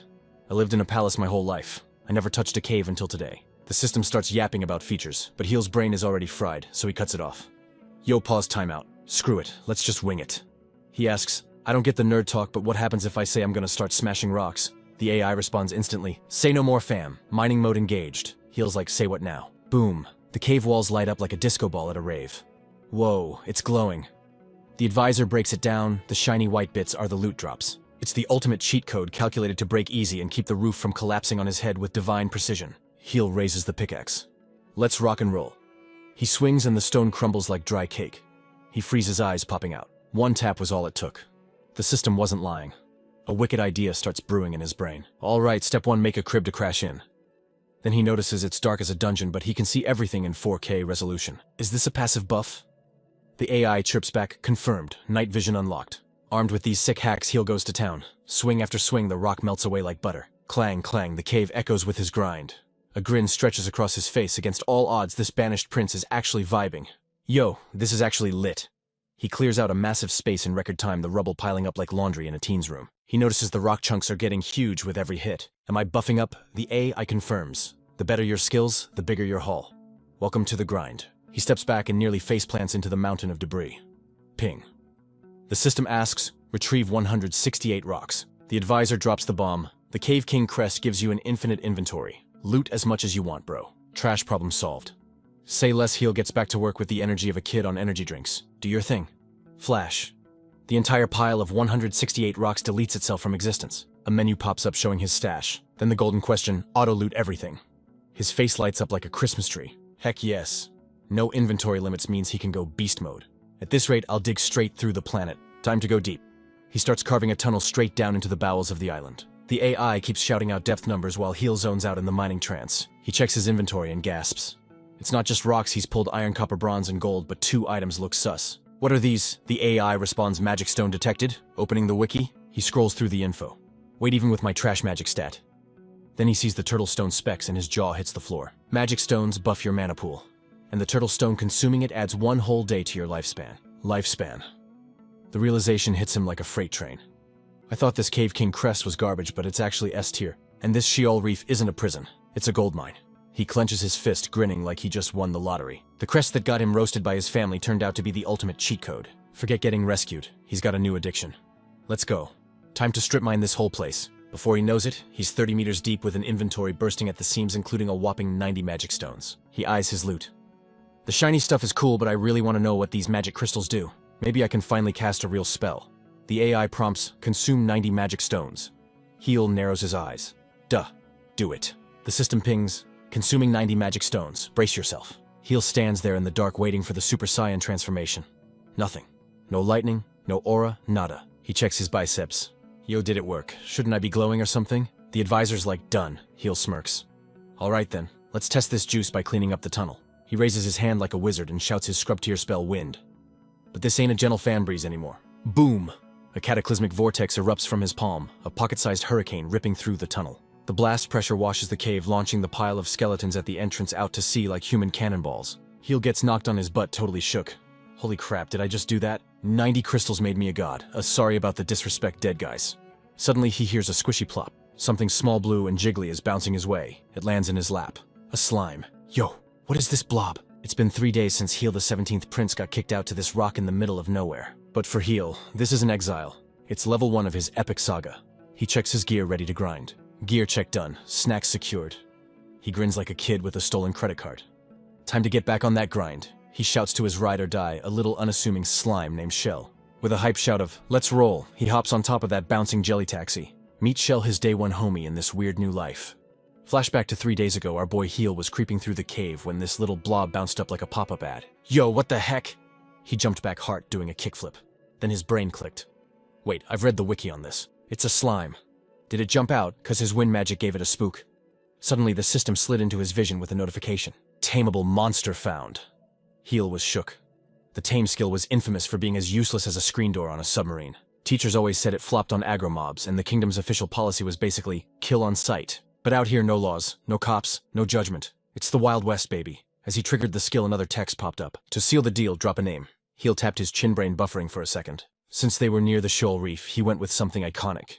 Shell. From now on, your Shell. The system dinged. Friendship established. Nice to meet you, Shell, Heel said, locking in his first ally.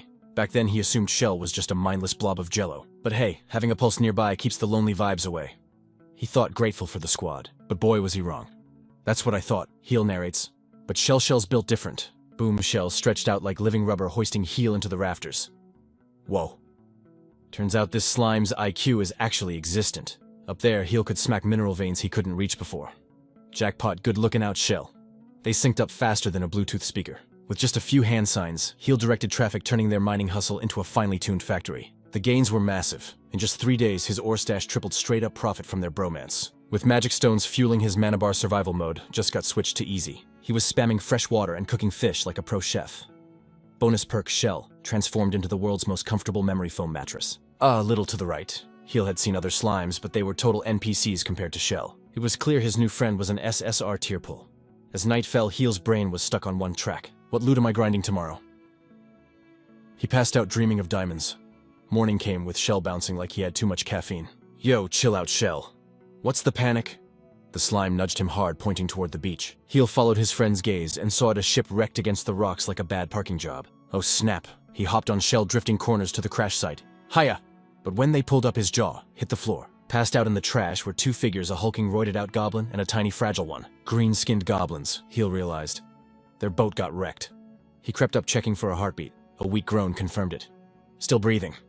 Heel paused, his internal conflict loading. Humans and goblins mortal enemies. Beef that goes back centuries. But seeing them wrecked like this, he couldn't just bail. He made the call, casting a recovery buff. He turned to his slime. Leaving them to delete themselves wouldn't sit right with me. All right, Shell, mission start. To the cave. Heel gently scooped up the pint-sized goblin princess. Shell grabbed the old shaman, and together they dragged the massive general up the cliff like they were moving a piano. Safe in the base, he laid them out. Phew, their HP is stable for now. He decided to grind some XP while waiting, leaving Shell on sentry mode. Shell, ping me if they twitch. Walking away, the paranoia hit. Did I just make a rookie mistake? What if they wake up and choose violence? He squeezed his pickaxe, the familiar weight grounding him. Just mine. Focus on the grind. The rhythmic clang echoed like a beat drop. He dug deeper, swinging with enough force to send rock shrapnel flying everywhere. In the zone, the stress vanished. Mining is straight therapy. Clears the cache in my brain. After a while, he paused to check his inventory, eyes lighting up like a gotcha addict. All right. What shiny trash did I pick up? A Misogi stone for curses and a shining stone. He shrugged. I got night vision and nobody to hex me. Useless loot. But the dopamine hit of the drop. Whatever.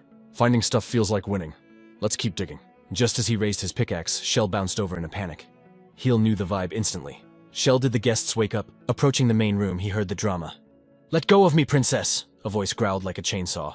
General, chill. You can't just raid someone's fridge. Heel stepped in, interrupting the cutscene. The massive general whipped around, weapon drawn, looking ready to throw hands. Who goes there? The little goblin princess rushed to block him. Drop the steel, General. This dude saved our bacon. But the general, he was tweaking and refused to listen. Princess, nah. This guy is bad news. Heel was absolutely shook. Wait, they speak the same lingo. Are these guys from the Ballon block too? He tried to lower the temperature. Yo, chill, I ain't catching a case today. But Elle wasn't having any of it. Back up, bro. You think I'm trusting a human? But peering closer, Heel peeped the game. That aggression? It was all fake. They aren't hostile. They're actually terrified of him. Elle saw Heel's face switch up and got even more salty. Why is this clown laughing at us? The goblins just stared, experiencing a total 404 error. This human was acting weird as hell. Then Shell pops up behind Heel like a hype man, making it even weirder. That's when the goblins saw it, Heel covered in ash, grinning like a total psycho from his mining bender. Heel looked straight up nightmarish. The goblins were thinking, okay, this dude is definitely a serial killer. Heel finally rebooted his brain. Whoa, pause. I get so lost in the dig I turn into a monster or something. He quickly tried to act casual. My bad. Yo, you guys can smash this food. It's safe. To prove he wasn't an op, he decided to flex a little. Boom, a bolt of lightning. Swoosh, a gust of wind. In a literal blink, he fried those fish to perfection and handed them over with a cheesy grin. See, totally cooked. Let's grub. The tiny princess side-eyed her bodyguard. General, why you always trippin'? But the general was still stiff as a board. He gripped that fish like it was a prison shank. If you got magic like that, why didn't you just clap us already? Just end it. But right when the vibe was shifting, Princess Ride dropped like a sack of potatoes. The other two goblins panicked, screaming her name like the world was ending. Heel was confused. Yo, I definitely spammed the heal spell on her. Did the health bar not fill up? He wondered. Old man Very looked up, face grim, a single tear sliding down like a sad movie scene. Nah, he croaked. While holding the princess, he dropped the bombshell truth. Shorty got hit with the life-shrinking curse. Heel's eyes went wide. A curse you for real? Vari looked at the wrecked general. My bad boss, but the clock's run out. Elle went from sad to straight-up suicidal resolve. We can't let her go out alone. Plus the ancestors are gonna roast us in the afterlife if we fail. Heel, still holding his fish taco, was like, Then it clicked. Wait, hold up. Are y'all finna delete yourselves? He stepped up fast. Yo, I can fix that. But Elle, blinded by the emo vibes, roared back, quit the cap! We tried everything. Heel whipped out a weird bean-shaped rock from his inventory. Never used this bad boy before. But the wiki says Misogi stone yeets all curses. No hesitation, Heel smashed that use button. Bling, a holy light exploded from Princess Rai, leaving the two goblins stunned and confused. Heel noticed the curse ate her lifespan too. Might as well top off the tank, he thought, burning 79 turtle stones to max out her HP. The goblins were totally lost in the sauce. What was that flashbang? Elle stammered like a glitching NPC. Heel shrugged. Misogi stone. It's the ultimate curse cleanser. A stone. Where did you... Elle started asking, but his voice died out. Disbelief turned into bug-eyed shock. Heel watched them freak out over his loot. Even Very the shaman had his jaw on the floor. In the middle of this, Princess Rai sat up blinking. Huh, I thought I was a goner. Suddenly, thwack. A sound like thunder rocked the cave. General L had slammed his forehead into the rock floor in the deepest bow, ever cracking the ground like an eggshell. I disrespected the MVP, he screamed. How do I even apologize? Heel was totally freaked out. Yes, he headbutted a crater. Goblins are intense. Trying to chill the room, he pointed at the fire. Okay, get up and eat something. We haven't even swapped names yet. The goblins finally dropped their gamer tags. The shaman is Very, the tank is L, and the little girl is Rai, princess of the Belden crew. Heel nodded back. I'm Heel, former prince of the Sandfell's kingdom. Emphasis on former. L's eyes lit up like a light bulb. A prince that explains the OP magic. Heel shook his head. Nah, fam, that's just thanks to the rocks I dug up. L got serious again. Forget that. Why are you out here? Looking pained, L started spilling the tea on their tragic backstory. Orcs torched our hood. He explained how the royal family got wiped, leaving only Princess Rai as the last one standing. Humans chased us off, so we've been sailing the seas for a year trying to find a new crib. Very added, that busted ship, we don't even know if the homies made it. Princess Rai put a hand on L's shoulder. Very don't roast L. If we stayed on land, it would have been game over anyway. The shaman bowed his head. True. That. My bad, princess. Rai turned to Heel, eyes sparkling with pure thanks. Mister. Yo, Heel, thanks for saving monsters like us.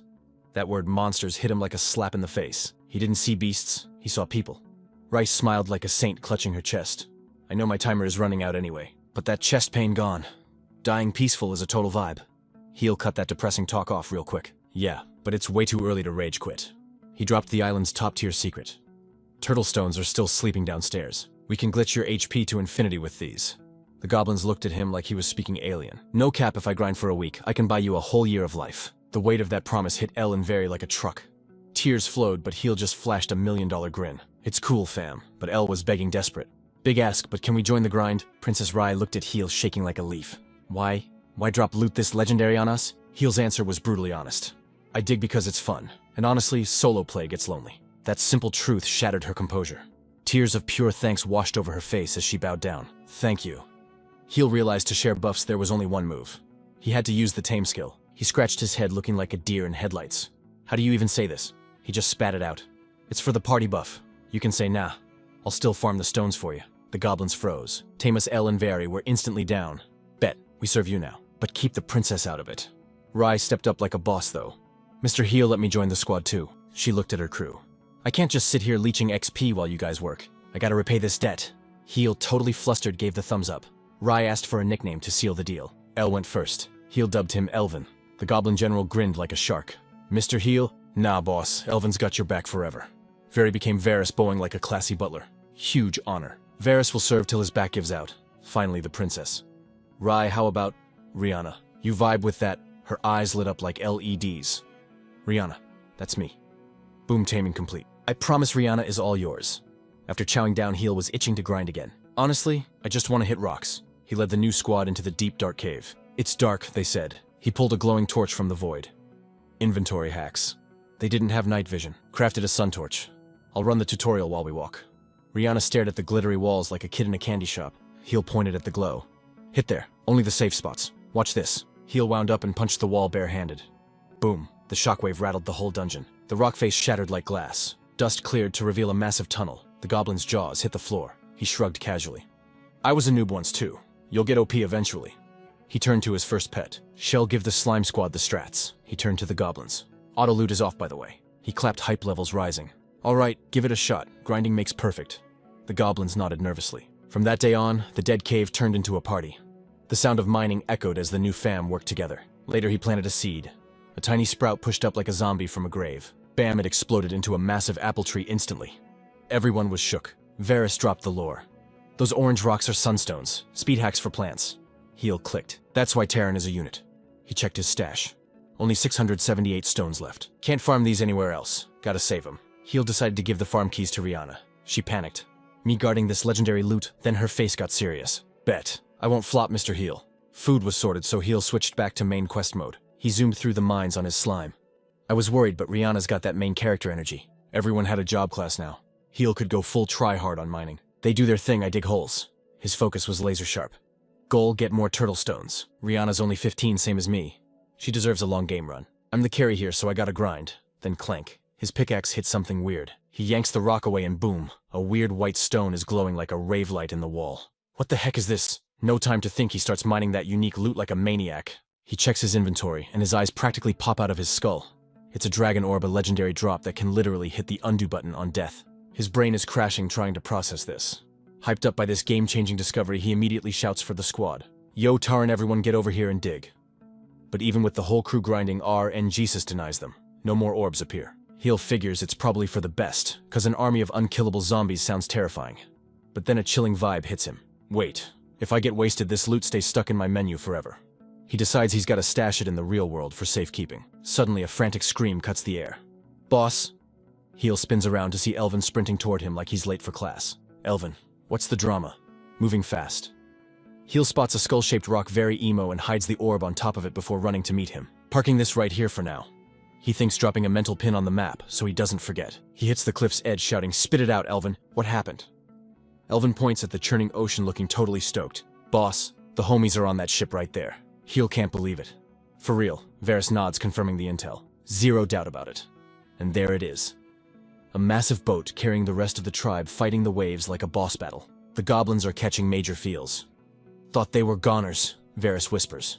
Elvin is cheering like a fanboy. My kid is on that ship. Heel smiles, actually feeling wholesome for a second. I see. They survived the purge. But then his tactical brain kicks in. Danger zone. Elvin docking that thing here is suicide. Take my boat instead. He drops a heavy bag of glittering gems into their hands. Heel pushes it toward them. Consider this your severance package. Go rebuild the Belden tribe somewhere chill. Elvin looks like he just got slapped with a wet fish. Say what now, boss? Heel keeps it cool. Your crew is here. You need to bounce from this dump. He even tries to sound business casual, suggesting a trade deal later on. The goblins and Rihanna exchange awkward glances. The vibe just got super weird. Rihanna looks at him like he's crazy. Mr. Heel. Elvin is grinding his teeth so hard he might crack a molar torn between thanks and shock. Finally, he snaps, roaring with desperation. Please don't ghost us. Heel is shook. Elvin keeps shouting with zero chill. No shot. We aren't ditching you. We're going to that ship to make sure they join your squad too. Rihanna and Varys step up. Facts. We belong to Team Heel. He tries to argue logic.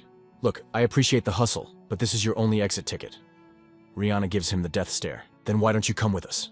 The question stops Heel dead in his tracks. All right.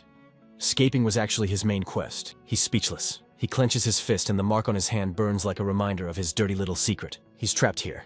Rihanna reads him like an open book, sensing the internal glitch. She makes the call voice steady as a rock. If you stay, I stay. Heel looks up, totally stunned by this ride-or-die loyalty. Elvin grins like a maniac. Varys smiles, proud of the squad. But just when it gets cozy, chaos loads into the server. A rogue wave slaps the ship. Heel's heart melts a little. You guys, crunch. A horrifying sound echoes as the ship gets wrecked against the rocks like a toy boat. Goblins are yeeted into the violent sea. Elvin screams, disaster. Most of them swim like bricks. He knows their tiny dinghy is useless against this nightmare. It seats like 3 people. The math doesn't work. Rihanna goes full action hero. She sprints for the boat screaming, I'm going in for the rescue. But Heel is glitching out, frozen solid. That old familiar helplessness hits him like a truck. It's over. A nightmare memory unlocks in his brain.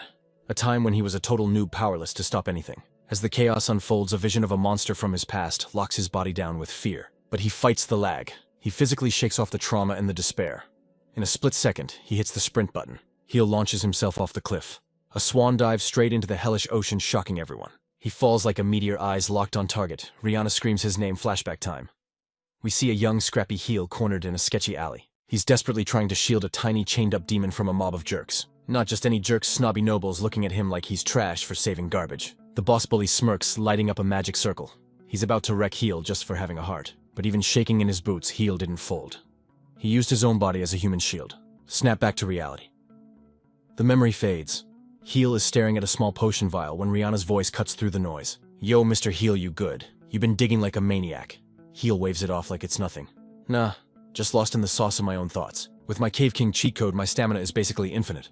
But hold up, something smells absolutely fire right now. Rihanna glows up like a spotlight, dropping the ultimate reveal. A legit golden brown apple pie. That's right, boys. Dessert is served. The squad is shook. 3 days since the goblin encounter, and they're finally catching a vibe on this rock. They went full Minecraft mode. Built a bathroom, a water tank, and a kitchen set up from scratch. And that kitchen? It's where the magic happens. He takes one bite and his heart starts drumming a beat like a techno remix. Flavor explosion. It hits his taste buds like a hollow point bullet. He's straight up paralyzed by how good it is. So good, he gasps. Rihanna turns beet red, totally living for the praise. She's turning basic inventory trash into 5-star Michelin meals. Even Elvin is catching the fever, unlocking a new obsession. Who knew smashing rocks was this addictive? Varys the OG nods in agreement. True plus, we're keeping the princess alive, so that's a huge win. Rihanna hits them with that angelic smile. Elvin, Varys, and Heel, you guys are the real MVPs. They're leveling up, sure. But Heel knows the grind never stops.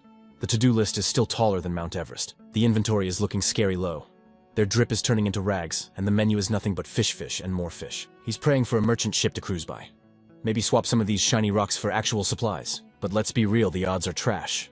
The goblins try to step up seeing him grind, but Heel shuts that down. Nah, chill out. That's a direct order. He steels himself to keep carrying the team. For now, I'm back to the mines. Need those turtle stones for Rihanna. Maybe hit a jackpot. He swings the pickaxe like a maniac and crack the wall gives way with a weird hollow sound. Yo, it's empty back there.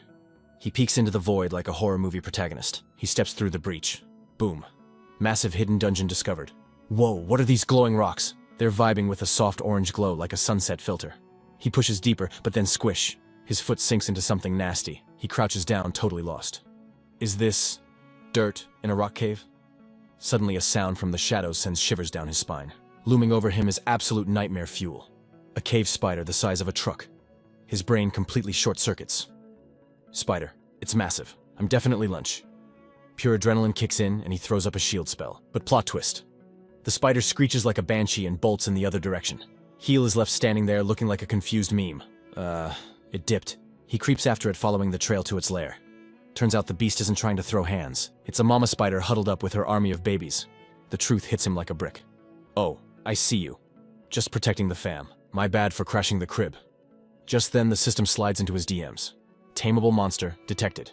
Initiate tame. Fast forward a bit and Heel strolls back to base camp.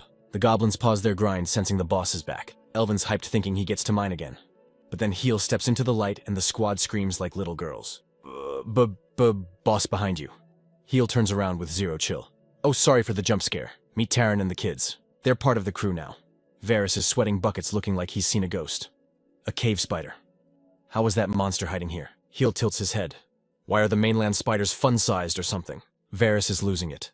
Yes, usually they're my size. Their silk is tougher than steel.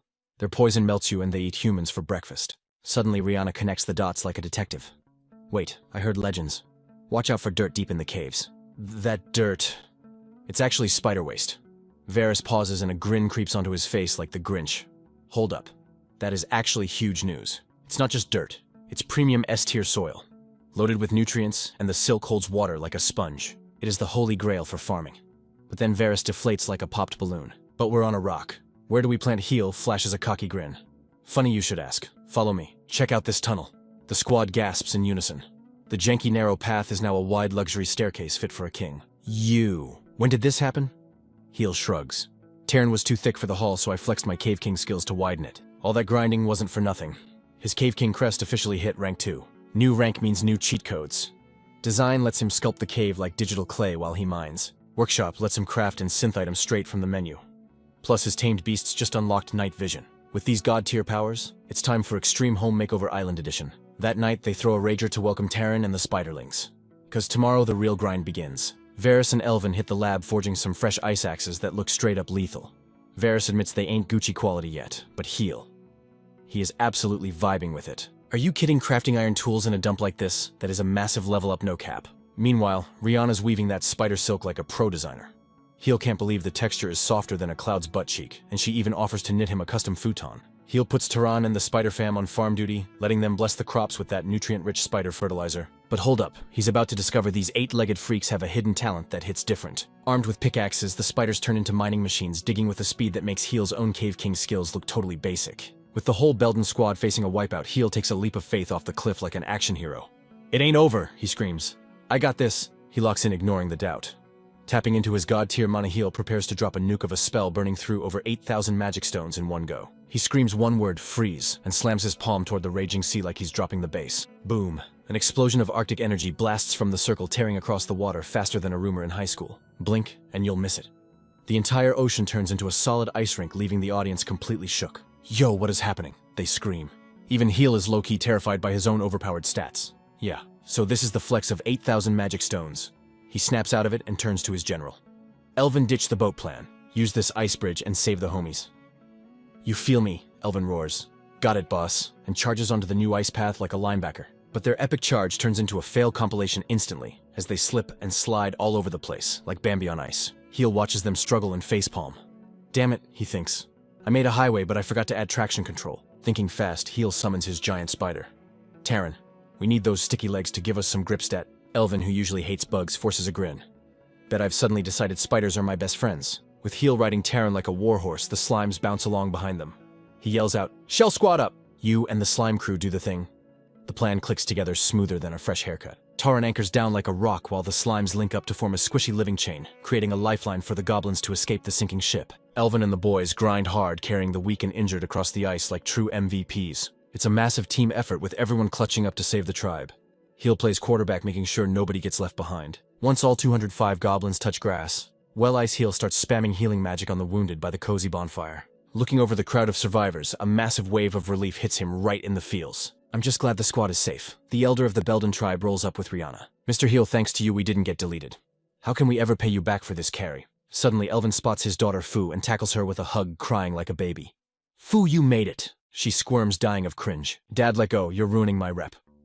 Heel watches the awkward but wholesome reunion while the elder chuckles. That's Fu the general's kid. He's down bad for his family. Guess she got her attitude from her mom. Rihanna turns to Heel, eyes sparkling with gratitude. And everyone you healed is already buffed up. Thanks for everything, seriously. Heel just nods, staying humble. He looks at his weird crew, human, goblin, spider, and slime. But I didn't solo this raid, he says. Rihanna, Elvin, Terran, Shell, we saved the Belden tribe as a unit. A genuine 100% real smile lights up his face. Thank you. Because of you guys, I actually caught the W this time. Rihanna looks at him, totally swooning over his humility. Mr. Heel, you're too nice. But the elder's face switches up. By the way, I got a question. Who is that dude standing behind you? Heel spins around confused, and standing there glitching into existence like an NPC is a huge bearded man who is butt naked. Everyone just stares. Who is that? Heel turns to the elder. Was he on the ship? Nope, never seen the guy. The elder whispers back, terrified. I thought he was with your squad. Their eyes drift down and they have to face the elephant in the room. And why is he in his birthday suit? Trying not to make it weird, Heel cautiously speaks up. I'm Heel, and you are. The mystery man leaves him on red, walking right past. He wordlessly plops down by the fire next to the other survivors. He immediately starts inhaling the roasted fish. Rihanna sighs. I guess the guy has the munchies. I'll whip up some more. Thanks, Rihanna. Heel says, still buffering. He crosses his arms, totally lost. Seriously, who is this weirdo? For now, he decides, let's just get him some pants. The next day, with the drama over Heel, switches to city builder mode. Using his design cheat codes to remodel the cave, he wraps up his work. Alright, that's a wrap. The Goblin squad was absolutely shook to find 41 fresh cribs carved straight into the rock. Our crew just leveled up by 205 heads, Heel explains casually. So naturally, I had to whip up some new pads for the whole fam. With the rescue mission totally aced, Heel officially locks down the entire Belden tribe as his ride or die crew. The island is finally popping off, but the thought of naming 205 dudes, that's a headache waiting to happen. But you don't get it twisted, it wasn't all sunshine and rainbows. With a million mouths to feed and zero loot recovered from the shipwreck, everybody had to grind overtime just to craft basic gear and keep the lights on. Just as Heel takes a breather, Rihanna slides through with a drink in hand. Yo, Mr. Heel, those rooms are absolute fire. Good looking out, Rihanna, he hits back. She flashes a smile brighter than a supernova. I know this is out of nowhere, but take a sip. He grabs the cup, totally vibing with that deep purple color and sweet smell. Rihanna flexes a bit, explaining, I used a sunstone on a lonely grape seed I scavenged from the boat. He's totally floored. It tastes like heaven. I never thought I'd be sipping fresh juice out here in the boonies. He takes a long, icy swig. That simple flavor hits different, plastering a massive grin on his face. It's just a baby vine right now, Rihanna admits. But give it a few years, we'll be swimming in grapes. Heel is low-key impressed. You're already plotting for the future, I know you got this, girl. His hype makes her turn beet red. Oh snap, I'll do my best, she stammers out. Heel gives her that warm, main character smile. If you need backup, just holler. But right then, their chill moment gets wrecked by screaming from the workshop. One of the goblin builders is going full Karen on that weird bearded dude they nicknamed Mappa. What is your major malfunction? You just stand there creeping? Go annoy someone else. Mappa, Heel asks confused. Rihanna nods. Yeah, that's the street name everyone gave the naked old guy. Instead of bouncing, Mappa silently grabs a pickaxe fresh off the line. He inspects it like a health inspector, which only makes the goblin rage even harder. Oh, my work ain't Gucci enough for you. The goblin snarls, shoving a hammer into Mappa's chest. You think you're the goat, prove it. Mappa takes the hammer, his face totally blank. But the second he grips that handle, his eyes snap open like he just woke up from a coma, unleashing a focused stare that hits harder than a truck. Back at base Mappa, the mystery man enters the zone. Lifting that heavy hammer like it's made of styrofoam, he starts owning the forge. His moves are smoother than butter.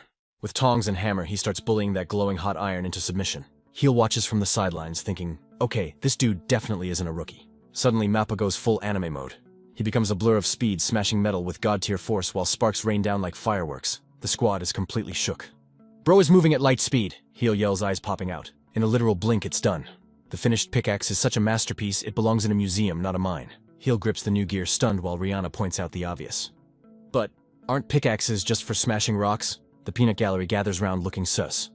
Can this fancy stick actually break rock? One hater asks. Mappa just crosses his arms, flexing his confidence. Heel steps up to put this bad boy to the test. Check it, he announces, dual wielding. Right hand has the basic loot, left hand has Mappa's custom drop. He swings Mappa's axe with everything he's got.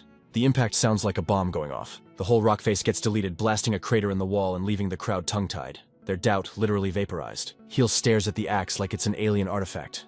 It's supposed to be basic iron, he mutters, spinning on the craftsman. Mappa, what species are you even? Mappa just shoots him a Chad thumbs up. As he dips, Heel's eyes glue back to the crater. He realizes the hole is a perfect circle. A sudden spooky realization slaps him in the face. That shape, ain't no way. He sprints back to where he first found the skeleton. Rihanna chases him, totally lost. What's the tea, Mr. Heel? He frantically scans the zone. Hold up, I know I left it right here. Heel spins to the crew. I totally blanked in the chaos. Did anyone see that round rock? Then the puzzle pieces snap together in his brain. I missed them in the shade, but there had to be bones here. Dragon orb plus skeleton equal? The dragon orb literally rezzed Mappa, deciding not to look a gift horse in the mouth. Heel decides, whatever, let's just hype up getting a reliable new homie. And with Mappa's god-tier tools, their stats go through the roof. They speed run, leveling the coast. They even start the massive grind of stripping the ship to rebuild it from zero. Mining ops blow up, and Heel even tames some slimes to act as living dump trucks for materials. But despite all the W's they were taking, one thing was stressing Heel out big time. The drop rate for turtle stones had basically hit zero. Rihanna, sensing his vibe, puts on a brave face. I think I've popped enough stones. She lies sweetly. But Heel knows the score. We only bought her like 10 years max. Let's keep it a buck. Rihanna wants to maximize her lifespan stats. But as Heel grinds away at the mine solo, he finally admits the selfish truth. No cap, I'm the one who needs Rihanna to stick around. He swats a slime away like a mosquito, his mental fortitude hardening like diamond. I'm gonna grind till I drop level up this island and live my best life with Rihanna. He screams, smashing the pickaxe into the wall like he's trying to break the server. The rock face shatters, exposing a sketchy dark void.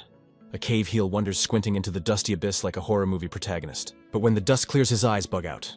He didn't just find a hole. He found a massive man-made dungeon buried deep in the island's gut. What the heck is this, a secret boss room? Digging through the debris, he spots loot that definitely doesn't belong on a deserted island. His gaze locks onto a weird egg thing chilling on a pedestal. Did some ancient civilization have a catastrophic rage quit here ages ago? Time to play detective. Heel triggers his ability to hoard the mysterious items littered around the room like a vacuum cleaner. First drop is a heartstone. The system says it's the CPU for an artificial organism. Basically a DIY doll kit. A doll, Heel thinks. So I can basically 3D print a new bestie. He tosses that idea into the maybe later pile and steps up to the pedestal. Now what's up with this golden rock? The system tags it as a change stone. Apparently it's an upgrade item that lets monsters evolve. Heel's brain buffers for a second. Evolution. He taps for the extended lore description. It swaps a monster's species while keeping their memories and XP, but gives them a brand new skin. The body-snatching vibe kinda creeps him out. New body sounds sus. But then a light bulb explodes in his head. Wait, could this be the cheat code? Later that night, Heel calls a squad meeting. He drops the loot on the table. This magic rock makes monsters hit their next evolution stage. The crew looks absolutely shook. Evolution. Heel turns to the Goblin Elder. You got any intel on this, Varys? Varys inspects the item like a pawnshop owner. Fam, every goblin knows this legend. It's in all our history books. Then he hits Heel with a pop quiz. Boss, you know any species that look like cousins to us goblins? Heel scratches his head. You mean like hobgoblins and leaf goblins? Varys nods like a proud teacher. Bingo. They started as basic goblins. The ones hungry for gains became hobgoblins, and the cottagecore ones became leaf goblins. And it was all thanks to this sparkly rock. Heel is stunned. That's some serious lore drop right there. So that's how the evolution mechanic works. He turns to their swole general. Wait, aren't you a hobgoblin? The general waves his hands like he's under arrest. No way, boss. I'm all natural. I spawned with this body, 0 cheat items used. Varys stares at the stone, mesmerizing. I thought this was just a myth, but it's the real deal. Heel holds it up, rereading the stats. According to the Cave King system, this thing gives you a new body and get this resets your battery. That phrase, renews lifespan, hits the room like a shockwave. Heel looks at his homies. So who wants to re-roll their character? The general flexes his biceps. I'm curious, but nah, I'm too attached to these guns. My aesthetic is too peaked to change now. Suddenly Rihanna pipes up, voice trembling. I want to be useful to Mr. Heel. I want to cast spells and carry my weight. She bows her head, face turning tomato red. But I shouldn't use such legendary loot. Varys strokes his chin like a philosopher. Actually, that's a 200 IQ play. Goblins have 0 magic stats, but if you evolve, Heel drops to one knee looking like a total prince. Yeah, having a mage on the team would be OP, but real talk, he looks her dead in the eye, 100% serious. I just want you to survive. I want you to have infinite continues. Rihanna gets hit right in the feels. She hides her face overwhelmed before looking up with eyes burning with determination. Mr. Heel, let's do it. Let me evolve. A warm, wholesome smile breaks across Heel's face as he hands over the item. Bet. Let's make it happen. Rihanna grabs the change stone, clutching it like it's her lifeline. One thought loops in her brain. I just want to vibe with Mr. Heel forever. Boom.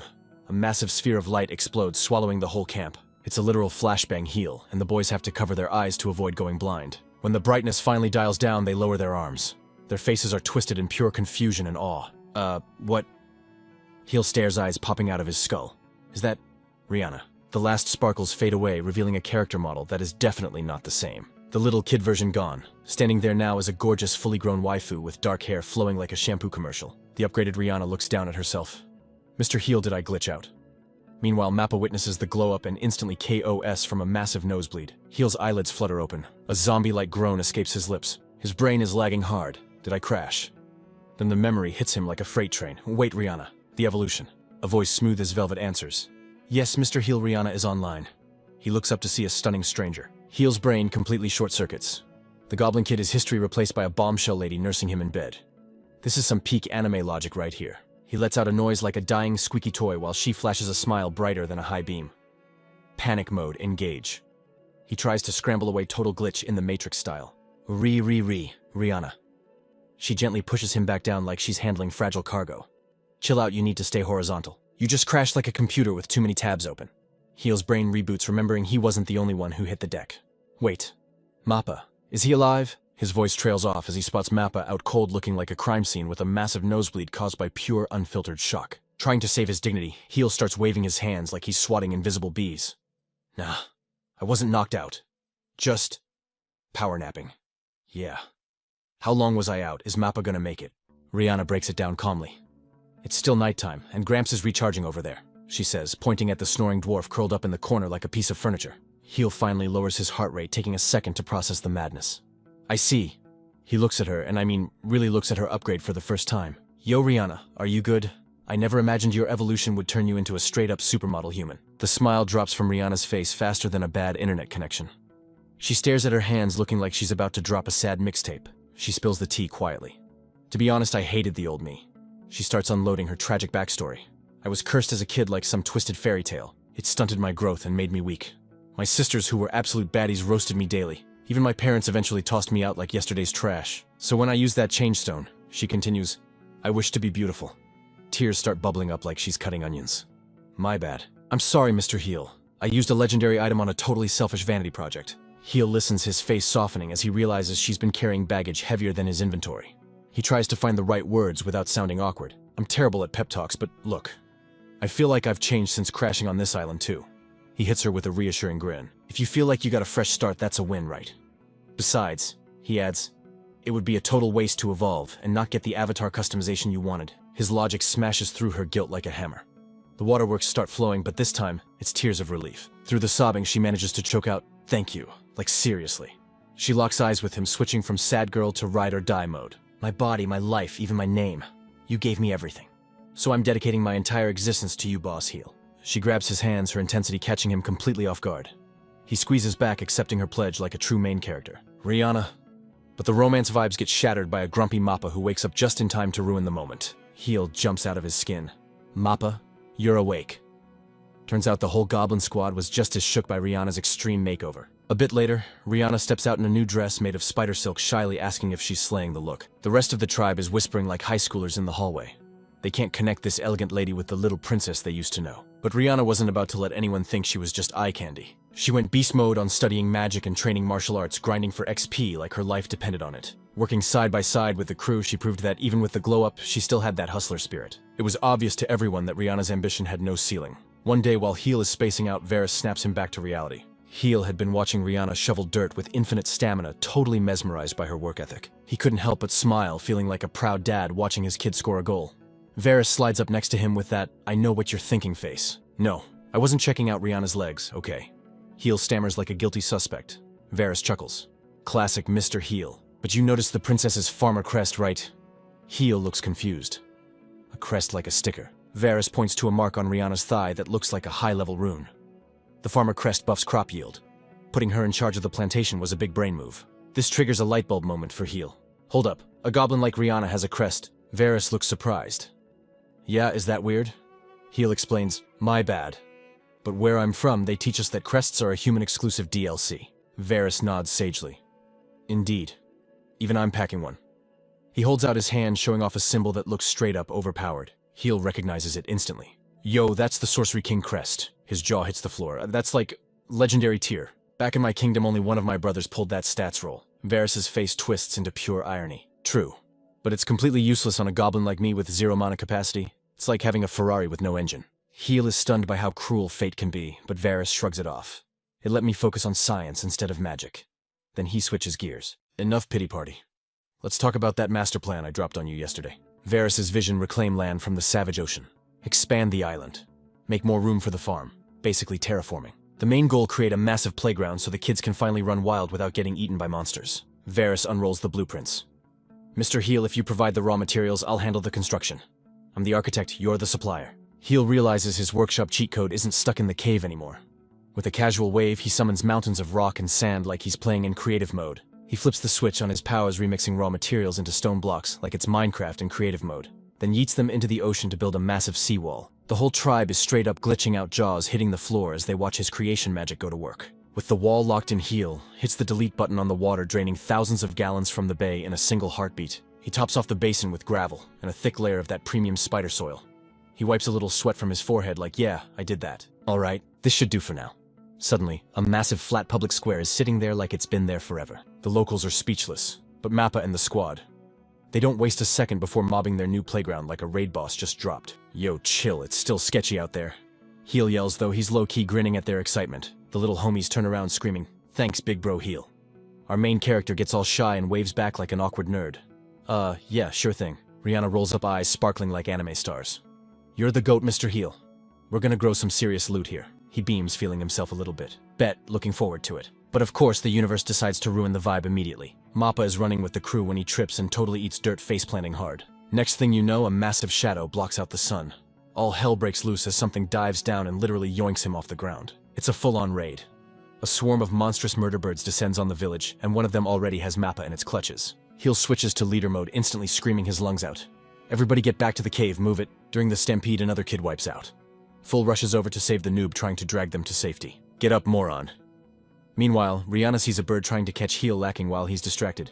"Mr. Heel, look out." At the same exact time, another feathered freak dive bombs Full and the kid she is protecting. Full braces for impact like a human shield. Then splat. The monster gets decapitated mid-air, its head spinning past them like a gruesome frisbee. The camera zooms in on a hand gripping a battle axe handle tight enough to crush Cole. Heel's jaw is on the floor. The axe does a boomerang trick and flies right back to its owner like Thor's hammer. Standing there like an absolute unit is Elvin, rocking 2 wicked axes and looking ready to kill. "Dad," Full screams. But Elvin isn't here for hugs. "Scram, kid." His face says he means business, no cap. Elvin goes full berserker mode. He is a walking blender, turning the bird flock into nuggets with terrifying ease. Heel is shook. What a beast. That is the power of a Belden general. Heel locks back in. "Nice hacks, Elvin. I'm joining the party." Suddenly, a voice cuts through the noise. "Shield." Heel jumps as a blue barrier pops up just in time, blocking a cheap shot from a sneaky bird. It was Rihanna who cast the spell. Even the guys do a double take at her sudden power-up. Rihanna stands tall, looking like she just leveled up. "I'm not useless. Go do your thing." Heel nods, impressed. "You rock, Rihanna." The squad goes back to back. Elvin barks orders. "We don't know which bird ate Mappa. Headshots only." Heel agrees. "Bet." Elvin takes point. "I'll handle the backline. You two hold the base." An elder yells that everyone is inside. "Hurry up, get in here." But Heel has a better play. He pulls out a heartstone. "Nah, I got the perfect bouncer for this club. He slaps his hand on a pile of rocks. System pinged all production material. Rock times 300. The ground shakes as a massive golem rises up. Heel points a finger. Golem, guard the door. The rock monster jumps into the mosh pit, pancaking birds left and right. Suddenly, Heel spots a bird looking kinda sick. It starts heaving and gross. It barfs up a slime-covered Mappa right out of the sky. Clutch play. A friendly slime dashes in and catches Mappa like a beanbag chair. Heel laughs, relieved. Okay, friendly fire is off, we are clear. Heel turns to Elvin with a plan. Yo, old man, can you group 'em up? Elvin smirks. Watch this. He yeets an axe with a rope trailing behind it. The rope snakes through the air, tangling a huge chunk of the killer birds together in one pro move. They are trapped in a messy ball of feathers and screeching. Elvin flexes, pulling the line tight. That is spider silk dumb birds. You aren't breaking that. Heel sees the opening. Perfect setup. Everybody duck! He screams to his homies. Rihanna and Elvin hit the deck. Heel raises his hands to the sky. A massive rune lights up overhead as he drops his ultimate spell. Blizzard, a tsunami of ice blasts forward. The cold hits the trapped birds, turning the whole flock into instant popsicles. Game over. The leftover poultry squad screech in pure terror at that god-tier power flex. Their morale completely cooked. The rest of the feather brains dip faster than my grades during finals week. Heel watches them vanish, exhaling a sigh heavy enough to crack the floor. Finally, the trash takes itself out. That's a dub, folks. The villagers flood out of the cave, losing their absolute minds for the MVPs who saved their bacon. Elvin, looking like a battle-worn tank with 0 HP left, flashes a thumbs up. GG, boss. But Rihanna rushes over looking like she's about to have a panic attack. Mr. Heel, are you wrecked? She tries to reach him, but the adrenaline crash hits harder than a Monday morning, and her legs turn to jelly. She wipes out, and Heel dives in for the catch. Trembling like a leaf in a hurricane, she spills the tea. My bad. I was actually terrified the whole time. She grips his sleeve like it's the last life raft on the Titanic, peering up with those puppy eyes. But I felt safe with you. Heel's heart does a little backflip at that honest vibe. Rihanna. Then he shatters the drama with a goofy grin, pointing at his own knees rattling like maracas. Yo, don't look now, but it's my first time throwing hands with a monster too. From the sidelines, the elder watches with a smile warmer than fresh pizza. Glad to see the squad is still in one piece. Heel and Rihanna crack up the shared trauma, bonding them faster than superglue. One look between them and you just know that's a core